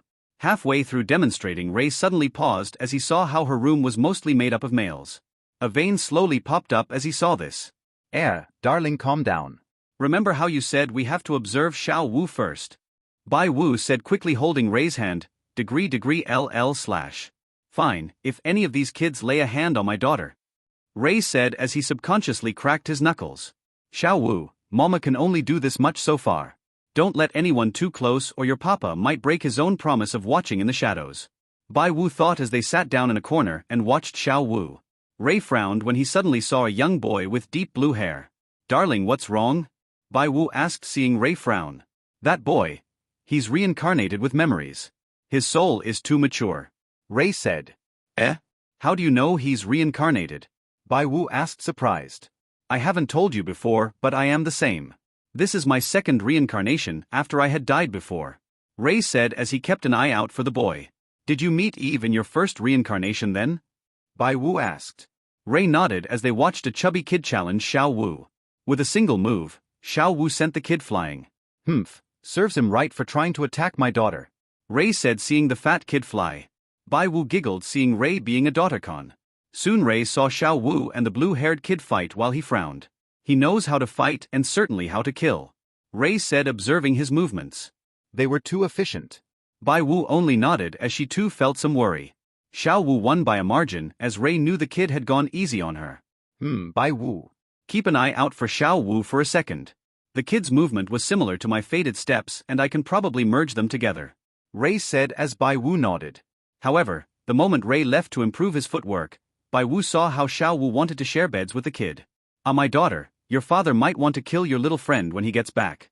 Bai Wu thought with a worried smile. Ray returned not long after as he had a twitch surface in his eyes seeing the scene. He walked up beside their bed and watched them without blinking to make sure the kid didn't do anything bad.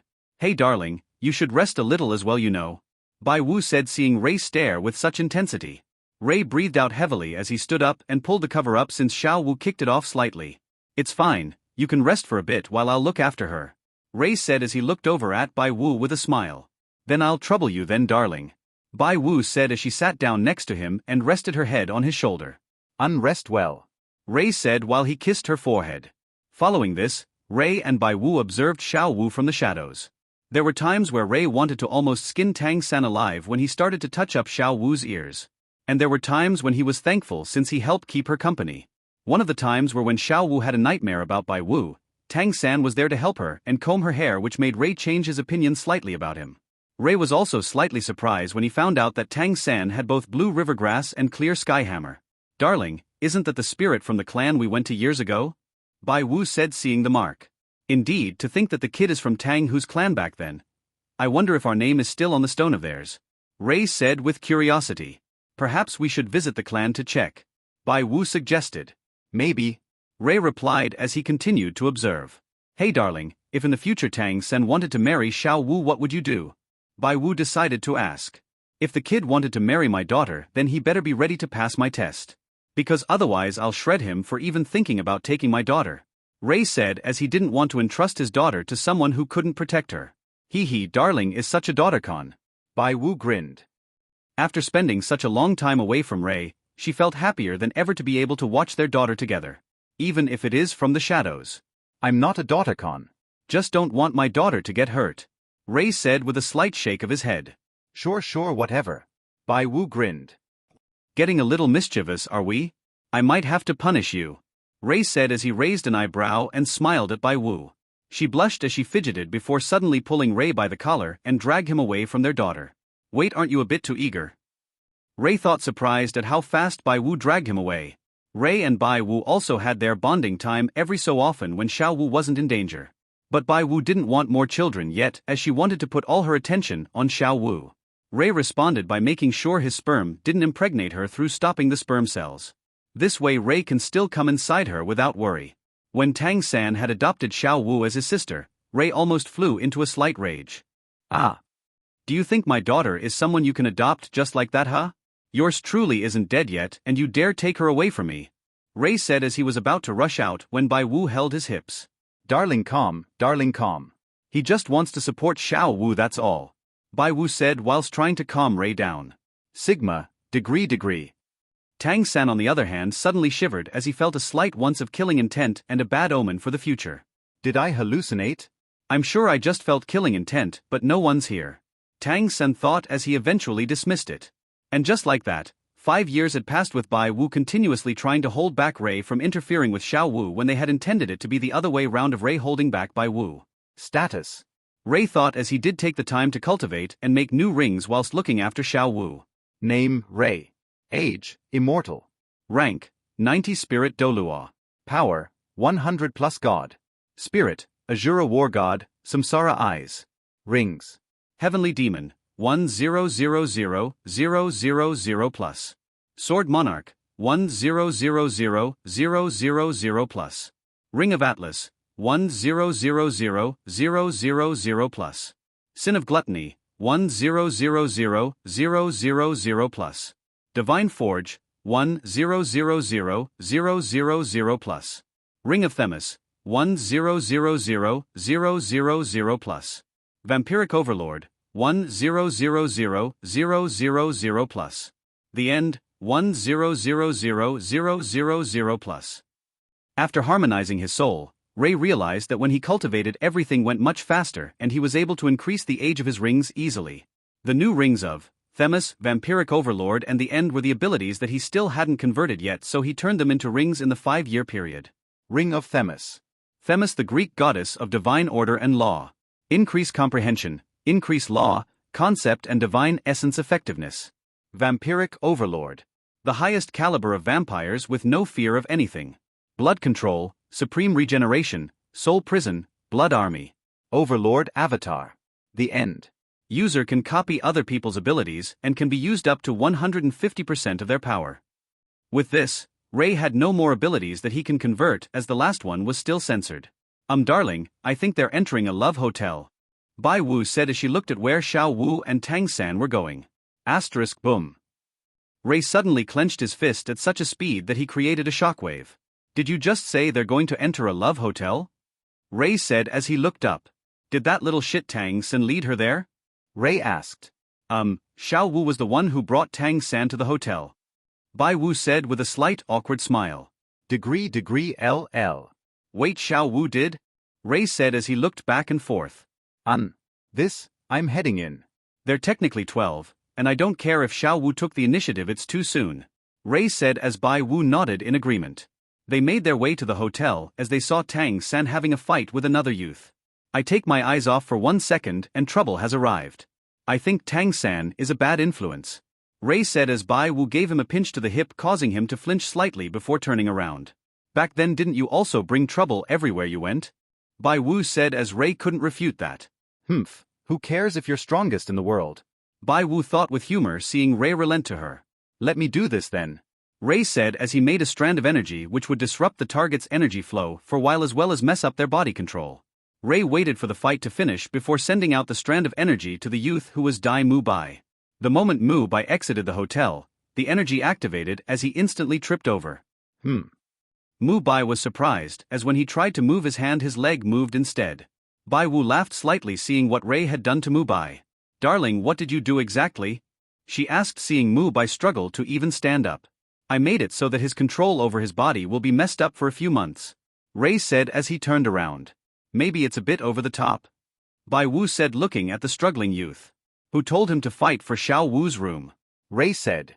"But I thought you didn't want her to share rooms with Tang San," Bai Wu said as Ray froze. "Fuck. I should have helped him instead," Ray said, giving himself a facepalm. Ha, come on darling. "I know you don't mind Tang San that much since he had taken care of Xiao Wu for us. On the other hand, I'm more interested in borrowing someone else's room for us," Bai Wu whispered in Ray's ear. Lecherous rabbit. Ray said as he pinched her nose before carrying her in a princess carry and borrowed someone else's room. And whose fault is it that I'm a lecherous rabbit? Bai Wu grinned as she wrapped her legs around Ray. Asterisk. I guess I'll have to take responsibility then, Ray said as they had some alone time over the night. Ray and Bai Wu stepped out of the hotel next morning as they followed Xiao Wu to the school she wants to go to with Tang San. When Ray arrived, he raised an eyebrow at the name. Shrek. What the fuck? Ray said, seeing the name. Darling, what's wrong with the name? Bai Wu asked, curious about Ray's reaction. Underscore? Well, I remember the name Shrek from my old life. He was a green ogre who lived in a swamp and had layers like an onion apparently. Ray said as he remembered his old life. Why would it be here then? Bai Wu asked, surprise at something which was in Ray's past life in this world. No idea. Ray shrugged as they walked to the testing area where Xiao Wu and Tang San showed their rings off. Ray saw Mu Bai from yesterday but seems like he figured out how to move his body but not his energy yet. While he can summon the rings, he can't use them. This kid has some talent if he has already figured out how to walk normally, Ray said as he walked past everyone without them knowing. Oh my god. Oh. Bai Wu suddenly shouted as she smelled an awful stench. It was worse as her sense of smell were quite good. Ray frowned as he too smelled it. Quickly isolating the smell from the space, Ray crouched down as he patted Bai Wu's back to help her try to get over that stench. What the hell? How can something be that smelly? Bai Wu cried out in injustice as she was taken off guard by the smell. It is rather disturbing that the smell was so strong, Ray said as he looked at the source of all this. It was smelly tofu. I'm going to go with the manga version since I like it more than the sausages. Since my daughter is coming here, I can't have her smell this shit, Ray said as he made a seal. Pushing the seal out to tofus, Ray erased their stench. As Ray did that, a guy with a thick beard frowned slightly as he realized the tofus didn't smell anymore. Oh my word. The gods love me. My tofu doesn't smell anymore. Cute, fragrant, tender tofu. He chanted as he made more tofus and realized that they still smelled quite badly. He kneeled in defeat. Wait, seems like it's his spirit abilities the problem, Ray thought as he made another seal. The seal entered the man's body once more as Ray could finally sigh in relief. Now my daughter can be spared of this, Ray said as he helped Bai Wu up just in time to see Xiao Wu walk over. Ray paused for a moment as he felt a tidal Doluan nearby. Bai Wu, do you feel that? Ray muttered as she nodded in seriousness. I'll go see if they're a threat. Keep an eye out on Xiao Wu for me, Ray said as Bai Wu kissed his cheeks before he leaped away. Making a few short leaps, Ray saw that it was a hooded figure observing the entire situation and frowned. His aura. There's something familiar about it, Ray muttered as he landed beside him. Ray grabbed out his hand as he dragged the hooded figure into the separate dimension. Who are you? I could feel you in Nuoding Academy and now you're here in Shrek Academy, Ray said as he looked at the figure. The figure frowned as he brought out his essence spirit since he could tell Ray was more powerful than he was even at rank 90. Ho, Clear Skyhammer, are you related to that blue-haired kid? Ray said, seeing the spirit. What's that to do with you? He spoke in wariness as he was prepared to attack Ray to protect his son. What's that to do with me? That lad adopted my daughter as his sister, how can it not have anything to do with me? Ray said, irritated as the figure paused for a second before roaring out in laughter. Wahahahaha. So you're that girl's father. I'm Tang San's father, Tan Hao. Tang Hao said as he removed his hood. Aya, seems like your daughter is pretty fond of my son. Tang Hao laughed as Ray had a tick on his head. Say, what do you think about marriage between the two? They seem to like each other. Tang Hao joked with a smile. He wanted to make Ray lower his guard slightly so that if anything did go wrong he would be able to take the initiative. You looking for a fight? How can I give my daughter away to someone who can't even protect her? Ray said. Are you saying my son is someone who can't protect her? Tang Hao frowned as he readied his hammer. Prove me wrong then, Ray said as he clashed auras with Tang Hao. Tang Hao materialized his rings as Ray finally knew what the familiar feeling was. Oi, that red ring. It was from the blue-silver empress, wasn't it? Ray said, causing Tang Hao to widen his eyes. Ray remembered that years ago when Bai Wu was still a rabbit, he took her around the forest and wandered into the blue-silver grass area where she had resided. You knew Ain. Is that her name? Seems like immolation, Ray said as Tang Hao felt sad on the inside, being reminded of his failure once more. Yes. I failed to protect her when my son was born, Tang Hao confessed. Che, I hope your son doesn't turn out like you. Ray said as he would turn the world asunder if Xiao Wu ever immolated because of Tang San's weakness. I hope he doesn't as well.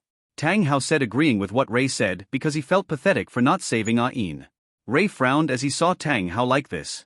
I know that Ain isn't completely dead. You're resurrecting her somewhere, aren't you? Ray said as Tang Hao looked at him with shock. Ray knew that Ain wasn't completely dead as he could still sense life in her soul connecting to somewhere. If she has a chance to be alive, why the fuck are you sat here depressed? Ray said as Tang Hao snapped out of his depression. If they do get together, I wouldn't want my in-laws to be sat depressed worrying about failures when there is a way through it. Ray said as he turned around since he now knew Tang Hao wasn't a threat. Ray forced Tang Hao out of the space as he returned to Bai Wu. So who was it? She asked. Tang Hao, Tang San's father. Ray said simply. So it was Tang San's father. Bai Wu said in understanding as they were doing the same with looking out for their child in the dark. Anyways, what happened so far? Ray asked. Not much. The man selling tofu was 14 years old. Some girls appeared as they passed the initial test. Xiao Wu and the rest of them are facing against a rank 76 spirit saint. They just have to make sure they survive till the time runs out. Bai Wu said as Ray watched in interest. Well, if they're going to be Xiao Wu's team mates, then let's see their combat standards. Ray said as they observed the fight. First day power. A pink-haired girl with a glass tower called out as Xiao Wu gained an increase of 30% attack power. That girl was Ning Rong Rong. Xiao Wu spread out her wings as he flew up with two of them turning to spears. Go! She called out as they shot towards the rank 76 spirit saint Zhao Wuji. Zhao Wuji grinned as he was about to counter the spears when Blue River Grass grabbed onto them, shocking him slightly. Tang San controlled the spears whilst keeping their momentum, forcing Zhao Wuji to tilt his body to dodge. Xiao Wu took this time to fly towards Zhao Wuji and kicked him in the chin, causing him to throw his head back. Tang San controlled the spears perfectly so that when Zhao Wuji wasn't looking, the spears pierced towards his weak spot. Futile. Zhao Wuji shouted as his rings formed a protective cover around him, bouncing the spears away, which returned to Xiao Wu as they morphed back to wings. Darling, they've improved a lot, haven't they? Bai Wu asked, feeling proud of Xiao Wu. Yes, but against a spirit saint it still falls short. Ray said, but couldn't hide the smile that crept onto his face. Fufufu, so shy. Bai Wu giggled as they returned focus to the match. A black blur could be seen dashing around whilst attacking Zhao Wuji. She was Zhu Zhu Qing and she is a light attack type with her attacks appearing in large quantities but lacked force. Ha! Zhao Wuji shouted as his aura forced her back. Zhu Zhu Qing held her ears in pain whilst retreating. Xiao Wu took the chance to appear behind him as her four wings turned to tail-like objects restraining him, whilst she tried to lift him up by kicking him upwards. You don't have enough power. Zhao Wuji grinned as Tang Sen appeared before him. Controller of the crane and dragon. Tang Sen used a technique as it forced Zhao Wuji's center of gravity to shift, allowing Xiao Wu to lift him up. She twisted her body as her tail-like object smashed Zhao Wuji into the ground. Asterisk boom. A crater could be seen as Zhao Wuji climbed out barely harmed. Zhao Wuji's aura roared out as his real guard started to materialize. The four new students looked at each other before nodding. Xiao Wu grabbed onto the blue slivergrass as she also used her wings to fly backwards so that there is more momentum. Zhu Zhu Qing grabbed onto Xiao Wu as Ning Rong Rong gave them boosts to their stats. They both dashed forwards with Zhu Zhu Qing attacking first, followed by Xiao Wu, who morphed her wings into a single drill-like shape for increased attack. Asterisk boom. A giant shockwave exploded out as both Xiao Wu and Zhu Zhu Qing got sent backwards.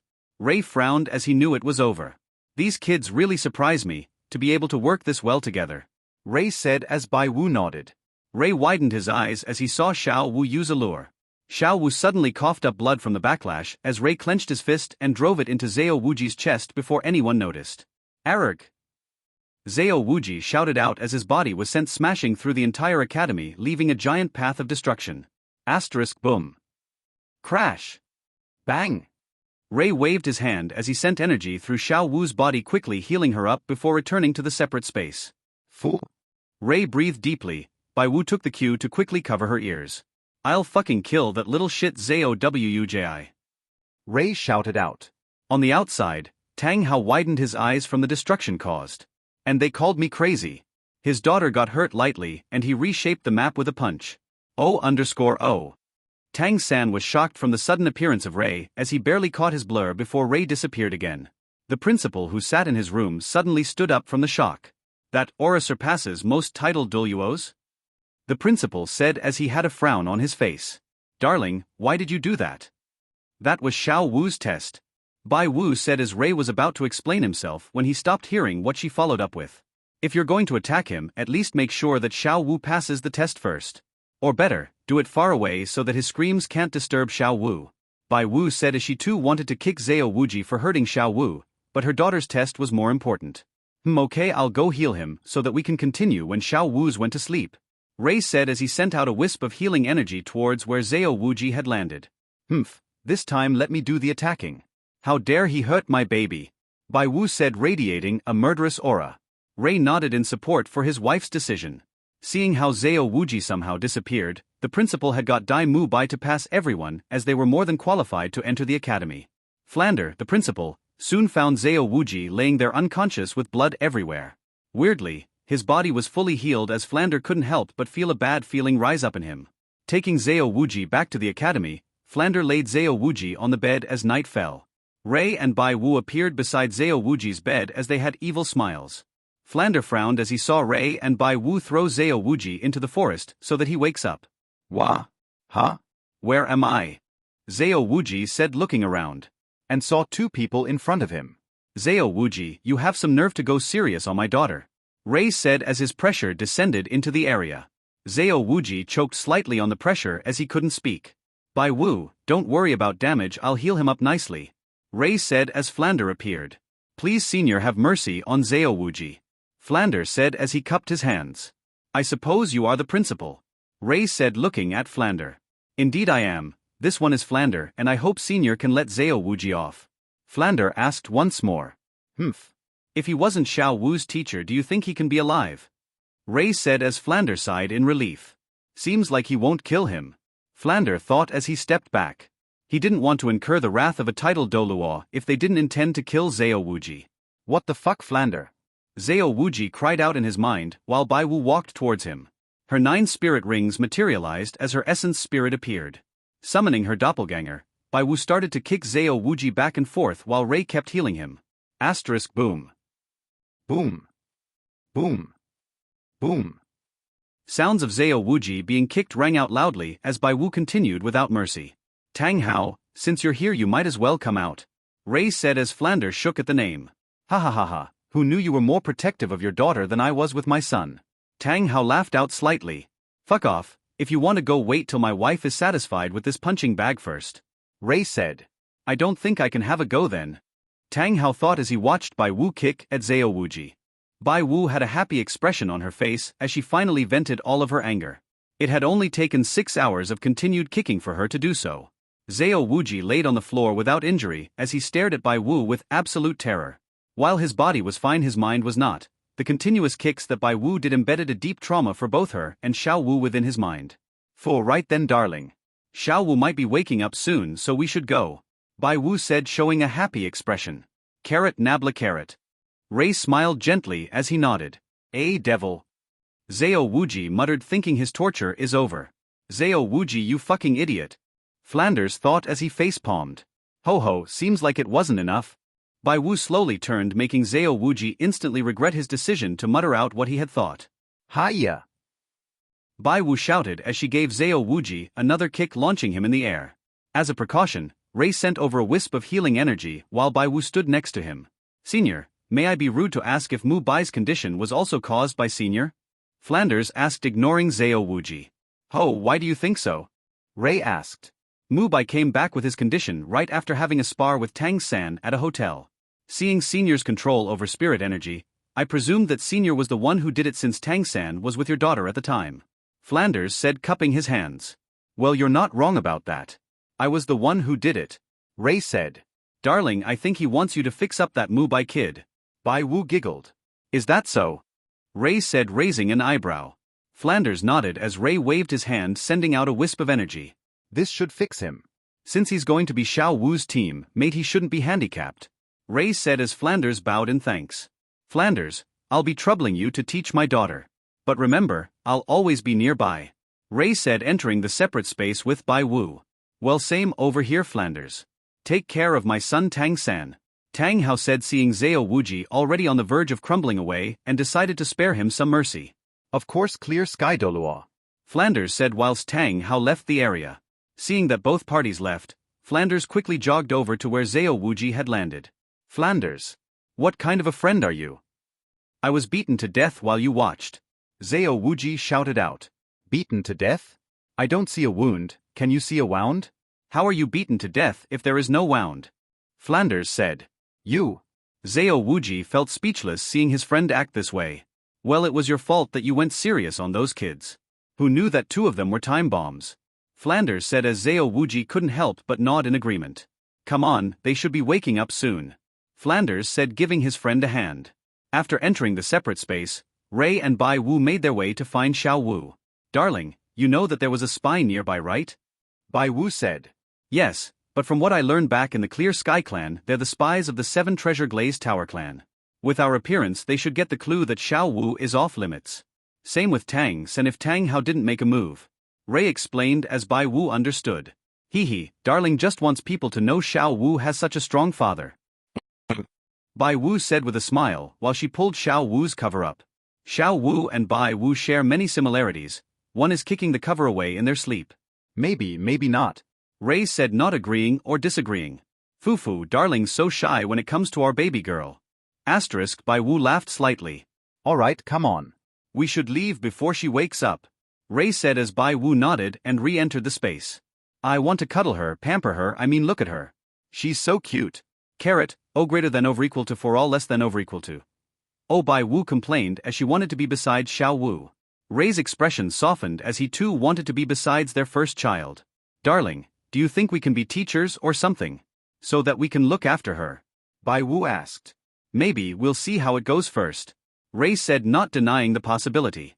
Soon Xiao Wu woke up as she went to look for Tang Sen straight away. Not too long after, the duo came across a short fat teen grabbing onto a woman pestering her. Such a cute little snack, want to be my girlfriend? He asked when he saw Xiao Wu.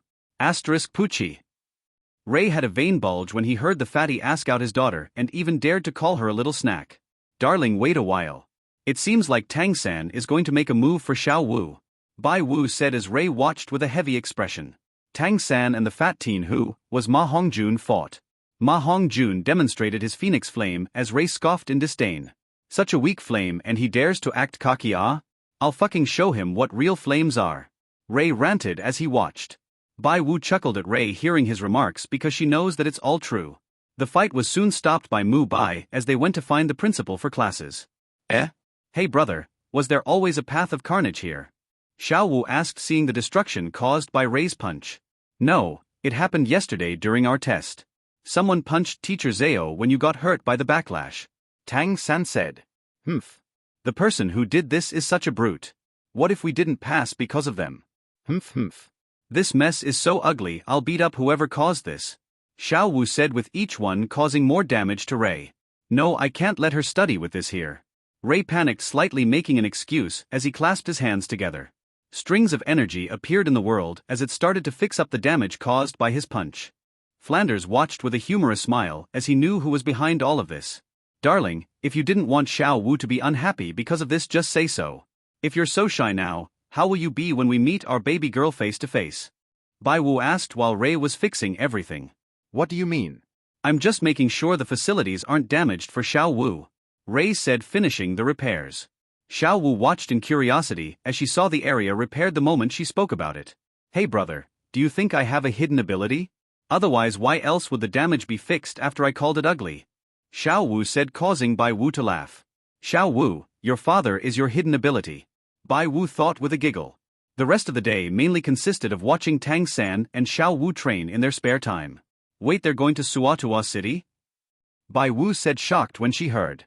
Darling, this could be bad. There could be Spirit Hall elders there, and not to mention the 1,000-year dream you made. Xiao Wu looks a lot like the statue, it could be worrying. Bai Wu said as Ray nodded in understanding. Bai Wu, you look after Xiao Wu. I'll head to the city first to check if anything is off. Ray said as Bai Wu nodded. Teleporting to the city, Ray saw how busy it was. Much busier than years ago. Spreading out his senses, Ray made sure that no one higher than Spirit Saint was in the city. Ray stopped as he saw the 1,000-year dream he made years ago. His gaze softened, remembering about his times with Bai Wu. Flashback no jutsu. Lei. Can you make a sculpture of Bai Wu? Bai Wu asked, holding the sculpture that Ray made. End of flashback. No jutsu. Darling. Bai Wu asked as she tapped his shoulder. HM? Oh, they're here already. Ray said, seeing the students. Yeah, what were you thinking about? Bai Wu asked.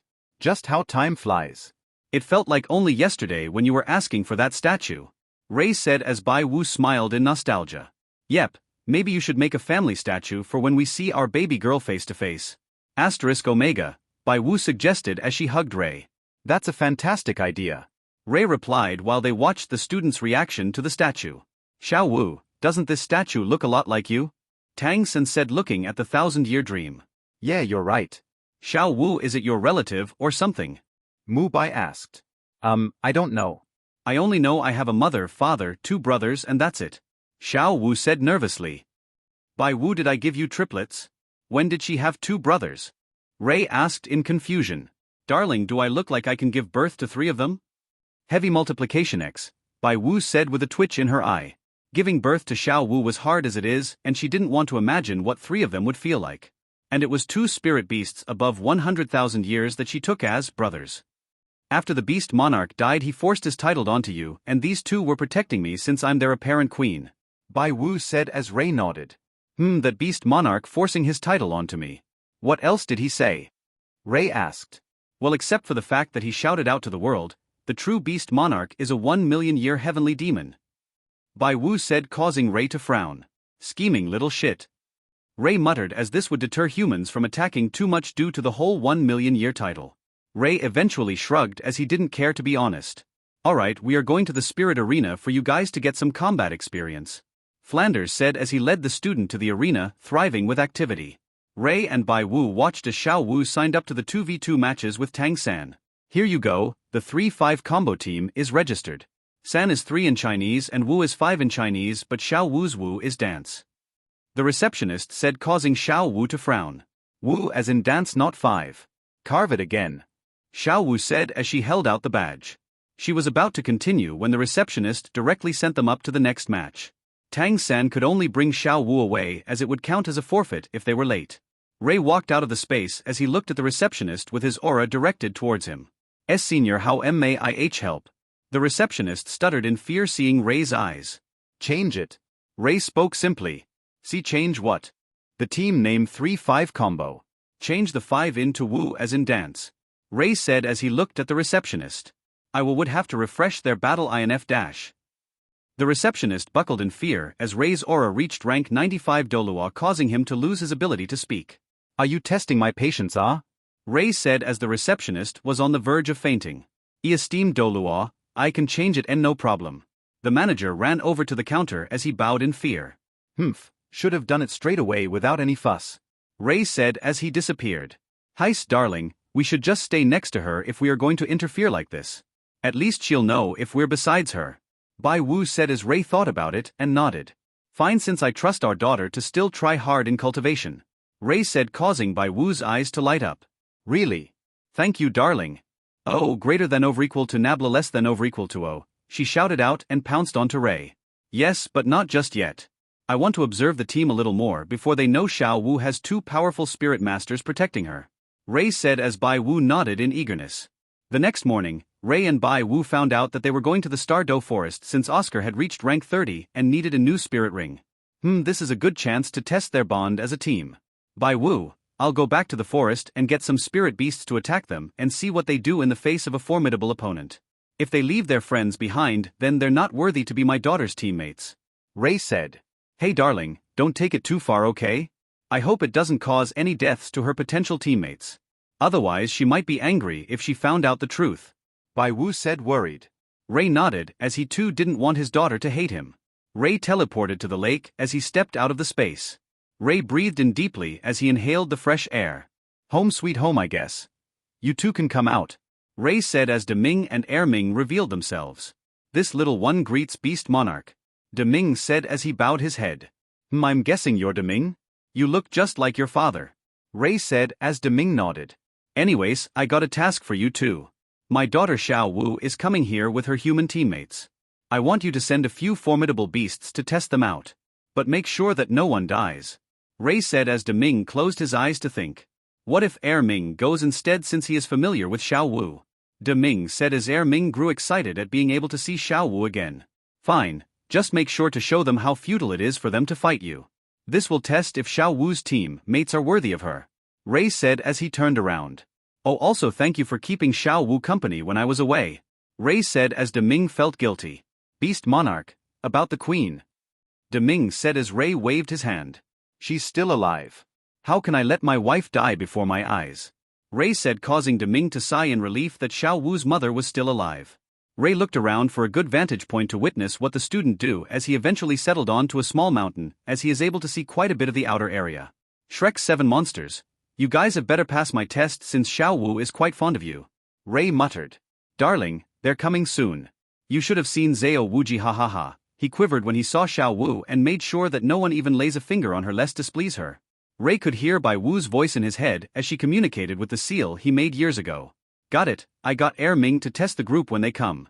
Ray said as he jumped off the mountain. Teleporting next to Bai Wu, Ray smiled as he saw Zhao Wuji treating Xiao Wu like royalty. This is how it should be to begin with. Ray said as Bai Wu smiled. Darling dotes on Xiao Wu so much you might forget about me. Bai Wu joked around. Ray chuckled seeing Bai Wu play around. He could tell that she was excited to show herself to Xiao Wu. Bai Wu, shall I show you just how I dote on my wife? Ray smiled as he wrapped his hand around her waist. He, darling, you know we can't be like this too often anymore since we're going to be with Xiao Wu. You might have to suffer a dry spell after today. Dry spell means to not have sex for a while. Bai Wu smiled as she kissed Ray on the lips. Don't worry, I'll make sure I get my fill tonight then. Ray whispered back. Bai Wu giggled as they rested the night together. The next morning, Bai Wu walked strangely in the separate space as she still had a blush on her face. Darling, how can I move properly for what you done? I can still feel it inside me. Bai Wu said as she licked her lips. Well, I must have my fill since I'm going dry for a while.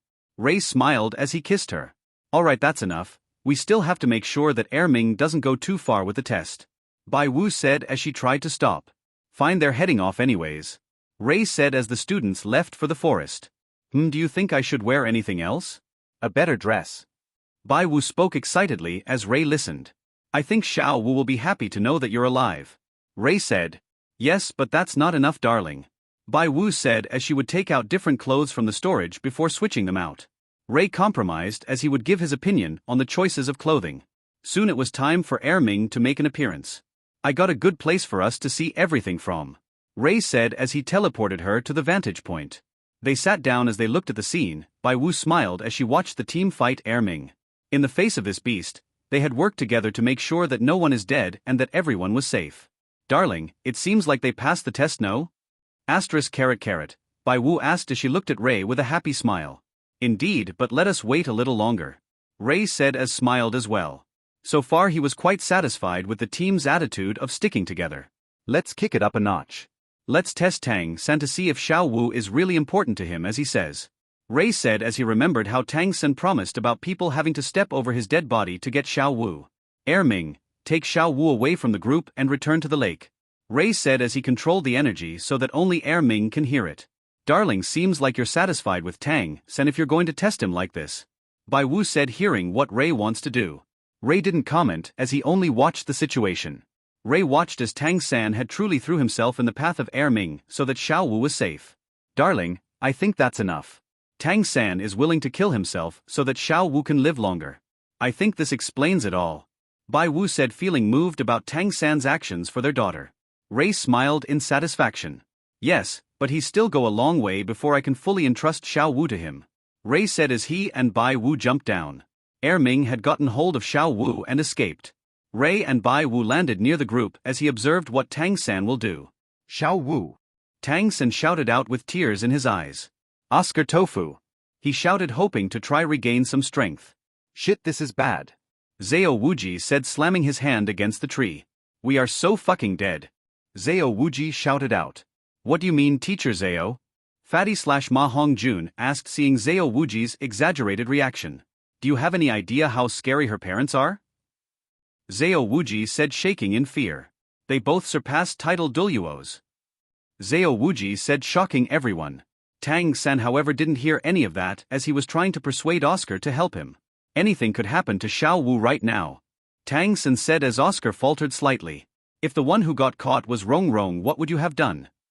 Xiao Wu is the person most close to me, even if there is a glimmer of hope, I will never give up. So please, please help me. Tang Sen begged as Oscar clenched his teeth.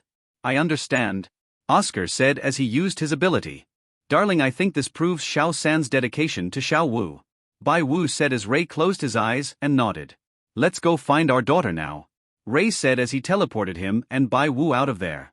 Appearing by the lake once more, Ray and Bai Wu saw how Xiao Wu was talking to Ming. Ming, you scared the hell out of me. They must be worried I need to head back, Xiao Wu said as Ming grabbed her arm and shook his head. What's wrong, Ming? What? You want me to wait? Wait for who? Xiao Wu asked, reading Ming's expressions. He's means to wait for me, Ray called out as he wanted to let Bai Wu stay for a second to surprise Xiao Wu. Xiao Wu froze up seeing Ray stand before her. You? Tears gathered at her eyes as she recognized who Ray was. Dad! Xiao Wu cried out as he dashed into his chest and started to hit it with her hands. Dad, where were you? Why did you leave Xiao Wu and Mama? Mama's gone and it's your fault. Xiao Wu cried into Ray's chest as Ray felt slightly guilty seeing her like this. Sorry, I wasn't able to be there. Ray apologized seeing his daughter heart broken like this. Do you even know what happened to Mama? She stayed behind so that Xiao Wu can leave. Xiao Wu cried out as tears flooded her eyes. I know, Ray said as he patted her back. Then why did you not save her? Xiao Wu asked angrily with tears in her eyes. Xiao Wu, your papa did save me, Bai Wu called out as Xiao Wu widened her eyes and saw the familiar figure. Mama!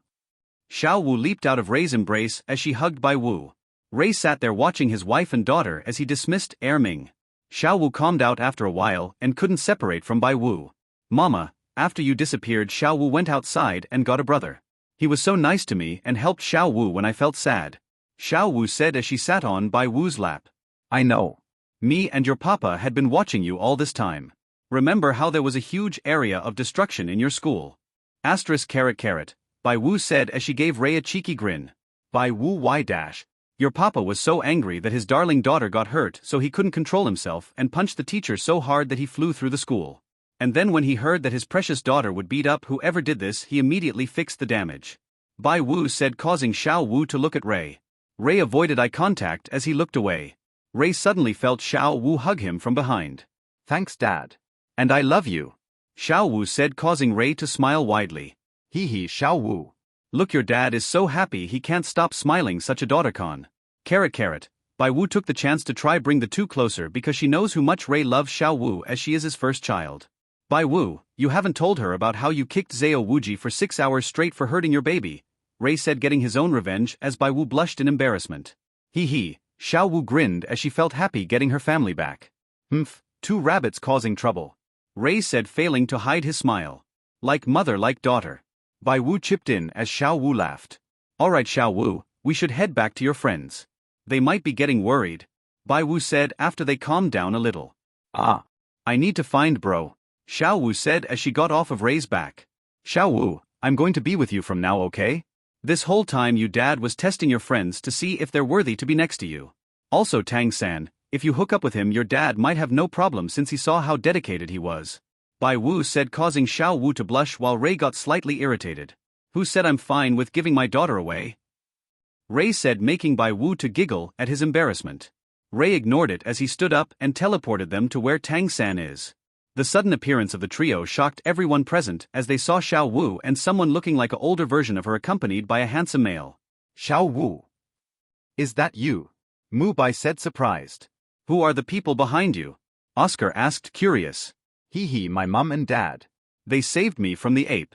Xiao Wu smiled as she grabbed both Ray's and Bai Wu's hand.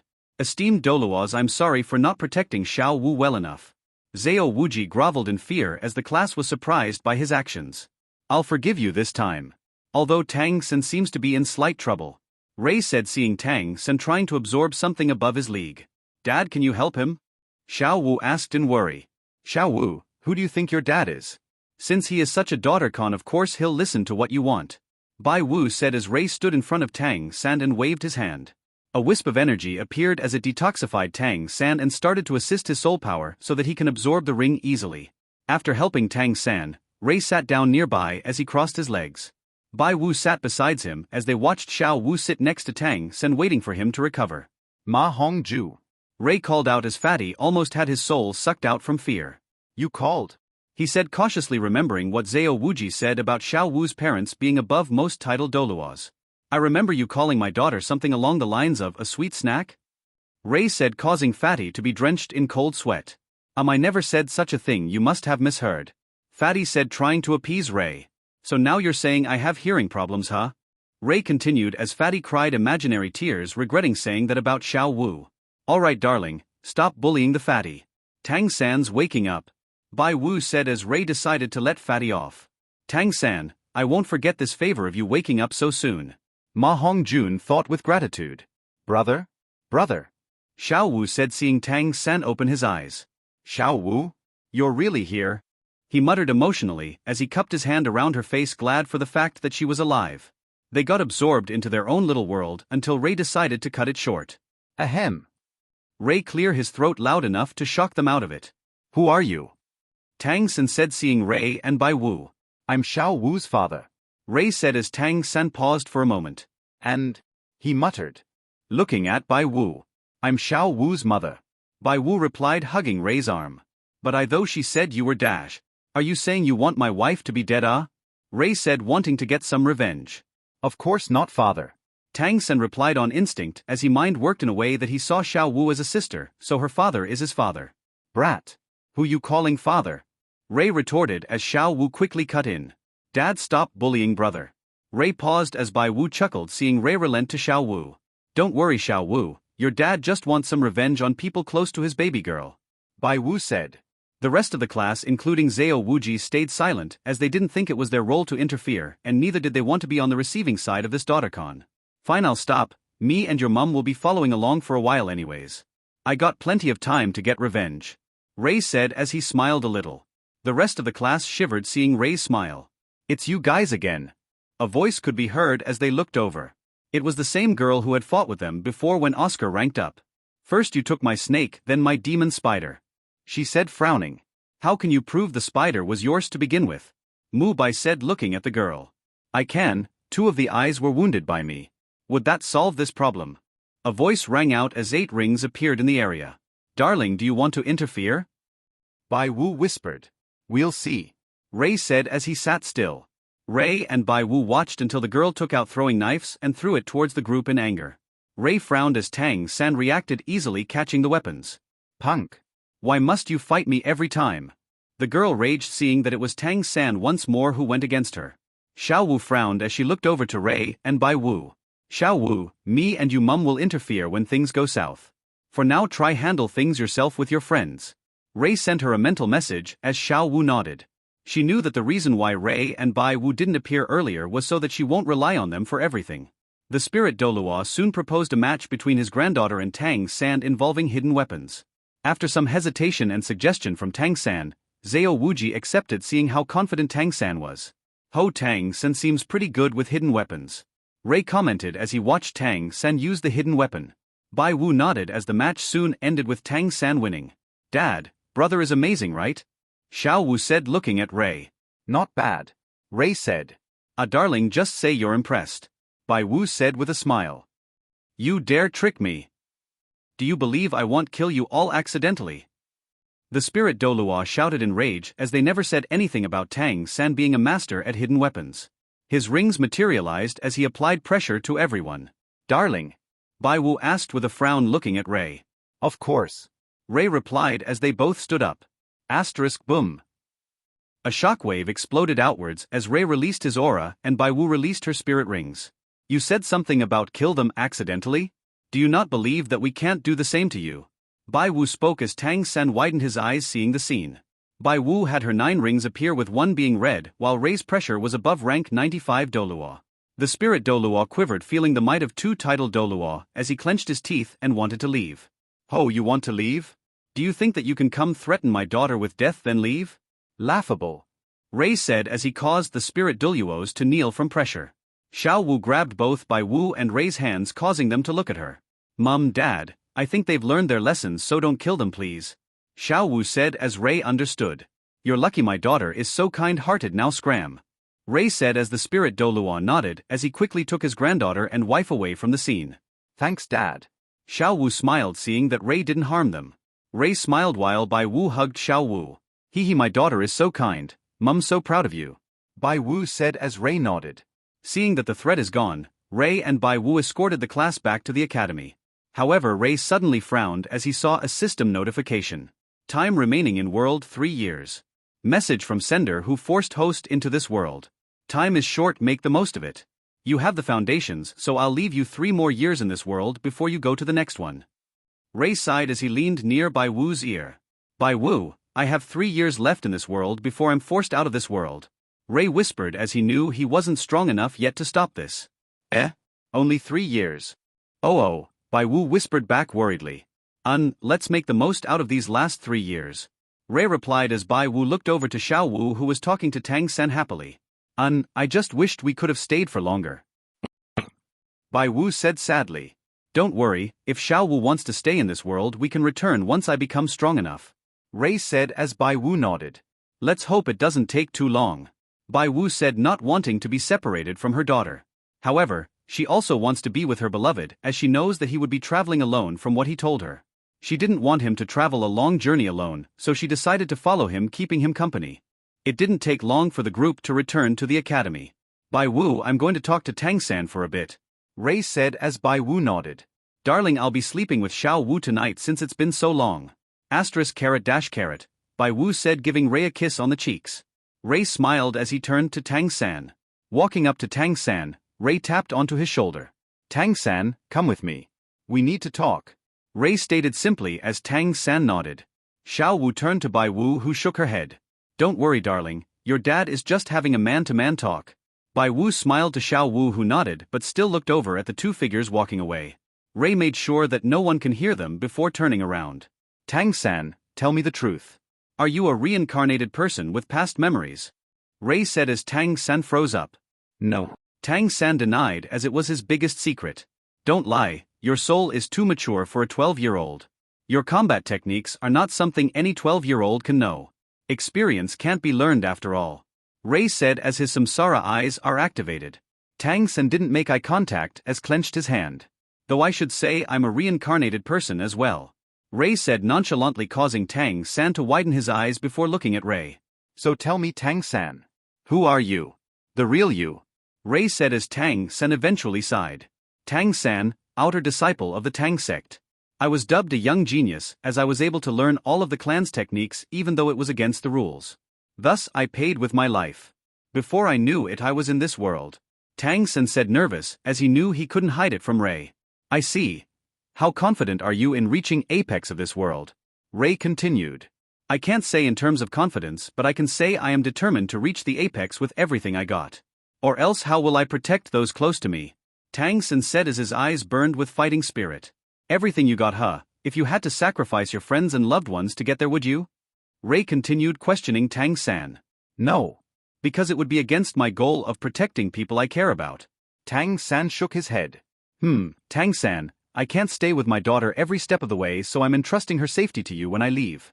So are you willing to be my disciple?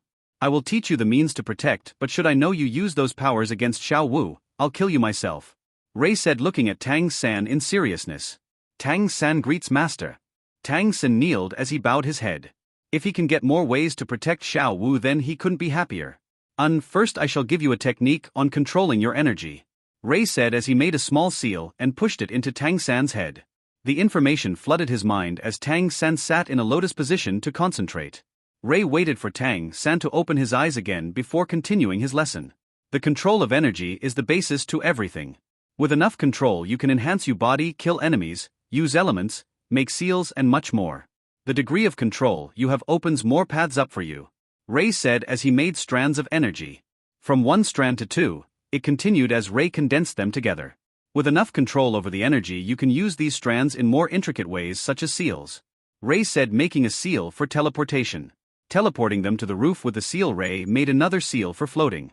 By understanding energy and seals, you have an infinite amount of possibilities. As long as you understand what you want to do, you can do it by making a seal. Since you are in the control system of spirit masters, you can make a gravity seal to slow their movements down. Ray said as Tang San was amazed. Master, if it is like this, then why doesn't everyone else do it? Isn't this like free spirit abilities without getting the rings? Tang San asked as Ray chuckled. This technique is from another world, so people don't know how to use it. Just so you know, I don't want you to be spreading this technique to anyone you see. Ray said as Tang San knows how much this knowledge can impact this world. What about Xiao Wu? Does Master not intend to teach her? Tang San asked. TSK, who do you think I am? Like I would leave my daughter out on how to get stronger. Ray scoffed as he teleported them back to the ground. Practice sensing energy for now. This seal should help you do that. Ray said, making a seal to help Tang San. Thank you, Master. Tang San bowed with a smile. Alright, so to sleep, I'm going to check up on my wife and daughter. Ray said as he left the area. I'll defiantly master this so that I can protect Xiao Wu. Tang San thought as he returned to his room. Ray walked over to where Xiao Wu and Bai Wu were at and saw that they're still awake. You two should rest soon. Ray said as he got their attention. Darling, it's fine, I haven't talked to our daughter for years after all. Intersection greater than over equal to less than over equal to intersection, Bai Wu said as Xiao Wu nodded happily. Fine, but don't stay up for too long, we have plenty of time tomorrow. Ray said as he walked out of the room after giving Bai Wu a kiss. Jumping up to the roof, Ray sat down as he had an idea for his final ring. The final ring should enhance all of my transformations. Avatars, Divine Sage Mode, Demon Assault Mode, Bankai, Shojun, 8 Inner Gates and others that I would get. Ray muttered as he set up a barrier to stop people from seeing him materialize his ring. Energy gathered as the ring slowly formed. It looked as if a galaxy was held within the ring as it was laced with gold. Ray's final ring was made to become 1 million years, instantly pushing up his level to rank 100 god since he had long surpassed this rank. 1,000 transformations, 1 million. This ring enhances all of the modes host uses. Transformation power increase 3x. Power efficiency increase 3x. Status buff 5x. Host is able to give other people small versions of host's avatar at the cost of decreasing host's power for the duration. Status. Ray said as he had finally reached the final steps in this world. Name, Ray. Age, immortal. Rank, 100 god. Power, 100 plus god. Spirits, Azura War God, Samsara Eyes. Rings. Heavenly Demon, 100000 plus. Sword Monarch, 100000 plus. Ring of Atlas, 100000 plus. Sin of Gluttony, 100000 plus. Divine Forge, 100000 plus. Ring of Themis, 100000 plus. Vampiric Overlord, 100000 plus. The End, 100000 plus. 1,000 Transformations, 100000 plus. Fu, now to combine them all to my essence spirits. Ray muttered as he summoned all 9 rings and his essence spirits. His barrier fluctuated slightly from the pressure as Ray started to combine the rings. Ha-iya. His war god spirit roared out as the 9 rings broke into pieces and started to merge. A new ring started to form around the war god as Ray felt his power slowly increase past the maximum. A ring colored black and gold appeared as it had 9 circles spread out on the outer rim. Each circle held a miniature version of his previous rings. His war god spirit stood in the center of the ring as he had heterochromatic eyes, with one being silver and the other red. On the back of the war god, 14 raven black wings could be seen as he held a long sword. His body was covered with black and crimson armor as Ray felt his power break through a barrier. Name, Ray. Age, immortal. Rank, power. Spirits, myriad war god. Ring, war god of origin.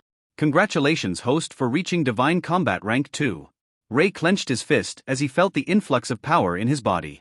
Phew, damn, there really is a difference between divine rank 1 and divine rank 2. Not only has my reserves doubled, my power and efficiency increased as well. Ray said with a smile. Within the void, the berserk war god who saw this smiled as it meant that Ray was one step closer to succeeding him. Divine rank 2, 8 more to go before you reach godhood. The war. Seeing the sun slowly rise, Ray stood up from his location as he had been keeping watch the entire night. Ray had a sudden thought as he couldn't help but smile. Xiao Wu hadn't tried my cooking, has she? It'll be a nice surprise for them. Ray thought, making his way to the kitchen. Looking at the ingredients around the place, Ray thought about what he would cook. Finalizing his idea, Ray placed tens of gold in a bag before leaving it on the table to pay for the ingredients. Wearing an apron, Ray started to cook. Yawn. Xiao Wu yawned as she rubbed her eyes. She looked besides her and saw her mother hugging her and realized that yesterday wasn't a dream and that her family was with her. Wake up, mama, it's morning. Xiao Wu said, nudging Bai Wu's shoulder slightly. Darling? Good morning. Final Sigma, Bai Wu said, yawning slightly before giving Xiao Wu a kiss on the forehead. Where's Dad? Xiao Wu asked as Bai Wu got off the bed and stretched lightly. Oh, him? Your dad is in the kitchen making food. Bai Wu said as she sent out her senses to find Ray. Oh darling, you've never tried your father's cooking. It's the best food you will ever eat. Bai Wu said, giving Xiao Wu a deep hug as she dragged her away to the kitchen. Xiao Wu smiled happily as she got to enjoy a family breakfast. You too, the food should be ready soon. Ray said, looking behind him. Hee darling, look at you with the apron on. Bai Wu said, seeing Ray cook. Ray only shrugged as he made the final touches on the food before passing it to both of them. Wah! What's the nice smell? Got any food for me? Ma Hongjun shouted out as he slammed the door open, showing off the rest of the gang drawn in by the smell. No, fatty, make your own. My food's only for my wife and daughter. Ray said as he put away his apron. Xiao Wu took a bite and was surprised at how good the food was. She was about to take more bites when she saw Tang San and got up as she ran over to drag him next to her. Good morning, master. Tang San said, bowing just before he sat down. Ray nodded as he also sat down with his own food. Brother, try this, it's my dad's cooking and it's really good. Xiao Wu said eagerly as she was about to feed Tang San with the same spoon she used to eat with. Bam. Ray placed his food in front of Tang San as he stopped Xiao Wu from feeding him with her spoon. Tang San, here's your food, no need to eat from Xiao Wu's. Ray said as he didn't want them to have an indirect kiss. Darling, what about your food? Bai Wu asked as she saw Ray give his food away. It's fine, I can go years without eating. Ray said truthfully, since he just needs energy at this point. Bai Wu grinned as she gestured for Ray to eat the food on her spoon. We're still here. Fatty said, jealous that they're eating such delicious smelling foods. What about it? Ray said as he relented to Bai Wu and ate off her spoon, as embarrassing as it was. Come on, Dad, they're my friends. Make them some food as well, please, Xiao Wu said, giving Ray the puppy dog eyes. Bai Wu giggled, seeing the strongest man in the world bend to the whims of his daughter. Thank you, Xiao, no, I mean Goddess Wu. Fatty said as he tried to hug Xiao Wu's legs, only to be blocked by both Tang San and Ray, forcing him to back away in fear. Ray quickly made some simple dishes for everyone as they all ate with tears of joy in their eyes. Halfway through the meal, Tang San suddenly frowned as he felt pain on his back. Excuse me for a while. Tang San said as he tried to leave, but Xiao Wu held his arm. Brother, what's wrong? Xiao Wu asked. Nothing, it's fine.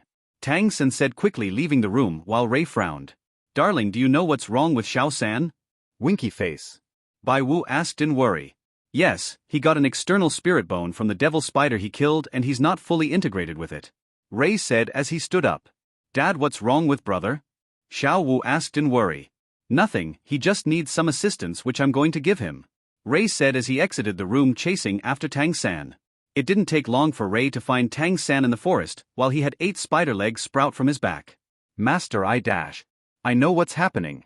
It's nothing bad, just an external spirit bone. Ray said simply as he sent a wave of calming energy to calm Tang San down. Ray started to explain to Tang San about external spirit bones as Xiao Wu and Bai Wu soon caught up to them. Brother actually got an external spirit bone, congratulations. Xiao Wu said as she circled around Tang San. Xiao Wu, stand back a little. I need to help Tang San integrate fully with it first. Ray said as Xiao Wu calmed down. Tang San, this might hurt a little, so persist through it. Ray said as he prepared to pressurize Tang San with his spirit pressure. Unmaster, disciple understands. Tang San bowed as Ray nodded. Ray started to increase his pressure slowly while Tang San frowned from the pain. 35, 36, 37, 38, 39, 40, 41, 42, 43, 44, 45. The spirit pressure increased as Tang San continued to resist. It was only when it hit rank 45 did a change appear as Tang San fully integrated with his external spirit bone. Fool, alright, let's head back. Tang San will get some training in for your external spirit bone. Ray spoke as he dismissed the pressure. When they returned, Tang San was surprised to see the Grandmaster there as well. Xiao San, seems like everyone is here. I'm Tang San's teacher and also your teacher from now on, you Xiao Gang. We shall be doing special training from today onwards.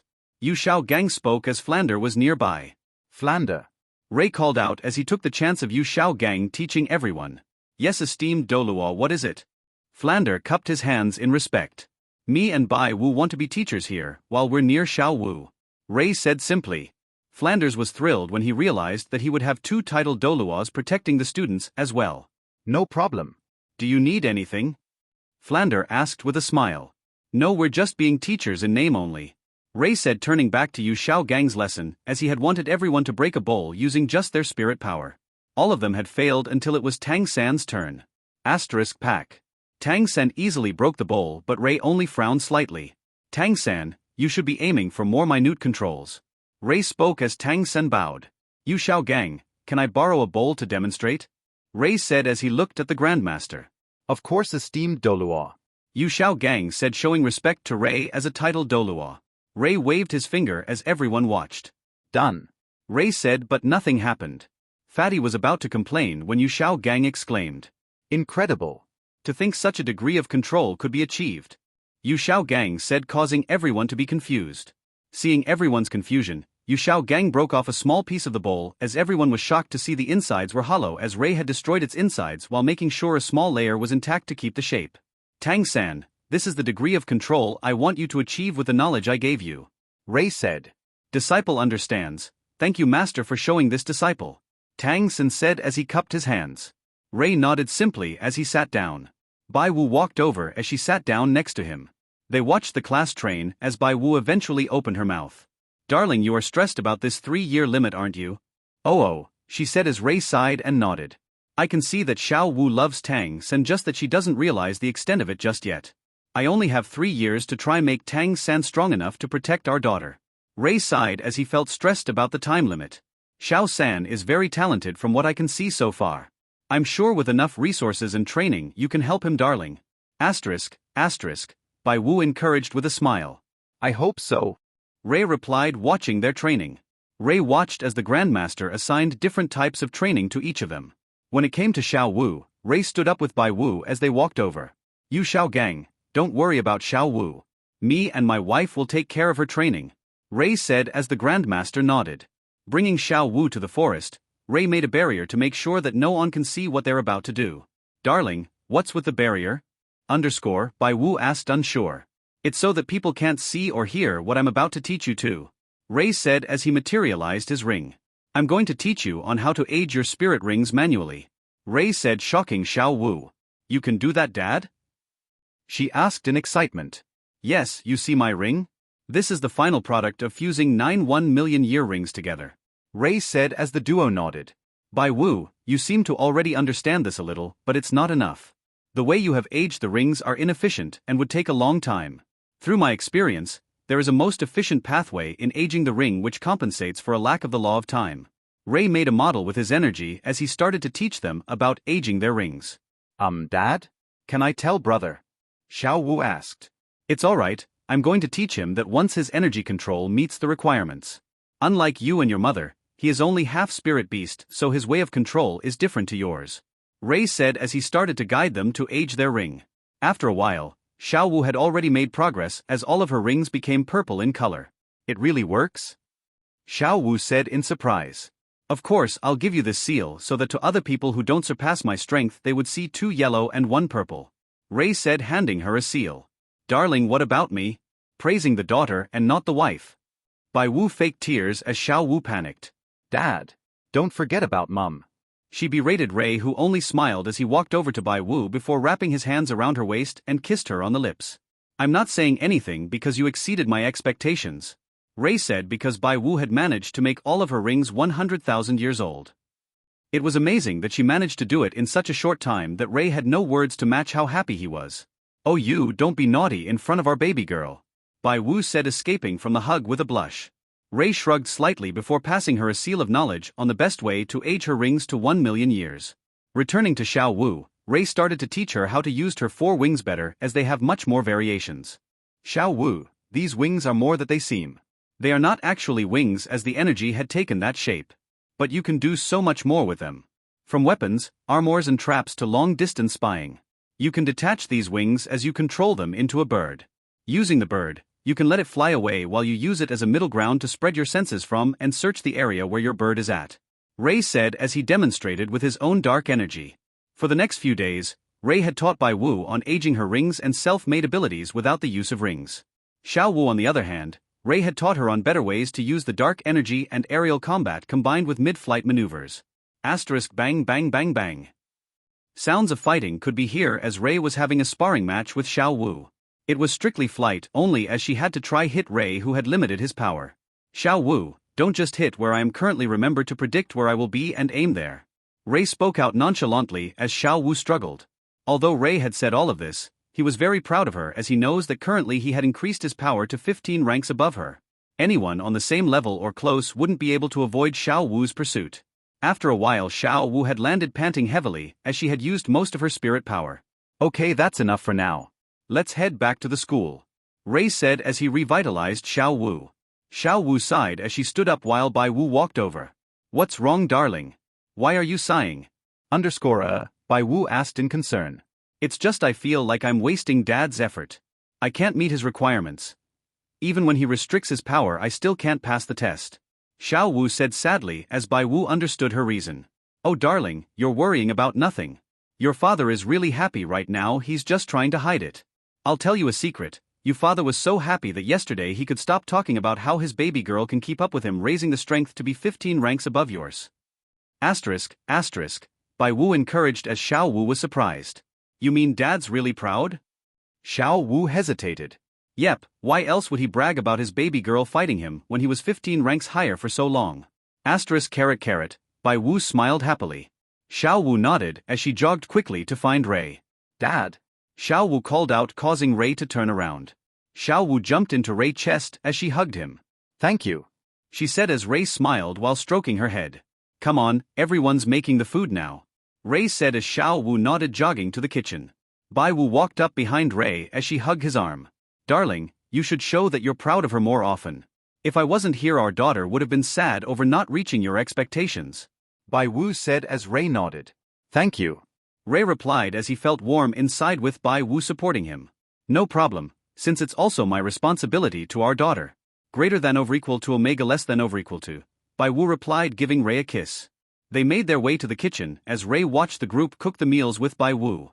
They both had happy smiles on their faces as they watched Xiao Wu laugh happily with her friends while they made the food. Our daughters made some good friends, Bai Wu said, leaning on Ray's shoulder. Indeed, Ray replied as they saw the food finish cooking. Mum, Dad, have a taste, Xiao Wu said, handing them each a dish that she helped to make. Xiao Wu watched in both worry and anticipation as Ray and Bai Wu took a bite of the dish. How is it? She asked. It's good, Ray said with a small smile. Your dad means anything his baby girl makes is delicious. Intersection greater than over equal to less than over equal to intersection, Bai Wu corrected with a giggle. Xiao Wu's smile brightened as she jogged back to her friends. Having finished the first stage of training, Yu Xiao Gang got everyone to spar to see the results. Ray, however, was happy with the improvements shown by Tang San as he was able to become much more diverse with his control in energy. While it may not be at the level Ray wanted, it was enough to condense strands to affect things physically. Using his energy control, Tang San was able to shift the trajectory of his spirit skills, which can take opponents off guard easily. Xiao Wu also showed great improvements, surprising Yu Xiao Gang, even with the flying mushrooms that Oscar gave everyone, they couldn't hit her. She even put traps around the area, which everyone got hit by except for Tang San. Seeing the results of the training, Ray nodded his head. Everyone except for Tang San and Xiao Wu disappoint me. Oscar. As a support, how can you go off by yourself? Ma Hongjun. Why did you leave Oscar alone? You should keep an eye out for your teammates. This calls for a punishment. Yu Xiao Gang shouted as the class could only lower their heads. Master. As their classmate and friend, allow me to take the punishment with them, Tang San said as he bowed his head. Me too. I'm not letting them be punished while I relax. Xiao Wu spoke up as Ray frowned before smiling. Darling, they're really close to each other, aren't they? Bai Wu said, seeing the team care for each other. This is good for Xiao Wu's future. With friends to watch her back when she's in trouble, we can relax a bit more, Ray said as Bai Wu nodded. The punishment was for everyone to walk the devil's path. The path was a total of 400 miles, roads were broken, the geography was though, and it would take an average person 3 days to cross the path. Ray placed a seal on Xiao Wu to make sure that if she was in danger, Ray will teleport to her. Stealing their heart, Ray and Bai Wu waited at the finish line for the group. Bai Wu, I think I should go observe her just in case. Ray said as he waited. Darling, don't. This is a trial for the whole team.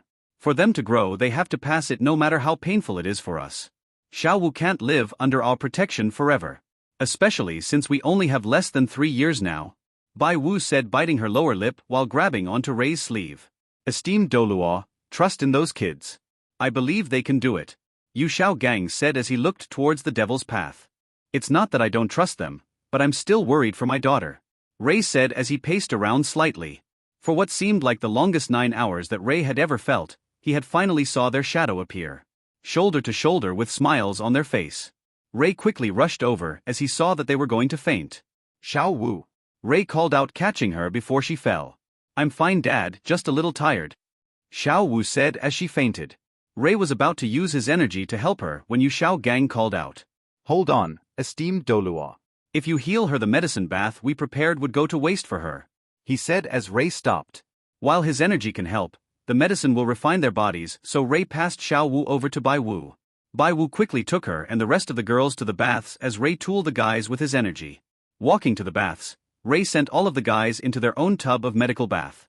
Taking his clothes off, Ray laid his body into a tub of hot water while he waited for them to wake up, which didn't take long. Ray, however, had decreased his presence as he watched what the guys will say about the training. URG, huh?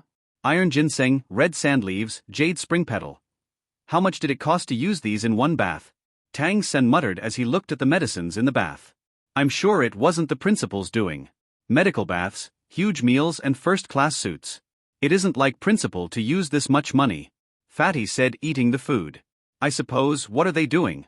Tang Sen asked, looking over to Mu Bai and Oscar. Hey! What the hell are you doing? Fatty shouted over as he stood up. Quite. Mu Bai whispered as he covered Fatty's mouth. Hee, what do you think the girls are doing? Mu Bai asked with a grin as Oscar also walked over. Don't you think it's a great chance? Oscar tried to persuade Fatty. Yes, you're right. We can use this chance to take their food. Fatty said as Mu Bai knocked him on the head. What? No. We're talking about a feast for the eyes. Mu Bai said as Fatty understood. You mean peeking? Fatty asked with blood dripping out of his nose. The trio were about to go peek when they felt a chill. Asterisk crack. Crack. Ray cracked his knuckles as he gained their attention, shocking their souls out. Ho ho, peeking are we? You know my wife and daughter, is there right? Ray said with a scary smile promising pain. No no no no no. Why would we dare to peek? Mu Bai waved his hands nervously. Yeah. Who would even want to peek on your wife and Xiao Wu? Fatty said as Oscar and Mu Bai grew pale. Ho, so you're saying my wife and daughter isn't beautiful enough for anyone to even want to peek, huh? Ray asked while Fatty didn't take the clue. Indeed, God.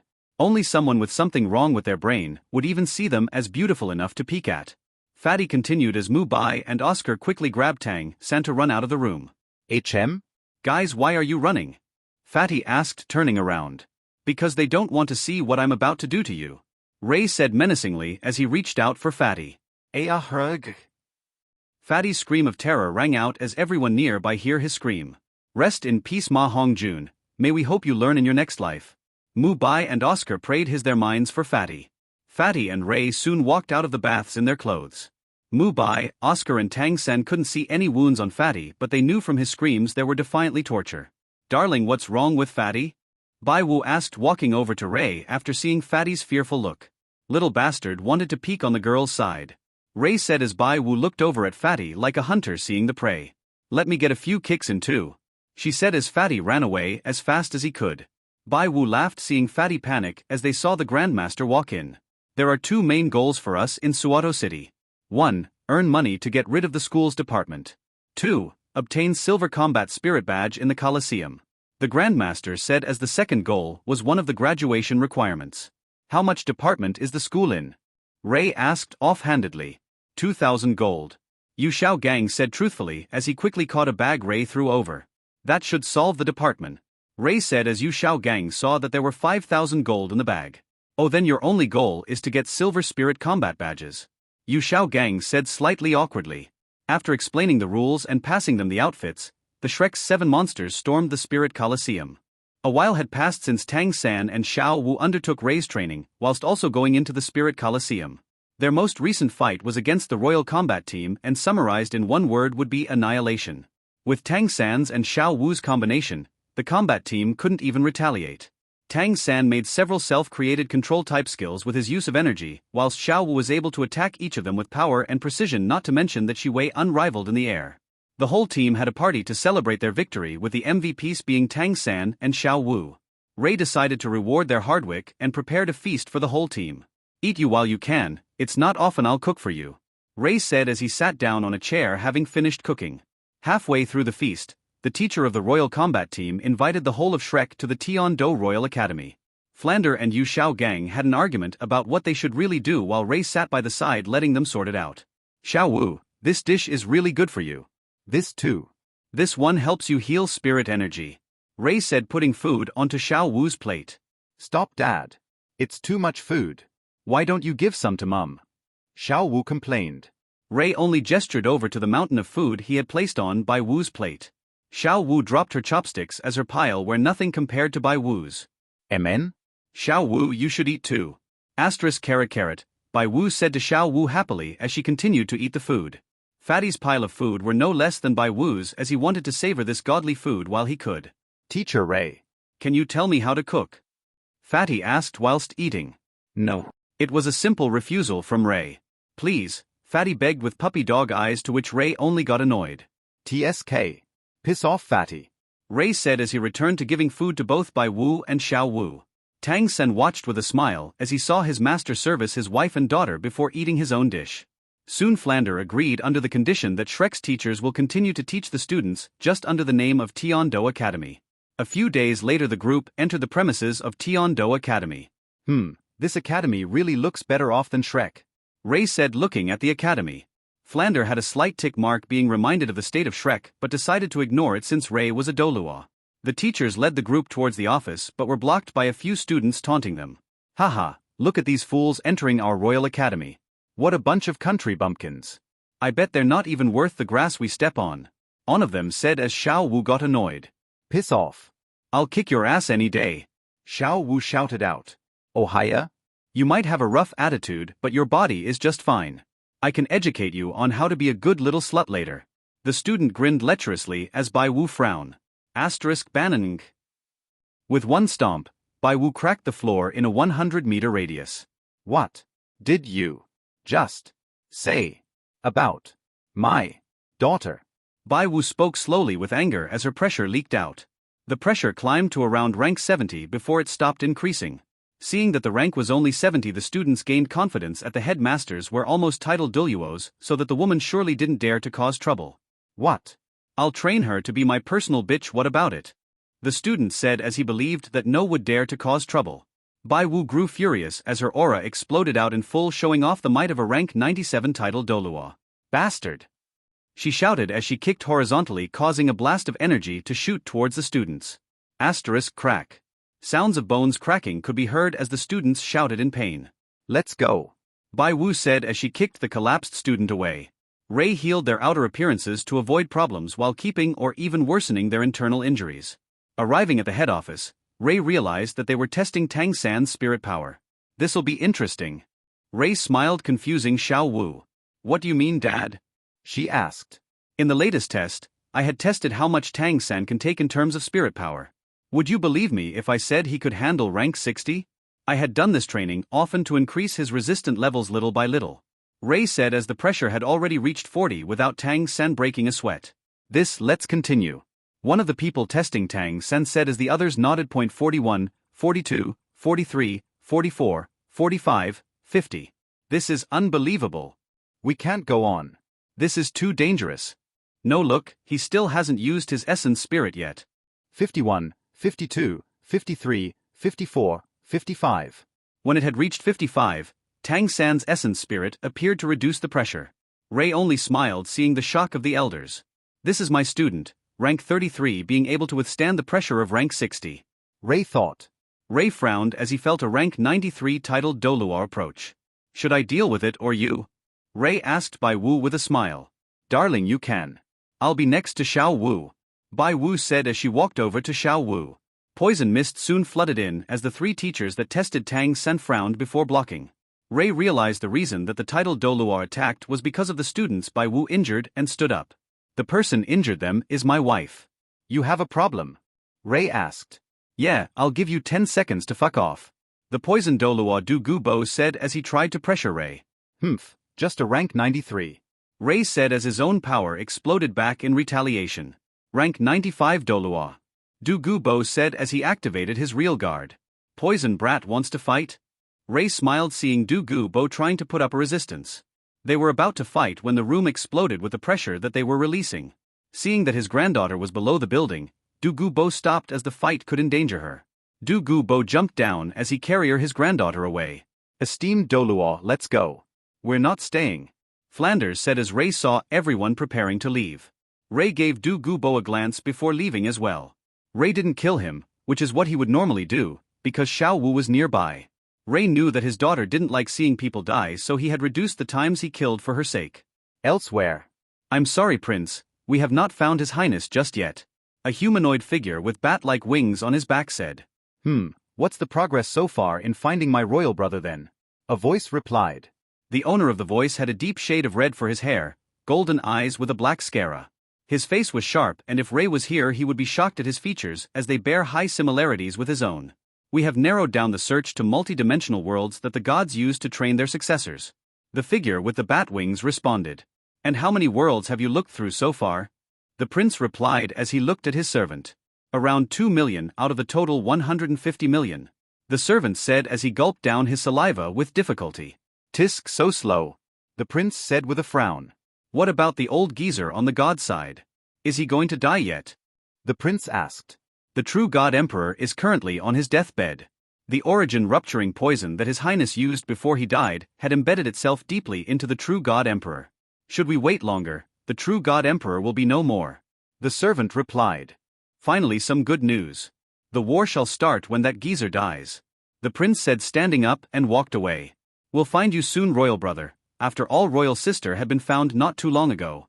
The prince muttered as he walked into a room with a teen in a prison cell. Dear sister, are you awake? The prince said looking at the teen. Don't call me sister, I don't know you. She replied with a disdainful glare. You are, it's just that you don't remember. Lia. The prince said crouching near the girl. I told you my name isn't Lia, it's Aiko. Having experienced the treatment they gave at Tiando Academy, Flanders decided to find a different academy. Hey, Blue Tyrant Academy is recruiting teachers. Flanders said looking at the poster. What are the requirements for the student to enter? Flanders asked turning towards the group. Can't you read on the bottom? Academy only takes commoner students, no nobles. Ray said pointing at the lower corner. Alright then. It'll be this academy. Come on Shao Gang, we're getting changed. Flanders said. Wait, why must we change our outfits? Yu Shao Gang asked. Because we don't want to be called country bumpkins again. With that said, Flanders dragged Yu Shao Gang away. Darling, do you want to change as well? Bai Wu asked. I'm fine with my current clothes. Ray said as his current outfit was the indestructible set Eve had given him when he was in the Boku no Hero world. Heis, can't you take a hint? I want to bring our daughter shopping. Bai Wu said bringing Xiao Wu over. Oh, you meant that, sure I'll join then. Ray said as Bai Wu beamed happily. Come on Xiao Wu, I'm taking you shopping. Bai Wu said as Ray followed. Bai Wu took Xiao Wu to try many different dresses. From one-piece dresses to a sleeveless shirt and skirt. Bai Wu had also took this time to get some clothes for Ray. Darling, what do you think about this suit? Bai Wu asked handing Ray a black formal suit. I'll try it on. Ray said as he walked into the changing rooms and got changed. Walking out, Ray drew all of the females' attention as they saw a tall handsome man with pure white hair, red eyes, sharp features and a black suit. The contrast between his hair and suit made it extremely appealing. I think it's pretty good, Bai Wu. Though not as functional as my previous clothing since it's harder to move around. Ray said moving his arms a little. No, it's beautiful, darling. So handsome. Sigma D, degree for all degree D, Bai Wu said as she walked around Ray examining the suit. Darling, can you wear this more often? Bai Wu asked as Ray thought about it a little and nodded. Sure, whatever you say. Ray said as he paid for the suit. Walking out of the store with a satisfied Bai Wu and Xiao Wu, they walked towards their gathering place. Hey Dad? So I noticed how Mom calls you darling and such, but why do you only call her by the name? Xiao Wu asked as Ray thought about it. I don't really know myself. I guess I'm used to calling your mother by her name. Ray said as some thought. Then I'll call you hubby and you call me darling. What do you think, hubby? Greater than over equal to omega less than over equal to? Bai Wu asked as Ray smiled. Whatever satisfies you, Bai darling. Ray said, correcting himself. Soon they regrouped with everyone else as they were surprised to see Ray in a suit. Damn, and here I thought I could be more charming shaving my beard. Flanders said as he saw Ray. What use is it to be handsome when you're still greedy for money? Fatty cut in as Flanders knocked him on the head. Shut it. Come on, we're heading to the academy now. Flanders called out as they started to make their way to the Blue Tyrant Academy. Entering the academy, they went to have the assessment for teachers. Release spirit halos, the examiner said. Flanders and Zhao Wuji released their halos. The examiner almost pissed his pants seeing two rank 70-80s wanting to be teachers. Giving the examiner a moment to digest the info, Ray and Bai Wu also released their halos. Two titled Do Luo. The examiner shouted in shock. This. I cannot judge. Let me bring you to the principal so that she can decide.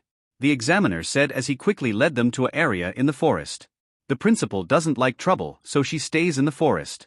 All academy duties are done by the teacher. She is just up ahead. The examiner said, gesturing them to go forward. Soon they heard singing coming from the area as Yu Xiao Gang paused with tears gathering in his eyes. I wrote this song. It was her favorite. He muttered before turning around. Flanders quickly grabbed onto his arm, preventing him from leaving. Hubby, they seem to have a story between them. Bai Wu whispered, looking at Ray. It seems like it. We shouldn't interfere too much as this is a situation between the three of them. Ray said as Yu Xiao Gang came face to face with the principal. She wore a dark red outfit matching her hair as she dropped a pot in shock. Pang. Xiao Gang. Is that really you? 20 years. I have waited 20 years and you finally came to see me. The principal tears up as Yu Xiao Gang looked away with guilt. Ray frowned in annoyance as he felt the poison Doluan nearby once more. TSK, this poison brat doesn't know when to stop. Ray said, annoyed. Hubby, why don't you observe him for now? See what he wants to do. Bai Wu said as Ray nodded. Entering a separate space, Ray watched as Du Gubo kidnapped Tang San when no one was watching. Darling. Du Gubo had taken Tang San. I'll follow him for now. Don't say anything to Xiao Wu. Ray thought, sending the mental message to Bai Wu. I got it, just keep Tang San safe. Xiao Wu will be sad if anything happened to him. Take care, hubby. Bai Wu replied as Ray followed Du Gubo. So the poison brat wants an antidote for his poison. Tang San might reap some benefits from this. Ray thought, watching the situation. He would occasionally send out a wisp of energy to stop Tang San from dying while he talked to Du Gubo. Eventually Du Gubo took Tang San to his herb garden as he gave Tang San a time limit to cure a poison he injected into Tang San. Seeing that Du Gubo had left, Ray appeared. Master. Tang San said, surprised seeing Ray. Tang San, I believe there are many benefits to be gotten here. Do you want me to help you out, or do you think you can pass this trial yourself? Ray asked as Tang San thought about it. Master, this disciple believes that I can pass this. There are countless herbs to be obtained, and with the right ones it can make me immune to poisons. Tang San said as Ray nodded. Good, I'll give you this. This is a seal to detoxify poisons. Take this time to study this. Ray said, handing Tang San a seal. Disciple thanks, master. Tang San said as. Ray only smiled. Just don't die on me. Ray said, disappearing as Tang San smiled. Teleporting back to Bai Wu, Ray saw Xiao Wu jog over to him. Dad, have you seen brother? They said he was going for special training, is that true? Xiao Wu asked with worry. Yeah, he's fine. While we're waiting for him, I'll also give you some special training. Ray said, deciding to use this chance to help Xiao Wu. Hubby, what about me? Bai Wu asked. I'll help you break through to rank 100 God. Ray whispered with a smile. Zhao Wuji. I'll be taking Xiao Wu with me for some training. When Flanders and Yu Xiao Gang come back, tell them that. Ray said, teleporting Xiao Wu and Bai Wu away with him. Back in the higher realms. Bang. A shockwave of energy shot outwards as Ophelia clapped her hands. Congratulations, Eve. You broke through into the divine ranks. She called out as Eve opened her eyes. Though I have to say, there aren't many that have comprehended the law of time into a divine essence of time. Ophelia said as Eve nodded. Master, I've realized that many of the gods are restless. Is there an event or something else? Eve asked. You know how I've told you about god ranks? How when one breaks into the god ranks, their potential and power determines their grade. Lowest being low god, then god, high god, peak god, true god, and finally true god emperor. Well, our only true god emperor is getting weaker and weaker. He's not going to last long. Gods are worried as the war could break out when he dies. Ophelia explained as Eve frowned. Is that war god going to drag Ray into this? Eve asked. Maybe, maybe not. That musclehead might have a different train of thought compared to us. While the chances of Ray dying in the war is high if he were to join, he would also gain a lot of benefits should he survive. Ophelia said with a sigh. Eve frowned hearing her master's answer. What we can do right now is to increase your powers as soon as possible so that you have a higher chance to survive. Ophelia said as Eve nodded before starting to cultivate again. If you don't get stronger quicker, I won't have the time to pass you my powers. Ray started to train Xiao Wu and Bai Wu as he teleported them back to the lake. Ray had first set up an energy gathering barrier so that Bai Wu could achieve rank 100 faster. Having done his main task, Ray could only wait for Bai Wu to reach rank 100 herself. Xiao Wu on the other hand needed better combat experience as well as reaction time in a fight. Xiao Wu, this barrier makes it so that 2 days in here will be 1 day out there. Ray said as he laid down the barrier. You'll be fighting against waves and waves of enemies that are modified to be a decent challenge to your level. The seal will also heal you every time you are about to lose, so you don't need to worry. But every time you lose, the gravity will increase, making it harder, so I suggest you stay alive. This training will continue until you defeat all of the levels or I let you out. Ray said as Xiao Wu nodded. I can do it, I'll surprise everyone when I return stronger. Xiao Wu said as Ray smiled. Go on, I believe in you. Ray said as he sent her into his own constructed space for training. Ray would occasionally feel the situations on Tang San's side as he was close to death but eventually pulled through. Even if he didn't, Ray would have used the seal as a catalyst to heal Tang San from a distance. Every now and again, Bai Wu would burst out with a colossal amount of energy as she cultivated towards the next rank. 97, 98, 99. However, Ray frowned when he saw that she couldn't pass through 99 no matter how she tried. Why is that? Bai Wu is essentially immortal thanks to my energy merging with hers, so that means some changes are bound to happen. If I took into account of my own cultivation, I only passed through certain levels because of my law comprehensions. To reach Ascendant I had comprehended the law of space, to reach divine ranks I had comprehended the divine essence of space. Does that mean Bai Wu needs to comprehend a divine essence to reach rank 100 god?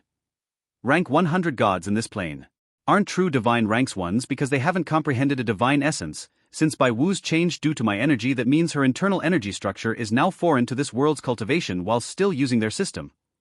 There are bound to be restrictions as Bai Wu can fight against a rank 100 god easily before as a rank 97. Ray muttered as he looked at Bai Wu cultivating. That means she would have to comprehend a law into a divine essence for her to reach rank 100 god/divine ranks. Ray concluded with a sigh. Darling. Ray called out as Bai Wu opened her eyes. What is it, hubby? She asked, curious. I know why you can't enter rank 100 god now. Remember how I told you my way of cultivation was different from this world's? Ray said as Bai Wu nodded. Well, your internal energy system might have been changed by me as my energy merged with yours. The good thing is that you are now ageless like me and have a much higher power threshold. The bad thing is that it becomes a lot harder for you to increase your power. To reach my version of the rank 100 god or divine rank 1, you will need to understand a law and evolve that into a divine essence. Ray explained as Bai Wu understood what Ray meant. So you mean I can never reach your level until I comprehend a divine essence? Bai Wu asked. Yes. Ray replied as Bai Wu stood up and sat next to Ray. Then do you have anything you can recommend for me to comprehend? She asked, leaning on Ray. Darling, I would suggest you try comprehend both wind and illusions. Wind so that you can increase your speed and attack, whilst illusion so that you can defeat people without confronting them. If illusions fail, you can use your comprehension of wind. Ray explained as Bai Wu nodded. I can help you with wind since I have comprehended the law of elements. As for illusions, I can only tell you what I know about them. Ray continued as Bai Wu stood up. Well, let's get started, shall we? Bai Wu said with a smile. Ray also smiled as he used his energy to summon wind. Which one first? Wind or illusions? Ray asked. Let's do both. Bai Wu said with confidence as she sat in a lotus position. Fine, I'll set a barrier so that there are winds constantly hitting you. While they're hitting you, try to understand what wind is, how it works, how by compressing it you can increase your speed. In the meantime, I want you to listen to my voice as I explain illusions. Ray said, setting up the barrier. Illusions are fundamentally the control over how light tricks our brains. The brain is the center of control in our bodies, so that if it believes there is a threat in front of the body, the brain will control you to react to the threat. By controlling what the brain feels and sees, you can form illusions into their consciousness. Using different forms of energy control, you can adjust what is in the surroundings to misguide your enemy. You can make them misjudge how far an attack is, how many attacks there are, and what sensation their skin is feeling. If you make the brain believe that there are wounds on the arm, it would try to discard and heal the target. So with an immortal enemy that is ageless, you can make them experience their bodies being destroyed and rebuild, incapacitating them, giving you the chance to attack them. Ray continued to talk about what he understands about illusions as Bai Wu listened. The more Ray talked, the deeper he delved into the understandings of illusions himself. Unknowingly, he had also comprehended illusions with the help of his ring of Themis, which increases his rate of comprehension. Months passed as Ray had understood the law of illusions, giving him a mutation in his eye of samsara. The mutation allowed for it to act similar to the Sharingan, as it puts the enemy into an illusion zone.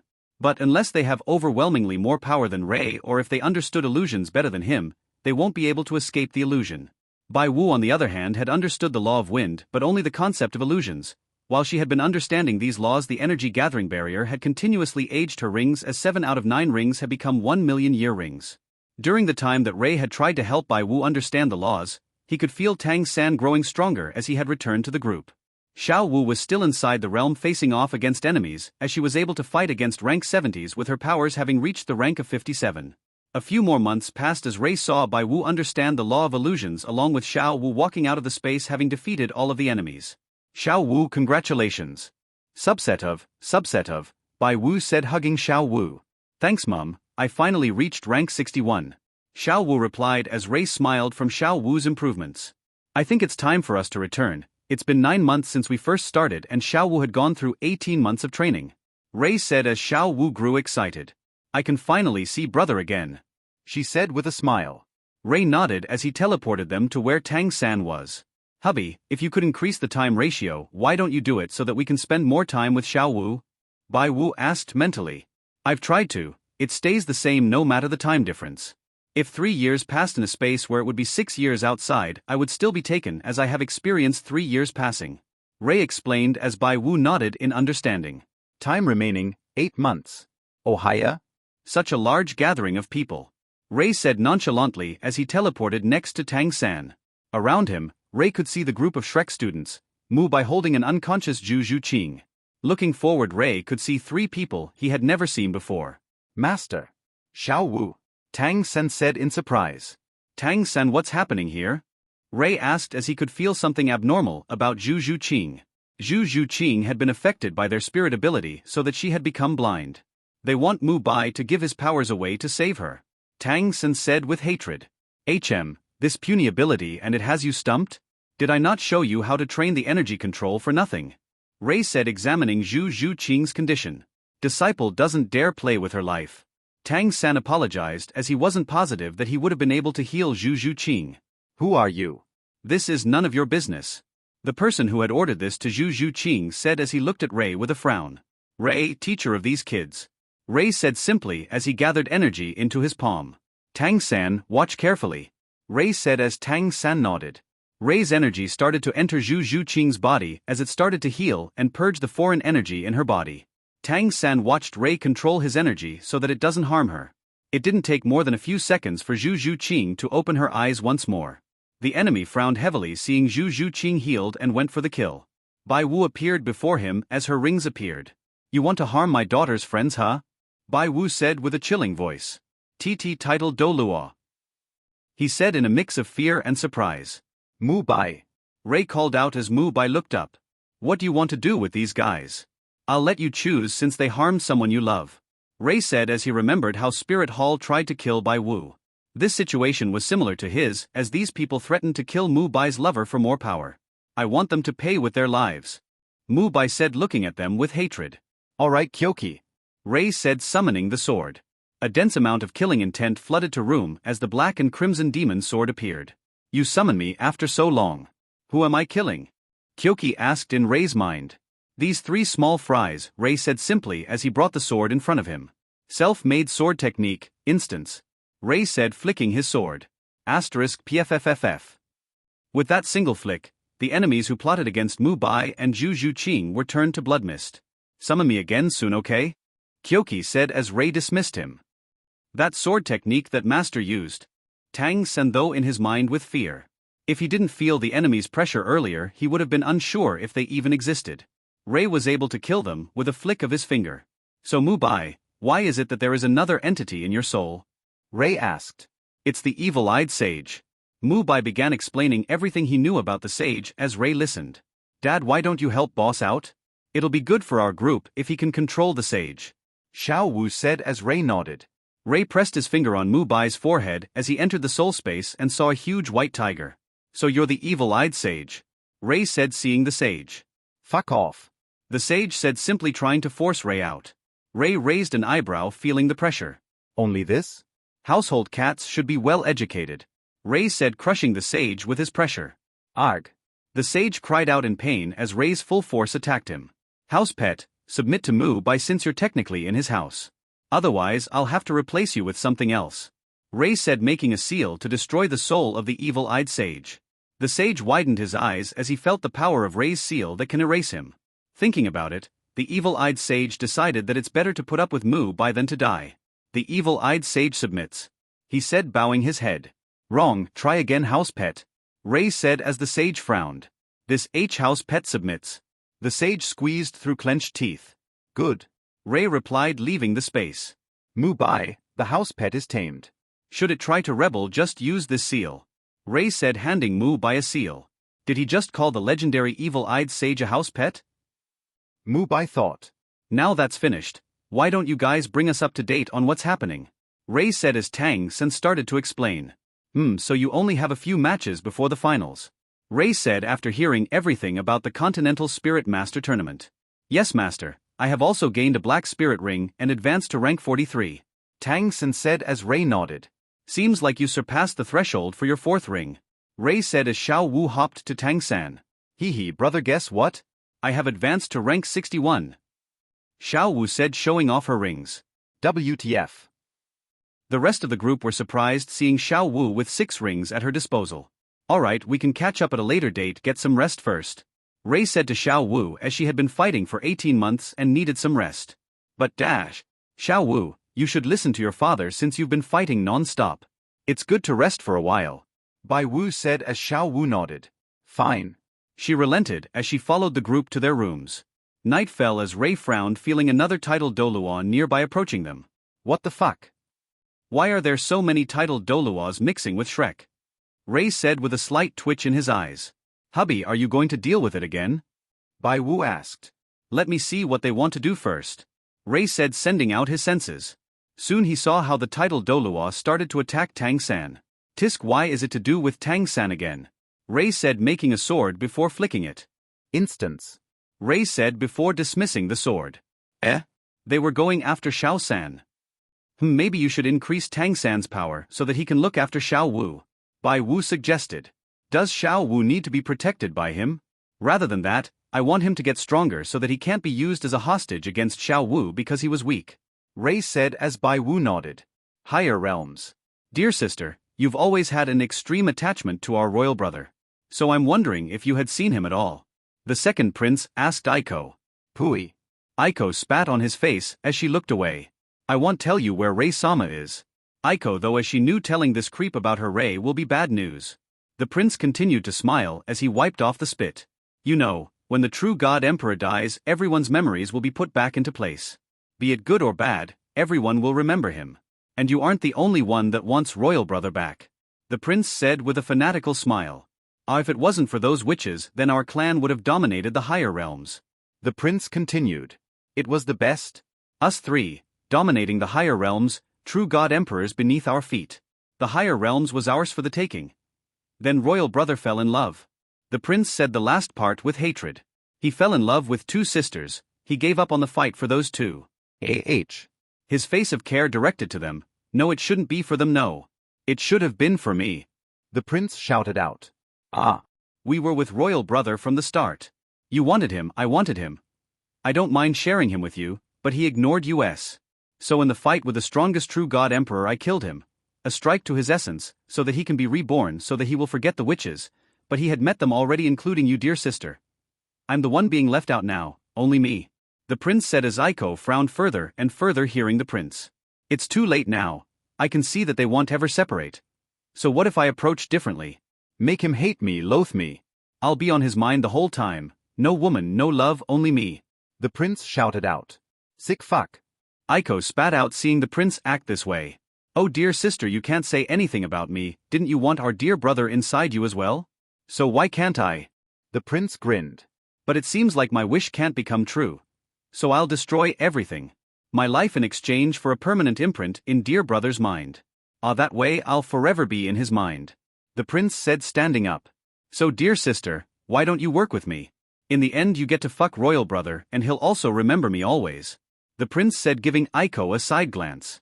Aiko stayed silent as she stared at the prince. Though it's such a shame that I'm stuck in such a body, if I had yours, a woman's charm, maybe I could get dear brother's attention too. The prince said, sitting down on a chair. Then why don't you? Aiko asked. Because I can't. My soul is forever trapped in this body. I can't modify, change, switch or even destroy my vessel. It's father's fault I'm like this. The prince shouted out. Which is why this war shall also be one which destroys everything father had built. The higher realms. The sun lit up the streets as the quarter-finals for the Spirit Master tournament began. Master, was it you who dealt with the title Dolua last night? Tang Sen asked Ray when they were alone. Yes, it was me. You really have a talent at attracting title Doluos to you. Ray commented, causing Tang San to look down in embarrassment. Can you teach me that move? Tang San asked as Ray considered. It's maybe impossible for you to do it, but replicating something similar with your energy control shouldn't be too hard. Ray said after a slight pause. I'll tell you more about it when we finish this round. Ray said, seeing that they were about to arrive. Thank you, master. Tang San bowed in gratitude as he knew for Ray to even consider teaching him such a move meant that Ray had put his trust in him.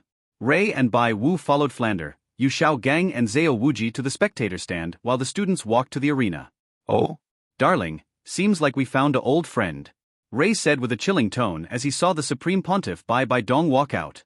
Yu Xiao Gang felt Ray's mood change as he followed where he was looking and saw Bai Baidong. Esteemed Dolua, why does it seem like you have a negative impression on the Pontiff? Yu Xiao Gang asked. Let's just say she tried to kill Bai Wu. If I didn't show up in time, I would have lost my wife. Ray said. Bai Baidong felt a gaze on her and decided to look over. However, her eyes widened in slight anger and fear seeing Ray's smile as he made eye contact. Making eye contact, Ray gave her a taunting grin, causing Bai Baidong to clench her fists. Why is he here? He's with that rabbit too. Is he the reason why Ghost Doluan never made it back? He's next to Xiao Gang too. Bai Baidong thought in her mind rapidly as she made no visible changes on her expression. The match started as it was Tang San versus a student from the other academy. Tang San continued to defend against the continuous attacks, causing Ray to frown. What is Tang San even thinking about to continuously block like this? Ray muttered. Tang San didn't stay on the defensive for long as before the final strike hit him, he brought out his clear sky hammer. TSK. He doesn't have the strength to protect himself and yet he dares to act like this? Ray clicked his tongue as he clenched his fist. Hubby, maybe it was because he found out about what the Spirit Hall did to his mother. Bai Wu said as Ray nodded. Let's hope he doesn't drag Xiao Wu into it, or else I'll teach him what the consequences of showing off without power to protect himself. Ray said as he and Bai Wu walked away from the stand towards where the students are. Dad. Xiao Wu cries out in worry. What is it? Ray replied as he looked towards her. Brother is in trouble now. Everyone knows that his father killed the previous pontiff. Xiao Wu said as Ray smiled. Don't worry, darling, I'll help Tang San out. Ray said, walking over to Tang San. Oi, foolish disciple. Ray called as Tang San looked over. Master, you called? Tang San replies as he cupped his hands. Follow me. Ray said simply as he gestured to Tang San. Tang San nodded as Ray teleported away with Tang San. Thanks to what you did, I'll have to speed things up. Here, take this seal, it should increase your energy control, but you shouldn't rely on this too much. Ray said, handing Tang San a seal. I want you to watch carefully. I'm going to show you how you can replicate my attack using just energy control. While it may be weaker in comparison, but it is a good alternative. First, I want you to gather energy towards your fingertips so that it would combust with a wave of energy when you snap your fingers. Ray said, demonstrating. See these waves and waves of energy that came off my finger when I snapped? I want you to feel their presence and use it as a guide to where you should send tiny compressed blades of energy. Ray said, making sure that he kept the energy visible for now. I want you to master the basic version by sunrise. Ray said as Tang San nodded. But master, there might not be enough time. Tang San said as Ray paused slightly. Don't worry about that. I made it so that the seal gives you twice the result with half the work. But I'll have you know that you shouldn't rely on this type of seal, as the consequences of overuse are more severe than you can imagine. Ray warned seriously, as the consequences could result in Tang San destroying his body, as it's not immortal like his. I understand, Master.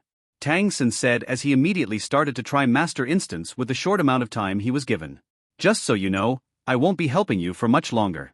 Strong crops can only emerge after hardships. Ray said, sitting down on a chair he made with energy. Disciple understands. Tang San called out. Ray smiles as he waited for Tang San to master the weakened version of Instance. A few hours passed as Ray watched the sun about to rise. Master. Tang San suddenly called out in excitement as Ray smiled. Seems like you succeeded. Ray said as he turned to a battered Tang San. Yes. Disciple didn't disappoint, Master. Tang San cupped his hands with a smile. Though there had been one question bugging me. Tang San said as Ray raised an eyebrow in interest. Oh? And what would that be? Ray asked. What does Master think about adding elemental properties to Instance? Such as poison. It's so that with a weakened version like mine, I can still cause huge harm. Tang San said as Ray thought about it. It's not a bad thought. When I made this technique, it was due to sudden inspiration. Good job. Ray smiled at Tang San as he felt proud that Tang San had managed to think of this. With a technique like Instance combined with a lethal poison, even if they block the majority, a small cut would be all it takes to kill them. Seems like you get to test this theory soon. People from Spirit Hall are coming and you should deal with it. I can't babysit you forever, and if you're weak you could drag Xiao Wu down with you. When I was around rank 30, I could fight against some titled Doluas. While I don't expect you to fight titles Doluas, I want you to at least deal some form of damage against a rank 80, otherwise I can't leave Xiao Wu to you with a peace of mind. Ray said as Tang San blushed at the last sentence. Disciples will prove to Master that you can leave Xiao Wu to me. Tang San said with determination. A figure could be seen approaching as Ray entered a separate space, watching how Tang San would deal with this rank 80 that is quickly approaching their location. Ray watched with a constant smile as Tang San confronted the rank 80 enemy that had appeared. Tang San notched his river grass together with his hidden weapons as he sent out a wave of poisoned attacks. Humph. The rank 80 spirit Doluo waved his hand as he dismissed it easily. Tang San clutched his fist as he caused the weapons to combust with poison dust scattering around the spirit Doluo. Ray nodded with a smile as he could see that Tang San caused the hidden weapons to detonate by destroying them with his energy control. Ray waved his hand as he teleported the students of Shred into his separate space. He could feel the teens approaching the area fast, but he wanted to see how far Tang San can go first. Why are we here? Mu Bai said in confusion. Because you're in my hubby's separate space, isn't that right? Bai Wu called out as she walked over to Ray, causing the student to become surprised. Dad, why are you just watching brother and not helping him? Xiao Wu frowned in worry as she saw Tang San fight the spirit Doluo. Xiao Wu, Tang San should be able to deal some damage to the spirit Doluo. I want to see how far he can go. Naturally, I will help him when he reached his limit. Ray said as the Shrek group couldn't respond due to their shock of seeing Tang San standing up to the spirit Doluo. Due to the spirit Doluo's carelessness at the start, he had not been able to effectively use his spirit power, allowing Tang San to have an easier time fighting against him. Using a combination of poison and energy control, Tang San was able to nimbly maneuver around the spirit Doluo while constantly harassing him with attacks. Tang San was currently frowning with sweat dripping from his forehead as he was already low on energy when he finished mastering a weak version of Instance, and now he had to fight the spirit Doluo. Let's finish this fast. Tang San thought as he gathered energy within each of his fingertips. Fesh fesh fesh. Hidden weapons tied to river grass flew past the spirit Doluo as it missed him. Using his energy, Tang San made the hidden weapons hover as the river grass tightened. The spirit Doluo sneered as he activated a defensive spirit ability. Tang San flicked the river grass as Everstrand tang out with a slight echo. Ping ping ping ping ping. Countless sounds of tiny blades hitting the defensive ability rang out, shocking the spirit Doluo as he could see some parts of the ability cracking. Hubby, you taught him Instance. Bai Wu said as her eyes widened. She had tried to learn the ability, but she wasn't able to learn it due to not being suitable. Not only did her control lack, it was also due to her control type not being compatible with Instance. Seems like it's because Xiao San uses the same energy control as hubby. Bai Wu thought. Yes, while he did get some help from me, it's still impressive that he mastered the fundamentals of Instance within a few short hours. Ray said with a smile while he watched. Mum, what's this Instance you and Dad are talking about? Xiao Wu asked, curious. It's one of your father's strongest self-made skills. Bai Wu said as she didn't want to expose the inner workings without Rei's permission. The skill involves waves and waves of energy blades attacking the enemy from every direction with a single flick of a finger. With enough energy to use the skill, one can even kill a title Doluo as a rank 40. It's because the pure energy is more effective against spirit energy ignoring elemental properties. Rei said not bothering about whether or not they knew, as the requirement to use the skill was harsh if he didn't prove the necessary help to assist whoever wanted to learn to master the skill. Incredible. Xiao Wu said as she saw Tang San bombarding the spirit Doluo with instants. A trail of blood could be seen dripping from the spirit Doluo's arm as Tang San stopped his attack. Is that it? All this for a shallow scratch and a drop of blood. The spirit Doluo smirked as he looked at his arm. Though I have to commend you, being able to harm me as a rank 30. Shame that you'll die right now. The spirit Doluo said as he charged at Tang San. Indeed, though I'm not the one who's dying. Tang San said with a smile. Instance, heart-piercing poison. He said as the spirit Doluo stopped in his tracks before clutching his heart. The spirit Doluo's skin started to turn a shade of purple as he vomited out an obscene amount of blood. After a few moments of pointless struggle, the spirit Doluo finally died with regret shown in his eyes. He did it. Tang San killed a rank 80 spirit Doluo as a rank 30. Mu Bai muttered. Rei dismissed the separate space as he saw Tang San about to fall from energy exhaustion. Xiao Wu quickly ran over, hugging Tang San in her arms. Xiao Wu, everyone. What are you guys doing here? Tang San muttered weakly. We were going to help out, but it seems like it's not necessary. Mu Bai said as he looked at the corpse of the spirit Doluo. But this doesn't concern you guys. Tang San said, feeling moved that his friends followed this far. What do you mean, dummy? Aren't we the Shrek's 7 monsters? Xiao Wu said with a smile.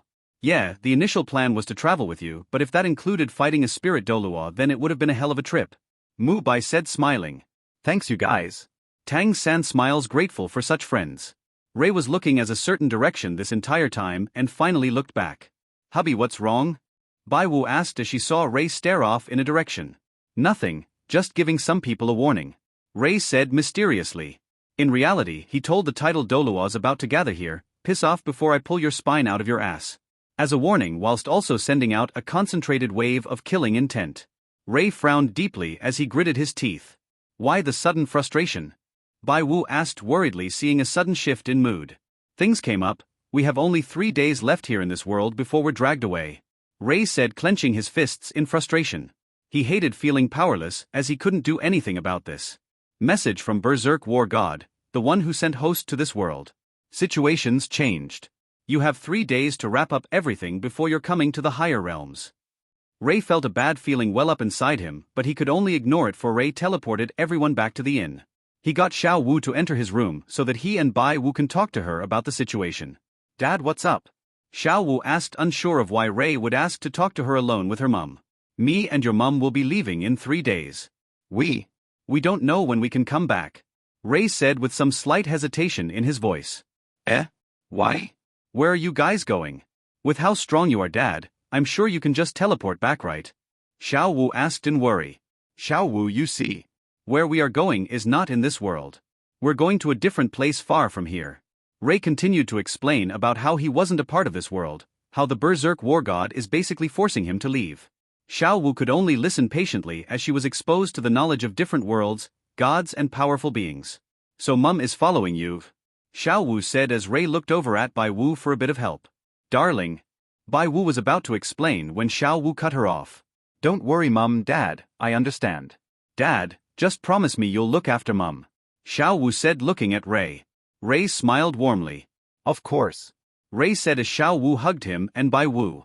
I'll miss you. Xiao Wu said thoughtfully as she knew that it was out of Rei's control. Me too. Rei replied as he hugged her back. Darling, you have to make sure that you stay safe, okay? Don't forget to train hard so that no one can bully you. Bai Wu started to ramble on about her worries, causing Xiao Wu to laugh slightly. Mum, don't worry, I'm the daughter of you and Dad. Obviously I won't be weak. Xiao Wu grinned back. That's unquestionable. But you must remember to not let it get to your head and cloud your judgment. Just like how the war god can force me to leave the world in a huge place, and there will always be abnormalities that can even make the strongest people fall. Rei said, not forgetting to warm his daughter. He wanted her to be strong, to be independent and to be self-reliant. As much as he wanted to dote on her, protect her, pamper her. He knew he could continue forever just like now, so she must be strong. Xiao Wu agreed as they talked for a while longer. Eventually she fell asleep while Ray and Bai Wu watched. "We have such a good daughter," Bai Wu said as she stroked Xiao Wu's cheek with warmth in her eyes. I don't have words for how proud I am to have her as my daughter," Ray replied as he felt a burning desire to grow stronger in him so that he can return faster. Ray thought for a moment before he started to make a seal. "Hubby, what are you making?" Bai Wu asked. "This should protect Xiao Wu from life-threatening dangers as long as I have energy in me. It doesn't matter if a divine-ranked enemy wanted to attack, as long as I have energy, they would have to drain through all of it before they can even think of taking my daughter's life." Ray replied as a highly condensed seal was slowly being formed in Ray's hand. "Hubby, let me help too," Bai Wu said, wishing to offer her energy as a link as well. Ray shook his head. "The drain will be too much on your body." "Don't worry, I have 2 separate reserves each around the levels of divine rank 2. Ray replied as Bai Wu could only nod her head sadly from her helplessness. It took the entire night for Ray to finish the seal as he had to link it to him so that even if he is in another universe, he can still provide the energy to help her. "Fool." Ray sighed out as he implanted the seal into Xiao Wu's soul so that it'll never leave her. "Hubby, you should rest for a while. You've worked all night long after all," Bai Wu said as looked at Ray in worry. Ray smiled as he looked at her. "You should know that I can go on for years without sleep," Ray kindly reminded with a smile. "I know, but you should still rest once in a while," she said, not relenting. Ray sighed with a smile. "Fine, I'll sleep in my space," Ray said as Bai Wu nodded. Giving him a kiss on the lips, Bai Wu watched as Ray entered his separate space. Closing his eyes, Ray let his body float in zero gravity. "Ha ha ha ha. "Look at them, big brother," a girl said with a smile as they watched an army fight below them. "Do you think the old geezers will be coming out now?" she asked with a wide smile, holding 2 daggers. "Sis, each of those old geezers can be troublesome, don't underestimate them." Looking to the left of him, he could see another girl warning them whilst she held a scythe. "But big brother's the strongest. Those geezers can't compare to him at all," the first girl replied with a wide smile. "Is she talking about me?" "Heis, you too. Go help them out." "I'll save some energy for those geezers." "Is that my voice?" "Got it, big brother." "Understood," they replied in sync. The first girl crouched down before leaping high into the air. A trail of dark purple energy trailed behind her as she tore through the crowd of enemies. The girl holding the scythe didn't waste time either as a mist of black surrounded her, forming a huge figure similar to that of the Reaper. As the 2 of them charged into the crowd of enemies, 2 huge bursts of energy exploded out, charging towards them. One was silver with hints of blue, the other was pink with hints of purple. The 2 new addition were both females as they clashed. His gaze couldn't leave the 2 of them as he watched their every move. The girl with the silver energy made her own avatar as she fought the Grim Reaper avatar one-on-one. On the other hand, the girl with the pink energy fought the girl with the 2 daggers. In her hands, she held a whip sword separated into 9 segments.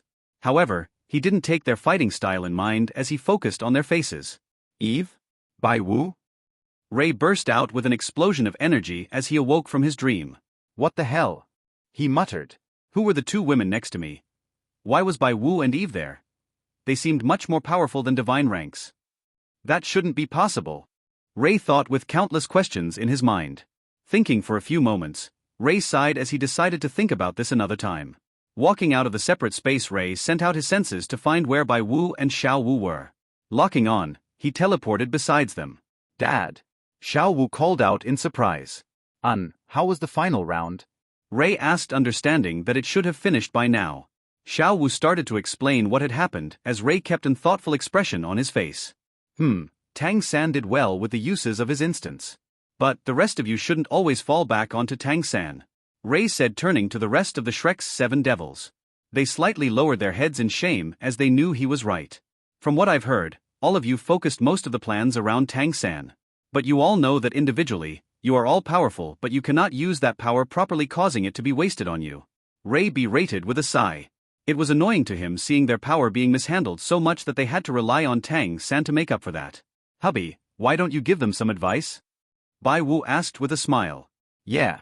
Dad, why don't you help them out a little? Maybe give them something to assist them too?" Xiao Wu asked as she thought inside. Dad is going to leave, but he has so much useful knowledge. Would be a shame if they guys didn't get some benefits from him. She snickered inwardly with a slightly greedy grin. But having lived so long, how could Ray not understand what Xiao Wu is thinking? Smiling slightly, Ray looked at Xiao Wu. Xiao Wu, how long do you think your father I have lived for? Ray said with a slightly raised eyebrow. Xiao Wu blushed in embarrassment at being found out and hid behind Bai Wu, which caused her to laugh a little. Darling, if you asked your father to give you a country, he would do it instantly. Bai Wu said as Ray nodded slightly to show that he indeed will. Turning his head back to the Shrek's 7 devils, he decided to address Mu Bai's problem first. Mu Bai, your problem lies in the fact that your control over your energy is not good enough. It causes you to waste a lot of energy in your attacks, which also decreases their power. This should give you training methods on how to increase your energy efficiency and power. There'll be 10 stages and each stage would give you a reward. Ray said as he made a seal. The rewards he talked about would be ways to amplify his power in stacks. The first stage would give his power an additional 2% boost, second 4%, third 10%. Each new level would give a larger increase until the 10th level, which would boost his attack power by 250%. In addition to this, Ray had also made duplicates of certain noble phantasms as extra rewards from stages 7 onwards.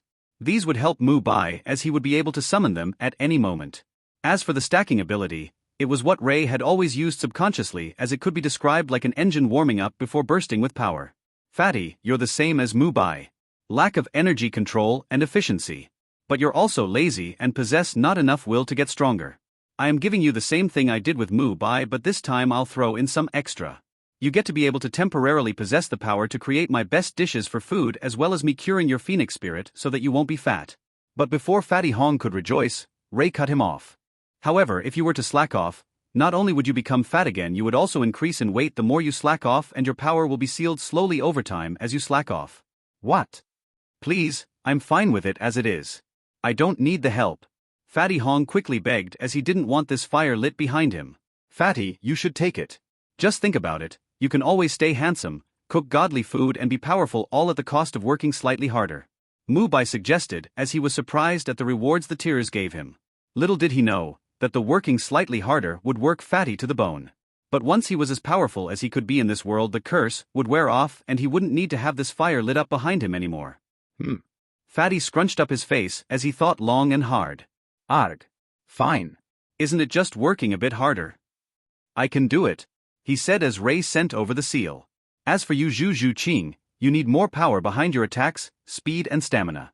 Oscar, Ning Rong Rong, you guys need better efficiency, better power of the support abilities and defensive maneuvers. Ray called out as he made them seals one by one. Zhu Zhu Qing would unlock the ability to send the impact of her attacks through the enemy's defenses, how to use energy to reinforce and how to use that to increase her speed dramatically. Footwork to reduce stamina expenditure and training techniques to gain stamina. Oscar and Ning Rong Rong would unlock ways to redirect the attacks launched at them back at the enemy, how to amplify their abilities and how to support each other without the backlash of support taboo caused by a support ability amplifying another support ability. Done. Ray said as he finished giving everyone their presents. Dad, what about brother? Xiao Wu asked. Xiao Wu, I've already gave him my personal technique. Ray said to remind her. But that doesn't count. She replied, causing Tang San to scratch his cheek with a finger in embarrassment. Xiao Wu dash. Bro, shut up. Xiao Wu said before Tang San could continue. Seeing Xiao Wu stare at him so intently, Ray gave a small chuckle as he sent a seal to Tang San. I don't know how much you know about your parents, but when you see your father again, ask to see your mother and use the seal. Ray said as the seal is something he created to revive Ah-in. Thank you, master. Tang San bowed as he knew Ray won't give him something useless. As Ray turned around to leave with Bai Wu, Xiao Wu grabbed out to the hem of his sleeve. Dad, can you make me something to remember you by? She asked as Ray nodded and aimed his palm to the sky. With the use of his energy, Ray gathered the surrounding energy into hand-sized crystal which radiated with colors. Snapping his fingers, he broke off certain parts of the crystal to form a sculpture of Xiao Wu in the middle between him and Bai Wu. Would this do? Ray said as he made it so that the crystal will always form whenever Xiao Wu wanted. The original would be in her soul sea, whilst the one outside would be a replica. Xiao Wu nodded as Ray explained.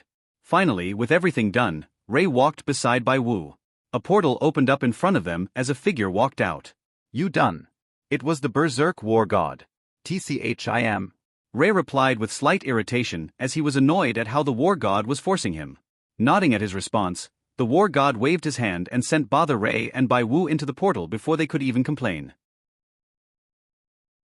In the chamber of the strongest god in the higher realms, the true God Emperor slowly opened his eyes. So you've returned once more. Will the outcome be different from last time, or will it still be destruction? Having stepped into the portal, Ray blinked a few times as he readjusted his sights. Opening them once more, Ray was greeted with the familiar view of a wide plain filled with orbs representing the different worlds. Bai Wu, this is what I was talking of.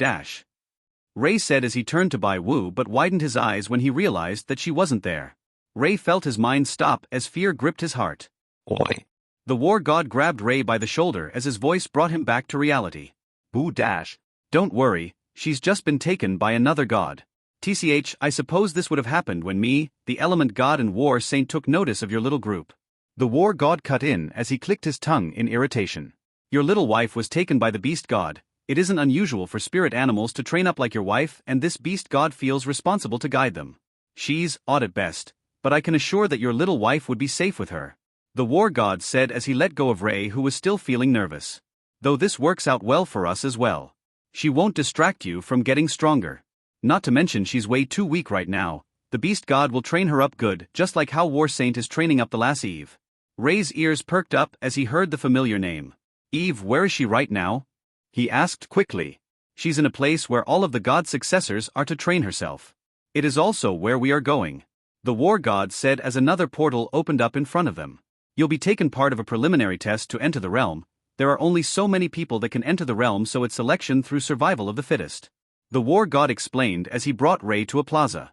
Ray was overwhelmed by the amount of energy in the surroundings. Just by standing here, Ray felt like he was getting stronger by the second. The war god smirked, seeing Ray already improving by just being in a better area for training. So we waited this long for a mere divine rank 2? War god, explain yourself. A voice rang out as Ray turned his head to the source.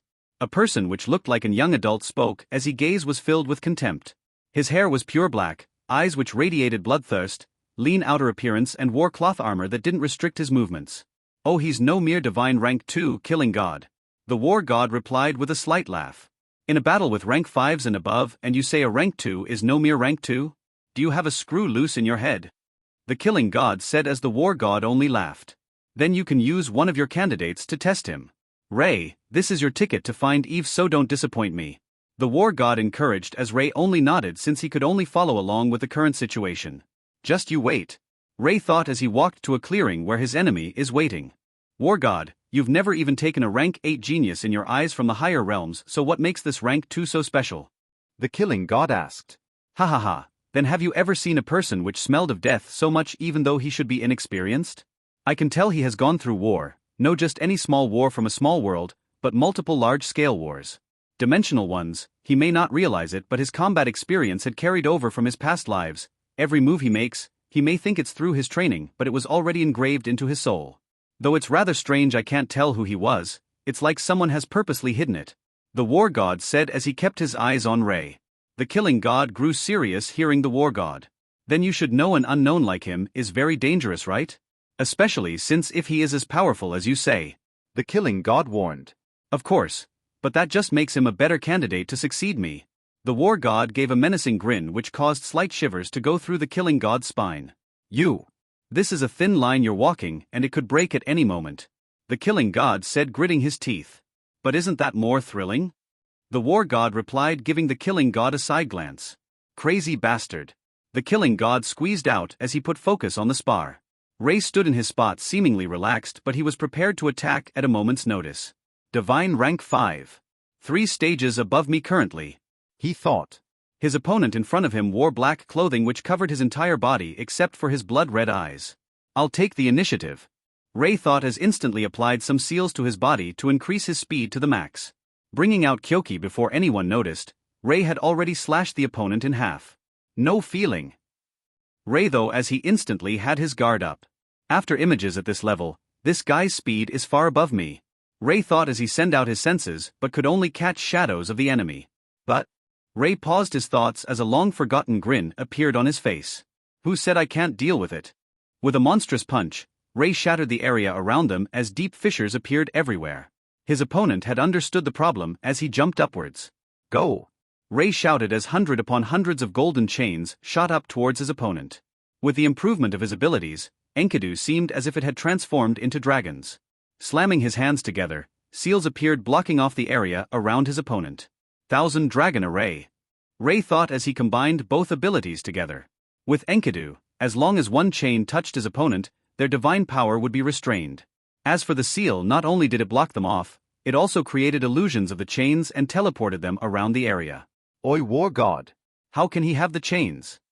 The killing god interrogated angrily. Why can't he have the chains? Ha ha ha, the war god laughed. You should know that the abilities that the system god gives can only be interpreted into a weakened version. If not, the person's body could simultaneously explode due to the ability. So why does he have one of the most wanted ability, Enkidu? The killing god gritted his teeth. Did I not tell you?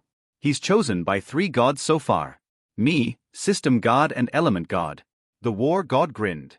What dash? 3 gods all have their eyes on him. The killing god stumbled back slightly at the information. You guys are creating a monster.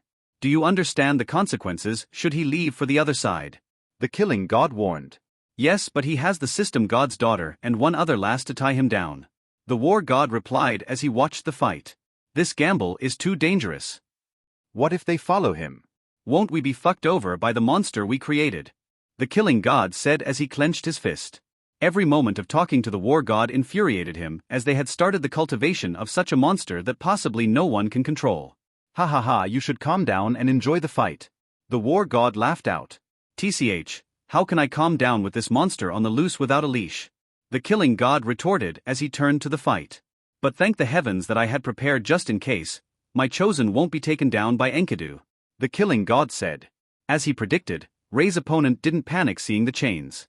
Instead, he brought out 2 daggers and started to cut around his area. Gleams of sword light seemed to have cocooned him as he deflected every chain shot towards him. Oh, as expected of a divine rank 5, if you lost to this I'll be disappointed. Ray grinned with a menacing light. Dark energy started to gather around his arms as a holy light flashed behind him. In one hand he had Kyoki, as the other he had Tengaku. Yo Ray, seems like we got a worthy fight after so long, ha ha ha ha. Kyoki's voice rang out, surprising the audience. Kyoki, shut it, you battle freak. Tengaku's voice replied as Ray grinned at their interaction. Kyoki, Tengaku, you ready to try Shojun again? Ray asked as Shojun was the stage above Bankai. Last time he used it, his Zanpakuto hadn't gone through their evolution yet. Ray couldn't help but feel excited about how powerful the new Shojun could be. You bet. Kyoki replied as the sword glowed with an ominous red. Naturally. Tengaku also replied as her blade seemed to radiate with a holy fire. Then first off Bankai. Ray shouted as his body was enveloped with a blinding light. A crushing pressure descended onto the entire plaza as the war god's grin widened, feeling Ray's increase in power. The higher realms seemed to react as dark clouds swirled above Ray. Walking out of the light, the audience saw Ray's new appearance. His hair a mix of black and white, heterochromatic eyes with the left yellow and the right red. Plated armor which had each segment lined with scarlet red, as the plating itself was like a creamy white marble. On his back had 7 pairs of energy wings. Half were a combination of black and red which seemed like red lighting in a shadow the shape of a wing, while the other half seemed like the sun in the shape of wings. In each of his hands was a great sword, as the left was black and red adorned with bones and metal, giving it an ominous sheen. On his right was a great sword colored white, blue and gold with jewels and metallic feathers decorating the hilt. Fu, next stage Shojun. Ray continued as energy exploded out once more. His opponent wanted to stop him as the 1,000 Dragon Array had long stopped, but the stiffing pressure froze his body. He could only watch on helplessly as Ray powered up. During the new transformation, Ray's Conqueror's haki descended as it caused most of the audience to kneel as if welcoming a king. Asterisk boom. With a resounding explosion, light shot into the skies as everyone's vision cleared once more. This time, however, Ray was sat on a gilded throne above the arena. The throne decorated in a way which seemed to scream out, only the worthy can sit upon this throne. Ray sat there with a grin as he crossed his legs in a lazy manner. His hand supported his head as he leaned slightly to the side with his spare hand resting on the armrest. His appearance seemed to be the same with the exception of his wings and great swords. However, what drew everyone's attention was not him, but rather what he was surrounded by. On his left was a beautiful woman adorned with holy armor, 6 pairs of pure white wings, blonde hair, blue eyes with a slightly cold expression. She stood with a great sword in front of her, standing guard beside Ray. On his right was a handsome man. He had mostly a large black robe which is tattered around the edges with black and silver chains around him. This made him seem like the Grim Reaper as a sadistic grin was plastered on his face. His void black hair and crimson eyes made him seem all the more bloodthirsty, which is complemented by the huge scythe hoisted up on his shoulder. On his back was similar to the woman on the right, as he had 6 pairs of pitch-black wings which radiated a slight metallic red. Behind the throne was an army, but not just any army, as it was like a tsunami of holy and demon soldiers. Commanding the army were 2.5-meter-tall heavy-duty soldiers which had either holy armor or demonic armor with their respective pairs of wings. Soldiers had 1 pair of black/white wings, commanders had 4 pairs, and Rei's personal guards had 6 pairs. With Rei's new Shojun, it gifted him an army to command. Each soldier held a certain percentage of Rei's overall physical power as well as magical power. Soldiers had 15%, commanders had 40%, and his personal guards had 75%. Kyoki Tengaku, this is surprising. Rei commented with a smile. Of course, what do you accept? Only something like this is fit to be the Shojun of a king. Kyoki grinned as Tengaku nodded. A king is the boss while the army is the appetizer. Go entertain our enemy, Rei said as his army approached his opponent. However, there were one thing they didn't know. Shojun realm of the God Emperor. Passive, will of the fallen. With every soldier defeated, the Emperor and his personal guards are buffed with a 0.1% increase in power. With every commander defeated, the Emperor and his personal guards gain a buff of 50% increase in power. With each personal guard defeated, the Emperor and any remaining personal guard gain a buff of 150% increase in power. With all soldier, commander and personal guard defeated, the Emperor gains a buff of 300% increase in power. All buffs stack, buffs are temporary. Rei's opponent trembled slightly as he saw the army approaching him. His face grim, he looked over to the killing god. Seeing that his candidate is asking for permission, the killing god understood and nodded. Seeing that the killing god gave his approval, Rei's opponent brought his dagger to his palm and cut across it. I, Orion, command you. Awaken, he chanted as the daggers glowed with an unholy light.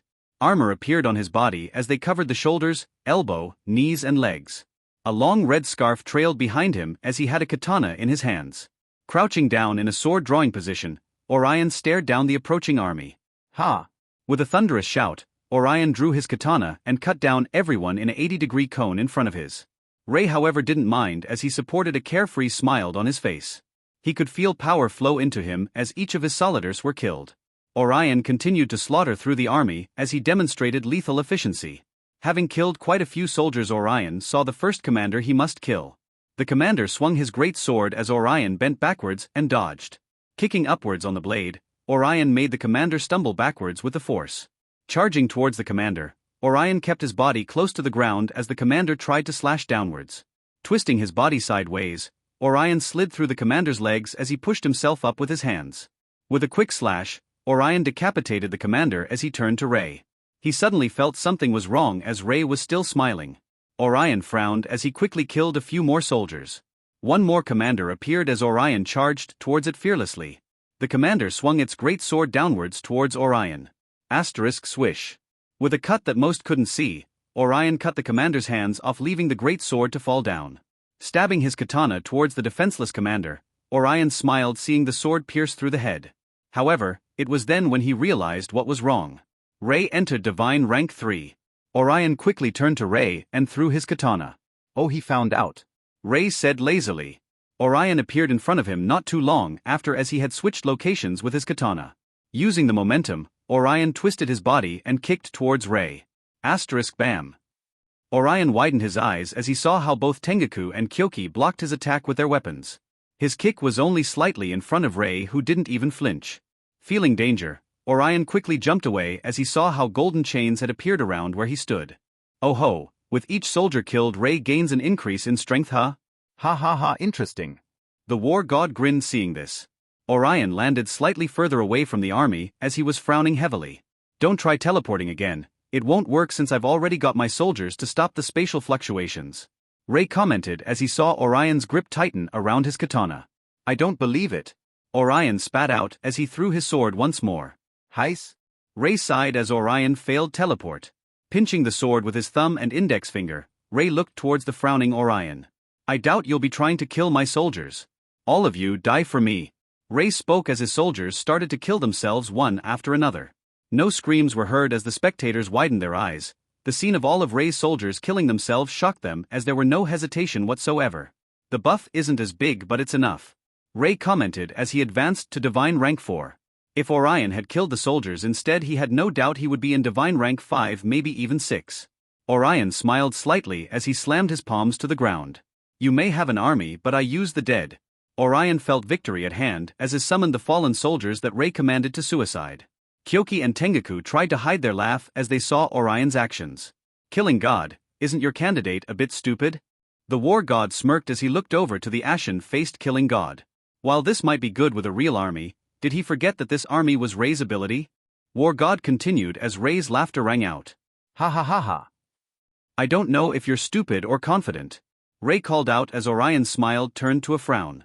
Stop acting, your army is mine to command. Orion said as Rei smiled, even more feeling his opponent to be pitiful right now. Go ahead, then I'm waiting. Rei smiled as Orion thought Rei was acting on fake bravery to intimidate him. Asterisk boom boom boom. His undead army marched towards Rei in union as Orion smiled. Kill. He commanded as his army charged at Rei. The killing god looked away as he could almost imagine his candidate's face in the next scene. Asterisk bam. All of the soldiers dropped their weapons and kneeled in front of Rei. Wah. Orion couldn't wrap his head around how his undead army was kneeling in front of Rei. These are my soldiers created by me, loyal forever. They're not real people but my skill, and now you resurrect them. Are you giving me a gift? Rei grinned as the soldiers made a path for Rei, Kyoki and Tengaku. Calm steady footsteps could be heard as Rei walked towards Orion. Orion, however, felt his heart pound faster as he felt more nervous. His weapon in Rei's hand, his trump card taken over by Rei. He only had one option left. Shadow. Orion waited for Rei to come closer as he laid a trap with the shadows around the area. Closer, closer. Orion thought as he only had one chance for it to work. Rei fought him to a standstill as a divine rank 2, he defiantly would beat him now that he's advanced, not to mention divine rank 5. Now. Orion clasped his hands as spears made from shadows shot towards Rei. He was about to attack as well with a sword made from shadows but froze in fear. Kyoki stood in front of Rei with a grin as he tapped his scythe downwards. The shadows flickered slightly before being gathered in his scythe. No way. Orion muttered in defeat. His body lost strength as he kneeled in defeat. His teleport was blocked, his undead was taken over, and even his shadows were no use. Rei countered him in everything. I take that as my win? Rei turned to the two gods watching as they nodded. Snapping his fingers, Rei dismissed his army. See ya, Rei, call on us more often, okay? Kyoki grinned as Tengaku nodded. No problem. Rei smiled as his army turned to light and got absorbed back into him along with Kyoki and Tengaku. His rank also fell back to divine rank 2. Rei felt blood rise up in his throat but swallowed it back. Weakened 2 days 23 hours 59 minutes. Overall status -80%. So there is a side effect. Rei thought, seeing the weakened status. Even without seeing it, Rei could feel his entire body scream out in pain. Just breathing hurt a lot as Rei endured to not seem weak. Walking past Orion, Rei stabbed Orion's katana next to him as he didn't turn around. So what happens now? Rei asked the war god. We're heading to the realm. It's called the God Ascension Realm, as most only leave after entering the God Cultivation Realm. The war god explained. The trial to leave is also where you would gain your title. He continued as Rei nodded. He couldn't wait to enter the God Ascension Realm as just in the fight against Orion, Rei had managed to copy his necromancy, shadow control and location switch with his the End ability. I can probably use Shojun and necromancy to resurrect my army so it can buff me more, but it might go beyond what my body can handle. Rei thought as using the ability without thought would harm him more than benefiting him.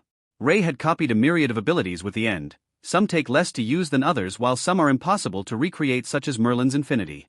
He had so many abilities that he forgot most of what he copied. This is just like Gilgamesh's Gate of Babylon. He had so many treasures that he forgot what they did and resorted to throwing them out and hoping they did something. Rei thought as he had long lost track of the powers he copied. Everyone started to gather together as they stayed near their respective gods. The gods nodded at each other as they sent out their energy, creating a portal. This is the portal to the God Ascension Realm. Rules will be explained once you enter. As a warning, there is a high chance of death should one take the wrong steps. I know how hard it was for you to cultivate to this level, so those who don't want to tempt fate leave now. The war god called out as he waited for people to leave. He smiled when he saw that no one left. Good, I hope you exit as gods with your own titles. The war god said as people started to enter the portal. We'll be needing every god we can get for the war. He thought as he watched the gods to be enter the portal. When it was Rei's turn, he sent 3 invisible strands of energy which no one noticed, not even the other gods or Rei himself. I hope you pass all 3 trials. The system god, element god, war saint and the beast god was waiting around in a hall. The beast god stood out the most as she was a nine-tailed fox in human form.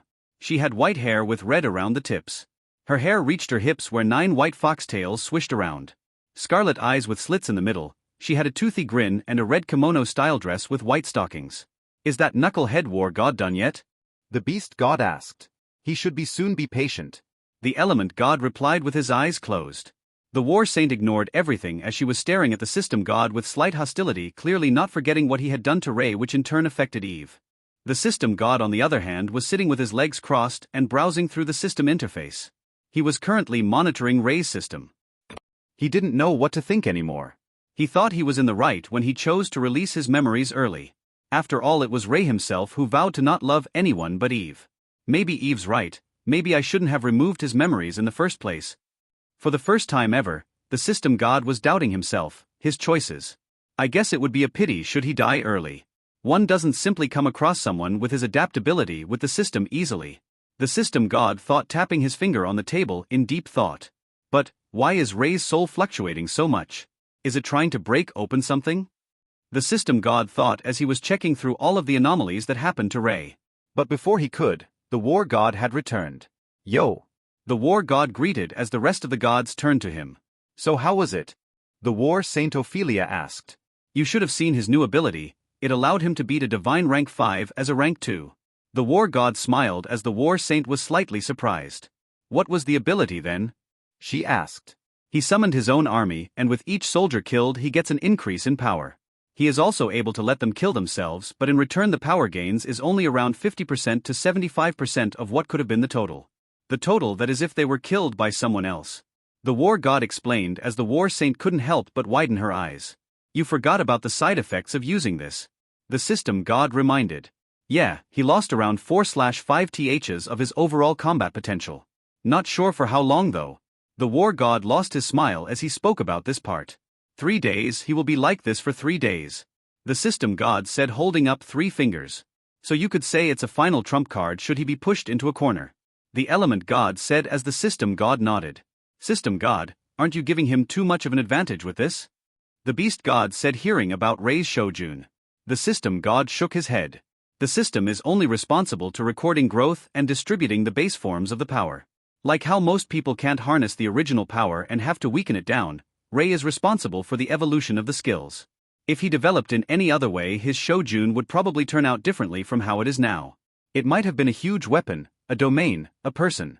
But instead he managed to evolve it into an army that will strengthen him the moment a soldier is killed. The system god explained. The beast god stayed silent as she still felt it was too biased. So did you manage to give him the trials? The element god asked as the war god nodded. Alright, now that everyone's here, let's discuss this group of 3. The system god said as he uncrossed his legs and face serious.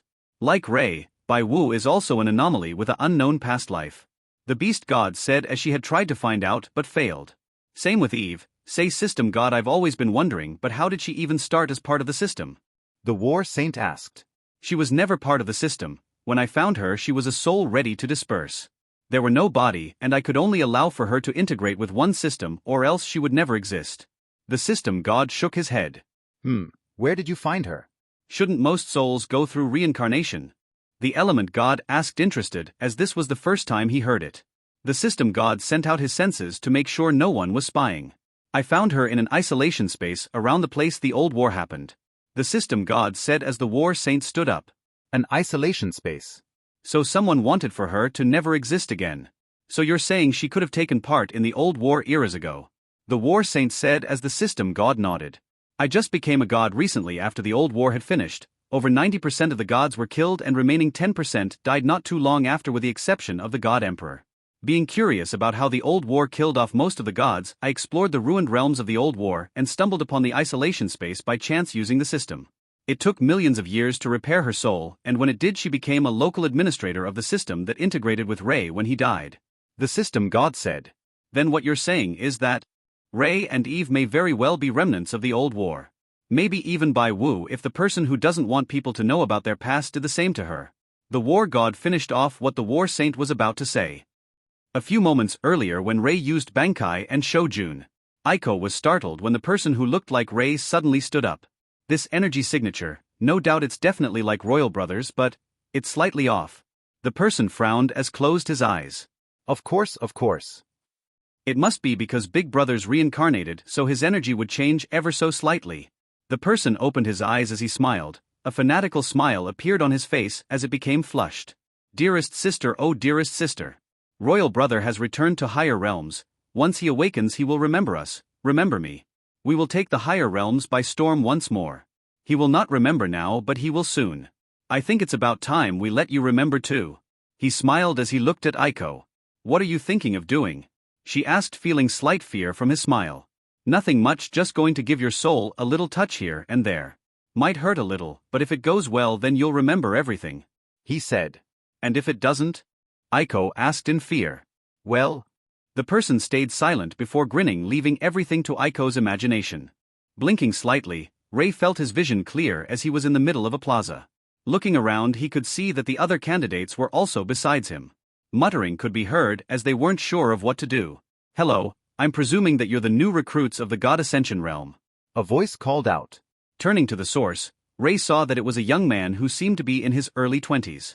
He had white hair that was swept to the side covering one eye, his one visible eye was golden in color. He wore a cultivator robe that seemed to be very loose-fitting. Since you are all newcomers, I'll take this chance to explain how things work in this realm. He continued as everyone's attention was on him. In this realm, we have several ways to increase our cultivations. The first being how you would normally cultivate. Absorbing energy and slowing increase your levels. The second, hunt beasts out the boundaries and absorb their cultivation. But this method is dangerous, as if your body can't handle it, you'll die before you ascend. The last method, which is the best yet also the hardest, is to absorb a rift.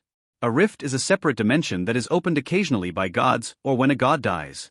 Their energy would form the rift and several tests would be inside the rift. The first person to complete the rift would gain the largest portion of energy. But that also depends on how much you can absorb. The leftovers would be available for the other people who come after the first person. He explained as everyone nodded. But here is a warning from me, don't provoke people over these energies if you can, since murder is allowed in this realm. Your best bet is to join a clan since you'll be protected under their influence. He said as some were already wanting to ask what clans there are. I'll show you where you can join a clan later, but for now follow me. He said. How can we trust you? Who are you in the first place and why are you even helping us? A person shouted out. Good question, I am Ingress. Moderator of the God Ascension Realm. Cultivation, Peak God Realm. Ingress said as some of the cultivators flinched in fear at the cultivation of Peak God Realm. Ray watched confused as he didn't understand God Realms. System, can you display God cultivation ranks? Ray thought. Low God. God. High God. Peak God. True God. True God Emperor. Thanks, Ray thought as he looked at the ranks. This means that Ingress is in the upper portion of the rankings. Ray thought. Following Ingress, Ray saw that they have entered a Colosseum-type area. This is the arena, you are able to challenge other people to see how strong you are. You'll be teleported out should you reach a certain amount of damage. Death matches are allowed should both parties agree. This is also where you would find the divine rankings.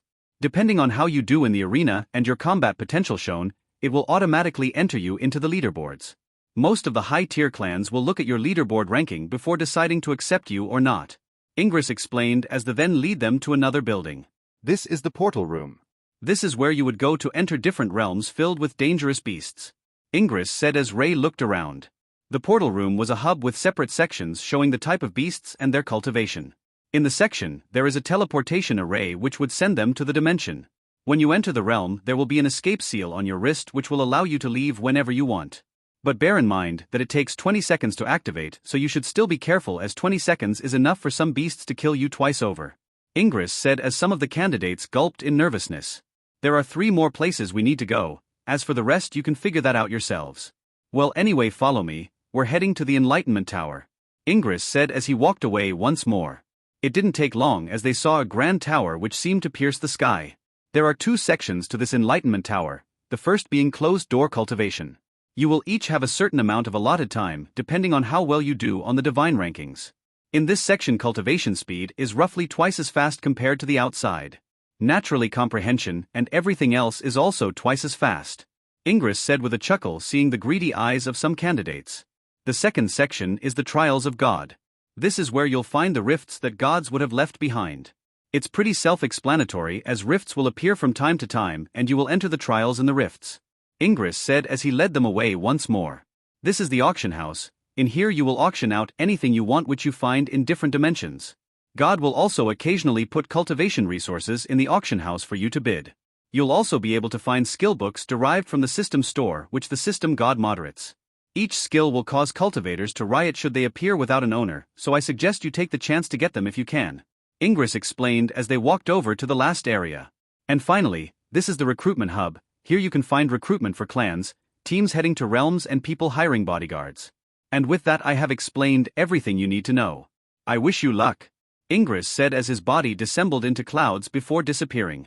So we have a coliseum, a portal room, a cultivation tower, an auction house and a recruitment area for the main sections of this God Ascension realm. Ray thought as his first step was to recover. The best way would be for him to go to a different realm so that he can hunt while also recovering. Separating from the group, Ray walked towards the portal room. Divine rank 5, 8, 4, 1, 3, Ray slowly looked over the different portals available as he didn't want something too weak nor too high above his level. While he is weakened, it would be gone in almost 3 days. Blood Craze Realm. Average ranking, Divine rank 4. Lowest ranking, Divine rank 1. Highest rank, Divine rank 6. The Blood Craze Realm hosts a myriad of bloodthirsty beasts that thrive using blood-based abilities. Highly recommended for cultivators that major in blood arts. Their blood essence is very beneficial in increasing cultivation. Should one refine their blood essence, the cultivator is able to increase their body grade. Warning, one should not attempt to refine blood essence 2 ranks higher than one's cultivation. Ray read the description as he was curious. This is probably one of the more beneficial realms for me. Not only can I increase my blood control, I can also increase my body grade, which is all the more important because of my Shojun. Ray thought as the power ranking in the realm was just right for him. His rank was 2 and the average is 4. This should give him a decent challenge while also keeping him on edge due to his weakness right now. Walking into the portal, Ray felt his vision blur before clearing up to show a crimson sky. Looking around, Ray saw everything tinged in a red hue as the smell of blood was especially dense. Ray smiled slightly as he felt his vampire side thrum with power. Ray felt his senses increase in range as he had blood control, meaning this realm which was doused in blood was like his prime hunting ground. Perfect. Ray muttered as he took his shirt off, revealing his lean yet toned body. He felt that with his blood control he should be able to use the thin layers of blood mist in the air to help him refine his body. Looking around for an inconspicuous location, Ray settled for a groove under a mountain as he sat down in a lotus position. Closing his eyes, Ray activated his blood control as he started to refine his body. Scarlet tattoos slowly appeared on his body as they formed tendrils sprawling across Ray's body, making him look horrifying. If one looked carefully, they would see the red hue slowly being absorbed into Ray's body as it created a small whirlpool with Ray in the center. Skill created, Blood Refinement. Absorb blood essence to increase the grade of user's body. Ray saw the notification and smiled. Using his blood control, Ray started to draw out a concealment array as he hid his presence while he refined his body. Status. Name, Ray. Age, not applicable. Bloodlines, Heavenly Demon Alucard. Combat Spirit, Myriad War God. Ring, War God of Origin. Comprehension. Divine Essence, Space, Time, Seals, Elements. Law Darkness, Holy, Slaughter, Atoms, Sound, Shadows, Blood, Energy, Conversion, Healing. Concepts Light, Weapons. Combat Rank, Divine Rank 2, 82%. Body Divine, Rank 1 Soul, Divine, Rank 3. Will, Divine. Skills, 1000 plus. Passives, Perfect Energy Control, Perfect Muscle Control, Energy Efficiency, Godly Cooking, Reduced Energy Cost, 10 Divine Gates, All Weapon Mastery, Copy Heavenly Tribulation Lightning, Danger Sense, Sexual Stamina, Third Eye, Identify Weakness, Accelerated Thought, Harmony, 526 plus. PFFFF. When did I get so many passives? Ray muttered as he wasn't prepared for the number of passives he had received. He understood the 1000 plus skills as the end essentially copied everything he saw. But the 526 plus more passives are what he didn't understand.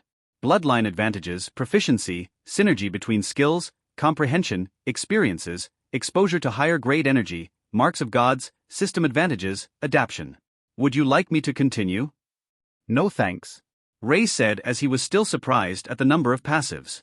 Shaking weeks passed in a blink of an eye. Ray had long lost count of how long he sat refining his body. Not that he wanted to keep track, as cultivation takes time depending on how talented you are. The blood tendrils on Rei's body had started to form runes as it covered his body. Each rune seemed to help absorb the blood mist in the air much faster. With the amount of blood mist that he had absorbed, Rei's initial silver-white hair had tinges of red on the tips. Boom. Rei's eyes snapped open as he started his breakthrough. Tribulation lightning gathered above him as he only smirked. Reaching out his hand, Rei clenched his fist as his own tribulation lighting gathered. H-A-A-A. With a thundering shout, Rei shot his lightning as they collided. Boom. A shattering quake shook the blood craze realm. Divine rank 3. Rei muttered with a smile. Standing up, sounds of cracking can be heard as Rei sat still the entire time. Status simplified. Name, Rei. Age, not applicable. Combat rank, Divine rank 3, 0%. New. Body rank, Divine rank 4, 32%. New. Soul rank, Divine rank 3, 82%. Will rank, Divine rank, 48%. Blood refining is pretty good for increasing my body rank. Rei muttered with a smile. Looking at his own body, Rei could still see some faint hints of blood runes. Rei frowned slightly. He gathered energy in his left palm as the blood runes started to glow. As if alive, the blood runes crawled across his body and gathered at the back of his left palm, forming a seal. The seal was blood red in color, and if one were to look carefully, they would see that it was made up of densely packed runes. Waving his hand, Rei disabled the concealing array he laid out as he decided to go hunt some beasts. Sending out his senses, Rei picked up on some life forces not too far from him. Rank 2-1-1-3-1-2 Rei muttered his findings. I'll work my way up. Rei thought as he decided to hunt divine rank 1s to test his strength and slowly increase in level. Dashing through the trees, Rei thought on how he should hunt. Weapon? I know how powerful Kyoki and Tengaku are. As for Enkidu, that Orion guy showed me how they're able to dodge as long as they're fast enough. Gibalg maybe. Magic? Fuck it, bare hand for now. Rei thought as his would only use weapons or magic when bare fists won't work. Nearing his target, Rei reduced his presence as he observed his prey. Blood-crazed night wolf, divine rank 1. It was a black wolf the size of a large house, black fur with streaks of red. It has pieces of metal like plating over his body as steel-like fangs protruded from his maw. On its face, it had a distinctive scar that ran from its left eye to his snout. Seems like his left eye is blind. Rei thought as his muscles tensed ready to explode with power. The wolf's ears twitched as it looked towards where Rei was hiding. Feeling danger, Rei bent back at an abnormal angle which was only supported by his toes. Looking at the black shadow above him, Rei knew that should he be a step late, the wolf would have sunk its fangs in his upper torso. That is if it can pierce my rank 4 body. He thought before forming a spear with his right hand and stabbed it towards the neck of the beast. The sound of flesh being ripped apart could be heard as Rei's hand easily pierced the neck of the wolf. The wolf struggled as Rei grabbed hold of his spine through the neck. Rei's eyes narrowed as his spare hand grabbed hold of the wolf's collarbone. H-A-A-A. Rei exerted strength as he separated the head of the wolf from its body with the spin attached. Fights at higher levels of strength can be ended quickly should one grasp the opportunity. Depending on the situation, even if the two combatants are close in strength, it can be ended in one move. Rei thought as the power that comes with higher divine ranks are deadly. If a divine rank 8 let his guard down, Rei estimated that he would be able to have enough opportunities to restrain, disable or downright kill him. But that's if they let their guard down. Looking at the wolf corpse in his hands, Rei extracted all of the blood into a small pill before eating it. Energy flowed through his veins as Rei closed his eyes to savor the sensation. A smile appeared on his face as it had been a while since he absorbed blood. Although he was a vampire, he didn't have the negative traits of the race as he was fine even without blood. But it was like telling an addict to give up what he is addicted to. Naturally, with Rei's willpower, holding off the desire was easy. Opening his eyes once more, Rei felt that he had been rejuvenated as his senses were increased. Letting go of the dried-up husk of a body that was the divine-ranked wolf, Rei dashed towards his next prey. Blood-crazed demonic raven, divine rank 2. Looking above him, Rei could see the raven staring him down. The raven had glowing red eyes that shone with cruelty, black feathers with veins red in color.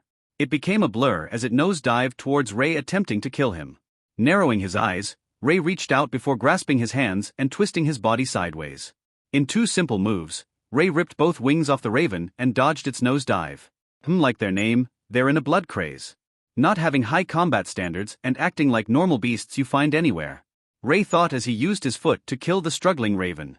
Eating the refined blood essence once more, Ray smiled. However, his smile only grew wider as he saw what the system displayed. Blood law, 0.0001%. New. So, eating refined blood essence of a divine rank 2 increases it by 0.0001%, huh? That means I have to kill 10,000 of them to get 1% and 1 million to increase the law to divine essence. Ray thought his blood law was pretty useful already. He could keep gaining energy as long as he intakes blood, refine his body, form blood weapons, regenerate body parts and stay alive as long as a single drop of his blood remained. Should it become a divine essence, I think I might be able to control the blood in a person's body. Ray thought, as it would help in his fights massively. Feeling renewed determination, Ray started to hunt every rank 2 beasts he could find, not leaving any out since 0.0001% was still progress no matter how small. Each fight was short as Ray used his bare hands to crush everything in his way. His body was tainted with blood as with his hair. On the back of his left palm, his blood seal grew more apparent with each kill. Crushing the skull of his most recent kill, Ray ate the blood pill once more as he looked at the progress so far. Blood law, 1%. I think that's every rank 2 beast for quite a distance. I can't feel any more of them. Ray, though, as the forest was much larger than he had thought. Status. Name, Ray. Age, not applicable. Combat rank, divine rank 3, 0% to greater than 2%. Body rank, divine rank 4, 32% to greater than 38%. Soul rank, divine rank 3, 82% to greater than 83%. Will rank, divine rank, 48% to greater than 49%. Rank 3 it is then. Ray thought as he decided to search for any rank 3 beasts around. Dashing towards the closest one, Ray saw that his opponent was a serpent-like beast. Blade serpent, divine rank 3. It has dark crimson scales with natural blade-like protrusions. Its head also had blade-like protrusions, especially around the back of the skull, which protects it from anyone trying to attack it from behind. It had 2 pairs of eyes as they glowed with a poisonous purple. The same time that Ray saw it, it had also seen Ray. Ray felt his hair stand on end as the pressure was of a creature close to divine rank 4. His face was serious as he decided to make the first strike. Gibalg appeared in his hands as Ray used it as a medium for his elemental abilities. The blade of the spear lit up with a blue flame as Ray slashed towards the snake. Ping. The snake swung its tail as counter. Sparks flew as the blue flame barely harmed it. TCH, hard armor and slight resistance to elements. Ray muttered. Feeling danger approach his left side, Ray quickly reached out his palm and made Ro Ajax. Boom. His body was launched away from the impact as Ray felt his left arm slightly numb. Looking at what had hit him, Ray saw that the snake fired off one of its bladed scales only for it to regrown quickly. Ray frowned as he used his tribulation lighting together with Gibalg. In theory, the lightning should travel through the body of the snake, damaging its insides. It has a hard shell, so damaging its internal systems might be more effective. Ray thought as the tip of the spear started to slowly discharge lightning that would strike the ground at times. A tense stare-off begun as Ray was on edge. His eyes focused as he dashed towards the snake once more. It lashed its tail at Ray, who dodged under it with a slide. Seeing that scales were approaching him once more, Ray stabbed the tip of Gibalg on the ground before vaulting up and above the incoming scales. Ray was above the snake as he narrowed his eyes. Feeling danger, the snake fired off its blades behind its skull, attempting to impale Ray. Now! Seeing the chance, Ray threw the spear. The lightning chained across the different blades, shattering them as Ray smiled. The snake, however, also smiled crudely as it bent its body abnormally to try avoid the spear. Whilst doing so, it also spat out a mouthful of venomous fangs towards Ray as he quickly used Ro Ajax to block. The snake felt victory at hand as it saw how the intruder was drowned in its venom while it dodged the spear. Click. The sound of a finger snap could be heard as Gibalg glowed with a golden light. Kinkin. The sounds of chains colliding with hardened scales rang out as the chains seemed to be alive. It wrapped around the entire body of the snake as it pinned the beast to the ground, with it losing its divine strength. Ray's body slowly materialized in front of the snake as he had disintegrated himself into mist to avoid the attack while he used Enkidu to restrain the snake. Forming Gibalg once more, Ray stabbed towards the snake's eye in order to kill it as fast as possible. The snake's eye shrank as it saw the spear approach. Boom. PFFFFF. Ray was suddenly hit by an impact as his body was sent backwards, spitting out a mouthful of blood. You bastard, you've hindered my advancement. Tell me, how should I kill you? A creepy voice rang out as Ray looked up. Oh fuck. He muttered. Heaven-piercing blade dragon, failed evolution, divine rank 6. Ray swallowed nervously as the pressure released by the dragon was several times of what he could produce. The dragon was larger than a skyscraper, silver scales, bladed wings, and it had a blue hue to its scales. Even if I use Shojun, I doubt he will give me the chance to use it. Ray thought. Speak, how should I kill you? With your meddling, I've lost the chance to become a rank 10 divine blade dragon. Above that, you've cut off my chance to become a blade dragon god. The dragon narrowed its blue eyes at Ray. How would I know you were going to be a god? Cultivation is fair game. If you wanted to advance, you should have secluded yourself so no one can disturb you. Ray said as his mind worked quickly to think of a way out. However, he suddenly felt pain from his right shoulder as it was cut off by the dragon. Ray clenched his teeth as he retreated backwards while regenerating his arm. I'll torment you to death. The dragon shouted whilst continuously cutting Ray's limbs off while he tried his best to dodge but failed. Ray's eyes grew bloodshot as he suppressed the pain. Anger rose up in his mind as he saw how the dragon was treating him like a plaything. Motherfucker. Ray cursed in his mind. However, the anger didn't make him mindless. He tried harder to figure out a way to escape. He had already tried to teleport, but the dragon sealed off the surrounding area. Don't try to leave, you're in my domain now. How naive of you to think you can leave after you crippled my future. The dragon spoke as he saw how Ray tried to teleport. He's not using his full power, he wants to torment me. Ray smirked slightly. I'll show him how one should not play with their food. Ray thought. His body blurred as two doppelgangers appeared beside him. They had 100% of his power, but how a short run time. He copied this skill when Bai Wu had used it. Kyoki. Tengaku. The three doppelgangers spoke at the same time. Instead of swords, Ray summoned them in the form of two earrings. The dragons simultaneously cut Ray's doppelgangers. Each of them had either lost an arm or leg but quickly regenerated. Ray, why the fuck is there a rank 6 dragon here? Kyoki shouted in Ray's mind. How the fuck should I know the bastard evolved mid-fight? Forget it quickly, we need to enter Shojun. Ray thought as the earrings glowed. Bankai. Ray shouted along with his doppelgangers as their form changed. His perception increased as his two clones summoned two great swords in their hands. His doppelgangers had also activated demon mode and divine sage mode along with his heavenly demon avatar. Ray quickly retreated while three colossal giants fought. But rather than fought, it was more like his two doppelgangers were punching bags. Shojun. Ray quickly said as light pierced the blood craze realm. The dragon's attention was attracted to the light as he instantly waved his wings, destroying both doppelgangers thoroughly. Ray's army appeared once more, but this time Ray didn't dare to sit down on the throne.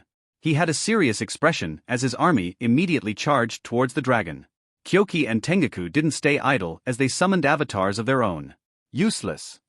The dragon shouted as he spread out his wings. Sword energy filled the air as it was launched towards the army, killing them instantly without even touching them. Kyoki and Tengaku were also cut as Tengaku was barely able to hold out due to her naturally high defense. Kyoki couldn't be said the same as his figure was bisected. Tengaku had also lost an arm as she held the great sword with her left arm. Seeing that his entire army was killed with one move, Ray frowned as the energy only pushed him past divine rank 4 almost 5. Seeing that Tengaku was still alive, the dragon lashed its tail at her. Attempting to use the momentum of the tail against the dragon, Tengaku lowered her center of gravity so that she was more stable. Raising her great sword, she hoped the momentum would be enough. Boom. A resounding collision was heard as the tail forcefully broke the great sword. Tengaku's eyes widened slightly in disbelief as her trusted great sword was broken easily. However, it only lasted a second as the tail obliterated her upper torso, leaving the lower half to fall lifelessly. Fuck. Ray, this guy is abnormal. Tengaku swore on the rare occasion as Ray only frowned deeper. Now that he was divine rank 5 temporarily, he could feel the power emitted from the dragon even clearer. He was on the boundary of rank 7 in pressure, yet the physical power was most defiantly above rank 6. Rise! Ray shouted as he didn't think he would need necromancy this quickly. Futile behavior. Surrender yourself. The dragon shouted as he watched the army rise up again. His logic was lost in his wrath as he would have normally realized Ray was getting stronger. Yet the rage of having his future cut off overwhelmed any form of calm thought he had. The dragon opened his mouth as an immense amount of energy gathered in his mouth. Boom. A huge ray of light shot forward as Ray quickly dodged sideways to avoid it, yet a third of his left side couldn't avoid it. Feeling the burning sensation, Ray's eyes became bloodshot as he saw how the majority of the right side of his body was evaporated. Red tendrils emerged from his body as he quickly regenerated. Ray's body shuddered with slight pain as he could feel himself overstepping the boundaries and was on the threshold to divine rank 6. Ray clenched his teeth as he gathered energy in his palm once more. "Rise!" he shouted with his entire being as his life depended on it. He couldn't regenerate infinitely. Each death caused him to lose a huge amount of energy, especially since the power behind the dragon was huge and he had to expend several more times the amount of energy to regenerate himself. Annoying pest. The dragon shouted as it only made him angrier seeing the army rise once more. Energy gathered in its claws as he slammed down, causing the earth to crack as blades rose use, shredding everything around it. Ray was in the range as well as his body was cut in half several times. Regenerating once more, Ray felt his power reach the limit, stopping at the start rank 6 as anymore, and it would be like the fight against Gaia and Alea. He would die not too long after. Activating everything he had, Ray enlarged as his myriad war god avatar appeared. It had demonic armor color black, 7 pairs of wings behind him with half like the sun and the last half like the deepest void. A ring of energy was formed slightly behind his figure as it showed all of the forms he had, from Atlas, Heavenly Demon and Sword Monarch to unknown ones that Ray had never even put his attention to. The avatar was smaller than the dragon as 2 great swords appeared in the avatar's hands. Boom boom boom boom. Ray charged towards the dragon as he didn't have long in this form. Reaching divine rank 6 was heavily pushing his limits. Using the great swords, Ray deflected as much of the sword energy as he could, yet some would still hit his avatar, destroying large chunks before regenerating. Closing in on the dragon, Ray pushed the 2 great swords together, creating a huge hammer. Stomping down heavily, Ray put the entirety of his weight behind the hammer as he slammed in towards the dragon, whilst also using the true tremor fruit to support his attack. Boom. Crack. As the hammer slammed against the dragon, as huge crater formed beneath them as the earth cracked, allowing one to see magma bubbling beneath the crust. Arg! The dragon roared in rage as it clawed towards Ray, who dismissed the hammer into a bundle of golden chains that wrapped around his wrists. Dodging the claw, Ray threw the chain into the maw of the dragon as he swung himself on its back. Quickly wrapping a few more loops around the neck of the dragon, Ray stomped the neck of the dragon as he pulled as hard as he could. Ha-ah! Ray shouted out unwillingly as he exerted his strength. The chains dug into the dragon as it stopped the dragon from using its divine powers, yet the physical power was unrestrained.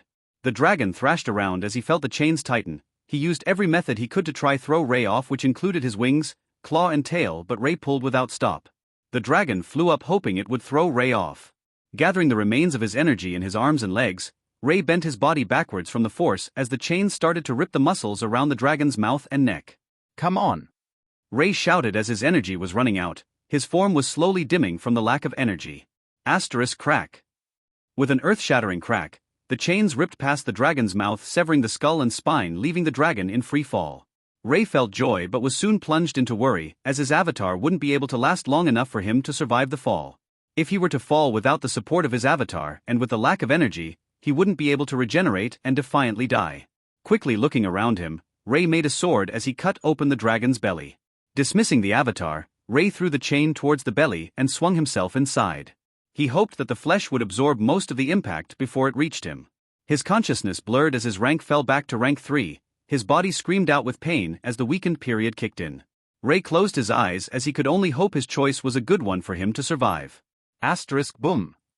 Ray slowly opened his eyes as pain shot through his body. Erg. A groan escaped his mouth as he didn't want to move. So I lived? Ray thought as sighed out with a slight smile. He couldn't move his body as reaching rank 6 was too taxing on his body. Taking the moment to look at the system notifications he received, Ray smiled. Congratulations for killing heaven-piercing blade dragon. Extreme weakened status, 10 days 4 hours 32 minutes and 53 seconds. Discovered divine dragon blood. Discovered divine dragon soul. Bathed in divine dragon blood, 2 passives gained. Divine Dragon Slayer. Plus 200% damage against dragon-type enemies. Plus 300% damage against divine dragons. Inflict deep fear against dragons. Divine Dragon Body. Plus 500% defense. Minus 200% damage taken. Plus 150% elemental defense. Plus 100% elemental damage. Would host like to absorb divine dragon blood? Y/N. Would you like to absorb divine dragon soul of heaven-piercing blade dragon dash? Y/N. System, tell me the benefits of divine dragon blood and absorbing the dragon soul. Ray thought. By absorbing the divine dragon blood, host would gain the divine dragon bloodline, giving host an increased damage with all elemental attacks, especially towards fire, further increased defense and increased normal attack. Gain dragon fire, dragon pressure, divine pressure and dragon breath. Should host absorb the divine dragon soul, host would gain the divine dragon in your army and a battle mount. Take it all, Ray said with a smile. Gained divine dragon bloodline. benefits added, Gained divine dragon soul. benefits added, Simplified status, show new additions except for skills and passives. name Ray, age, not applicable, Bloodlines, divine dragon new. Battle mount, heavenly piercing blade dragon new. Combat rank, divine rank 3, 2% to greater than 75%. new, Body rank, divine rank 5, 83%. new, Soul rank, divine rank 6, 2%.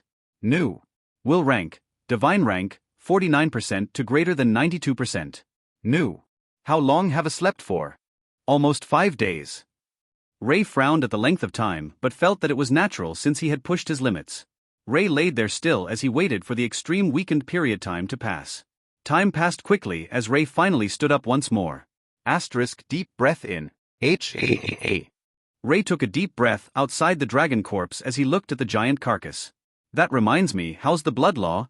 Ray asked, remembering why he hunted the divine rank 3 blade serpent to begin with. Blood law, 1% to greater than 86%. New, Ray smiled even more as he understood why that would be the case. 10,000 normal rank 2 beasts gave him 1%. A rank 6 almost 7 divine dragon would defiantly give him more. Not to mention, the blood was divine blood and the dragon could have become a rank 10 divine blade dragon. Waving his hand, Ray refined the carcass of the dragon into a pill before eating it. The remainder of the dragon flesh revitalized his body as he had already absorbed the blood. Looking around, Ray couldn't help but marvel at the damage caused by their fight. Large chunks of earth were lifted, mountains collapsed, deep ravines were formed which one could see larvae flowing deep below. Sending out his senses, Ray realized the range was much larger due to his increase of soul rank. If he were to estimate, he could probably cover the entirety of Dolua Dalu world or any world for that matter, yet it barely escaped this forest really tells one how large the Blood Craze realm is. Ray suddenly opened his eyes as he found a city just outside the forest. Why is there a city here? Ray muttered with a frown. He came to the Blood Craze realm from the God Ascension realm, yet there were people here that made a city. Could it be that these realms are of different worlds and the gods borrowed these realms for training in return of exterminating the monsters? Ray theorized with a frown. Most of the ranks of people in the city were around the level king rank or below, with a few above the king rank. Some were around world and sovereign rank, with 2 being ascendant rank early stage. But the most concerning thing about this city was how there were one very large aura compared to the rest. Divine rank 2. Ray frowned. It was unnatural for a divine rank 2 to be there, as the general power showed that reaching such a level in the city was almost impossible. Ray decided to try out his new mount, as this would be a good test to see how useful it was. Exerting some energy, Ray saw a portal form above him as the dragon appeared. Similar to when it was alive, it was divine rank 6 and its appearance stayed the same. But it was on a smaller scale. The mount would adjust its size depending on the user's will, with the largest being the same size it was when it was alive. Ray nodded at the system's message as he could feel the connection with the dragon. It was like a puppet. It had no soul but could fight for itself should the situation arise. Ray could also control the dragon remotely if he wished. Jumping on the back of the dragon, Ray willed it to fly towards the city. The wings slowly unfolded before the dragon shot off, causing Ray to almost fall back. The speed was much faster than Ray's top speed as he saw the dense amount of trees pass by quickly. This might be quite useful since it's like having a divine rank 6 pet. Ray muttered. Bringing his body lower, Ray controlled the dragon to fly even faster as his eyes concentrated to keep up with the speed. The speed of the dragon had easily passed the speed of light as they arrived at the city after a while. Ray could see the troops panicking when they saw a dragon suddenly appear. Landing the dragon in front of the gates, Ray dismounted as he was approached by the strongest people in the city apart from the divine rank 2 who was trying to hide his presence. Who are you? The ascendant ranked old man shouted out. Forget the introduction. Where is your leader? Ray said as they looked at each other. Who are you on about? The old man replied. Ray frowned. Oi you. Divine rank 2. I know you're there. Come out before I look for you instead. Ray shouted out, causing the troops to cover their ears. Soon Ray could feel a presence dashing towards him as the figure soon came into view. He wore flashy robes adorned with a disgusting amount of jewelry that made Ray nauseous just looking at him. He had long black hair that reached his lower back, brown eyes and a lean body. "Ahaha, hello there senior, how can I help?" he said politely as he could tell the dragon was rank 6. For someone like Ray to use the dragon as a mount, he was defiantly strong. Much stronger than divine rank 2. "Why are you here and why is there a city?" Ray asked straight up as roundabout talks weren't his thing. "Let's talk in the castle." The person gestured as Ray nodded. Dismissing the dragon into a portal, Ray followed the man back to the castle. Sitting on a chair, Ray crossed his legs and stared at the man. "So answer me, why are you here and why is there a city?" Ray asked once more as the distance between the city and forest was far too long for someone to find it easily. "Well, I had the truth." Ray frowned as he could tell from the person's gestures that he was trying to make something up. "I was chased and ran for my life. After a few months of constant running, I happened to find a village. A few hundred years have passed and I made it into a city," the person said quickly. "Are there any other cities?" Ray asked. "Yes, but I'm the only divine ranked cultivator that found one," the man replied. "How come there are cities in the Bloodcraze realm? I thought that this place was somewhere that is used for training." Ray asked once more. "From what I have gathered, gods came thousands of years ago and made a deal with the people they found in this realm. In return of using this place as a cultivation realm, they would open portals that allow the cultivators to appear around where most of the beasts are and deal with them.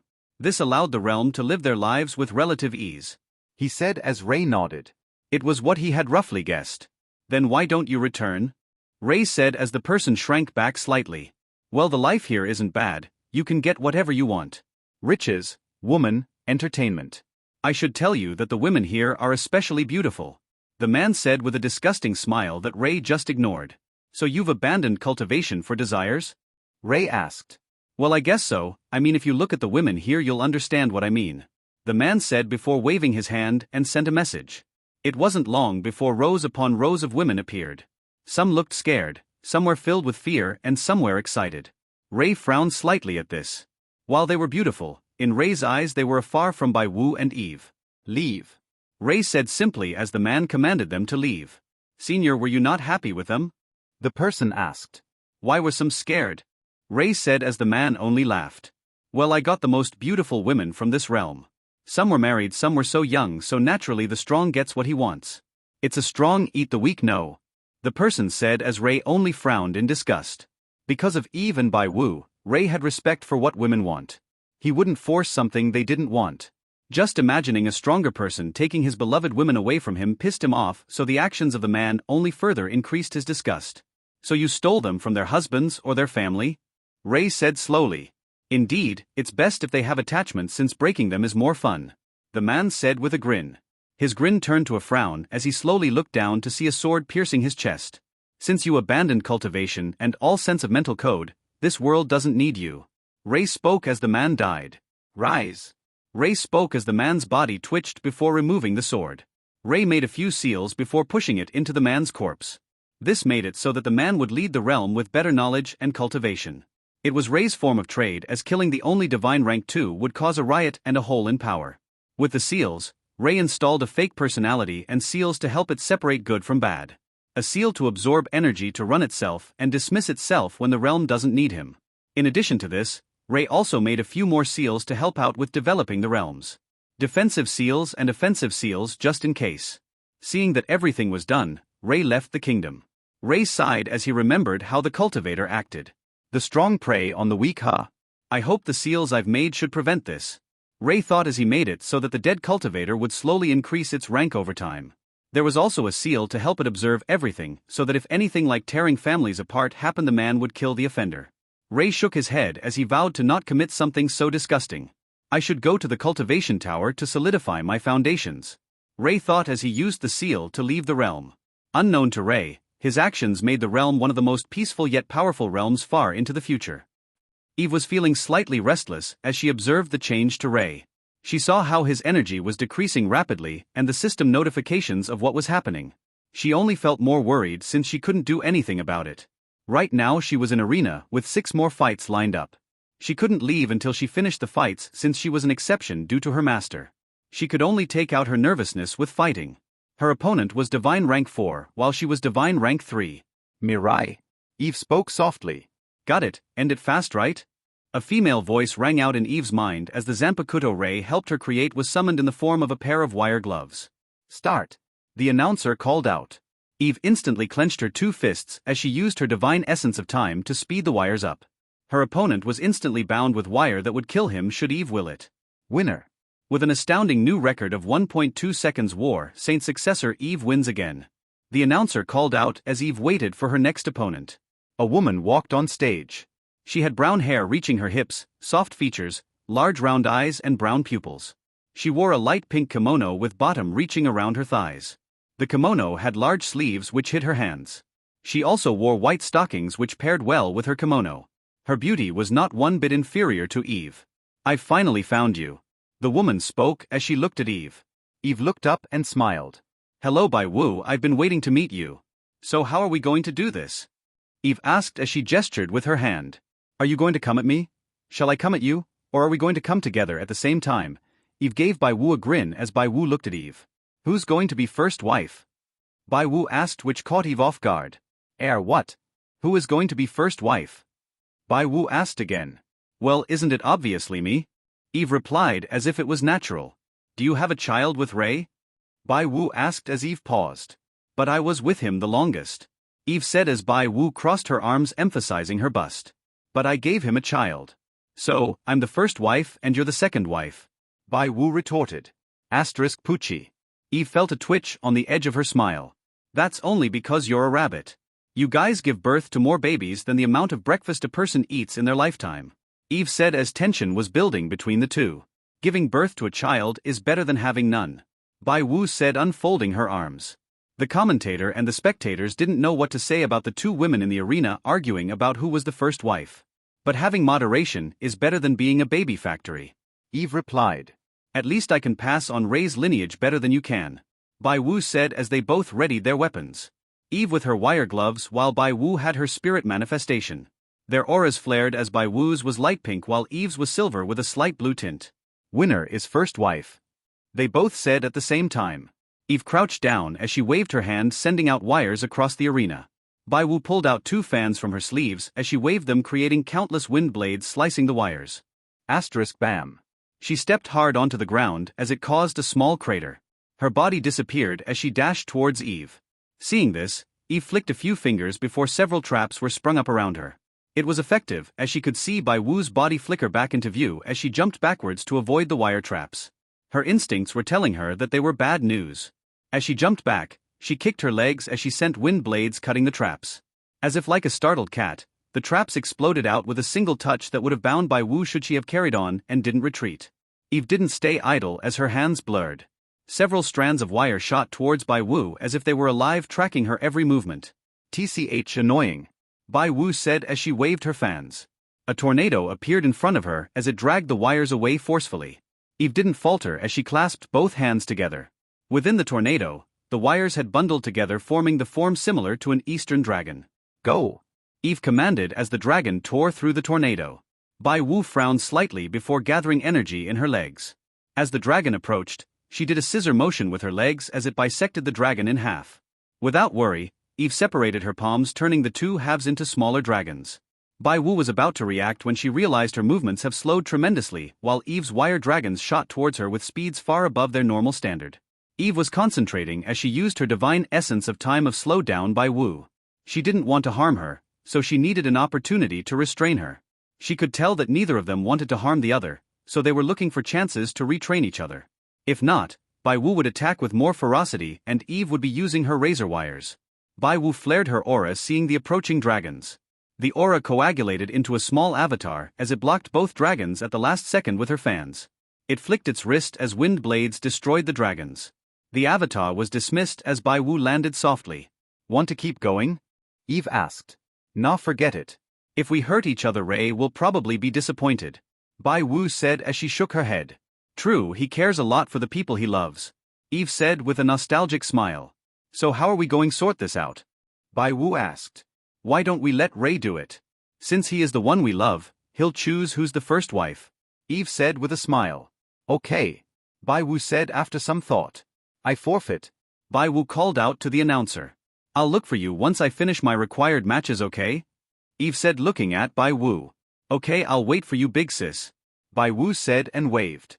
Eve opened her eyes with slight surprise. Oh hiya? How come you're so polite with me all of a sudden? We're still competitors for the first wife title, you know. Eve said as Bai Wu only grinned. Naturally you're big sis since you're older than me. Hag. She grinned before quickly departing. And % dollar pound and carat dollar. Who's the fucking hag? Eve cursed out, causing Bai Wu's laughter to ring out in the distance. Ha ha ha, calm Eve. This Bai Wu's pretty fun, right? Marai's voice could be heard. Eve could tell Marai was smirking. TCH, wipe that smirk off your face. If anything, shouldn't you be the hag? You control time so you could just make it so that you seem young. Eve retorted, causing Marai to become silent. While she was having her internal argument with Marai over who was older, her next opponent had already arrived.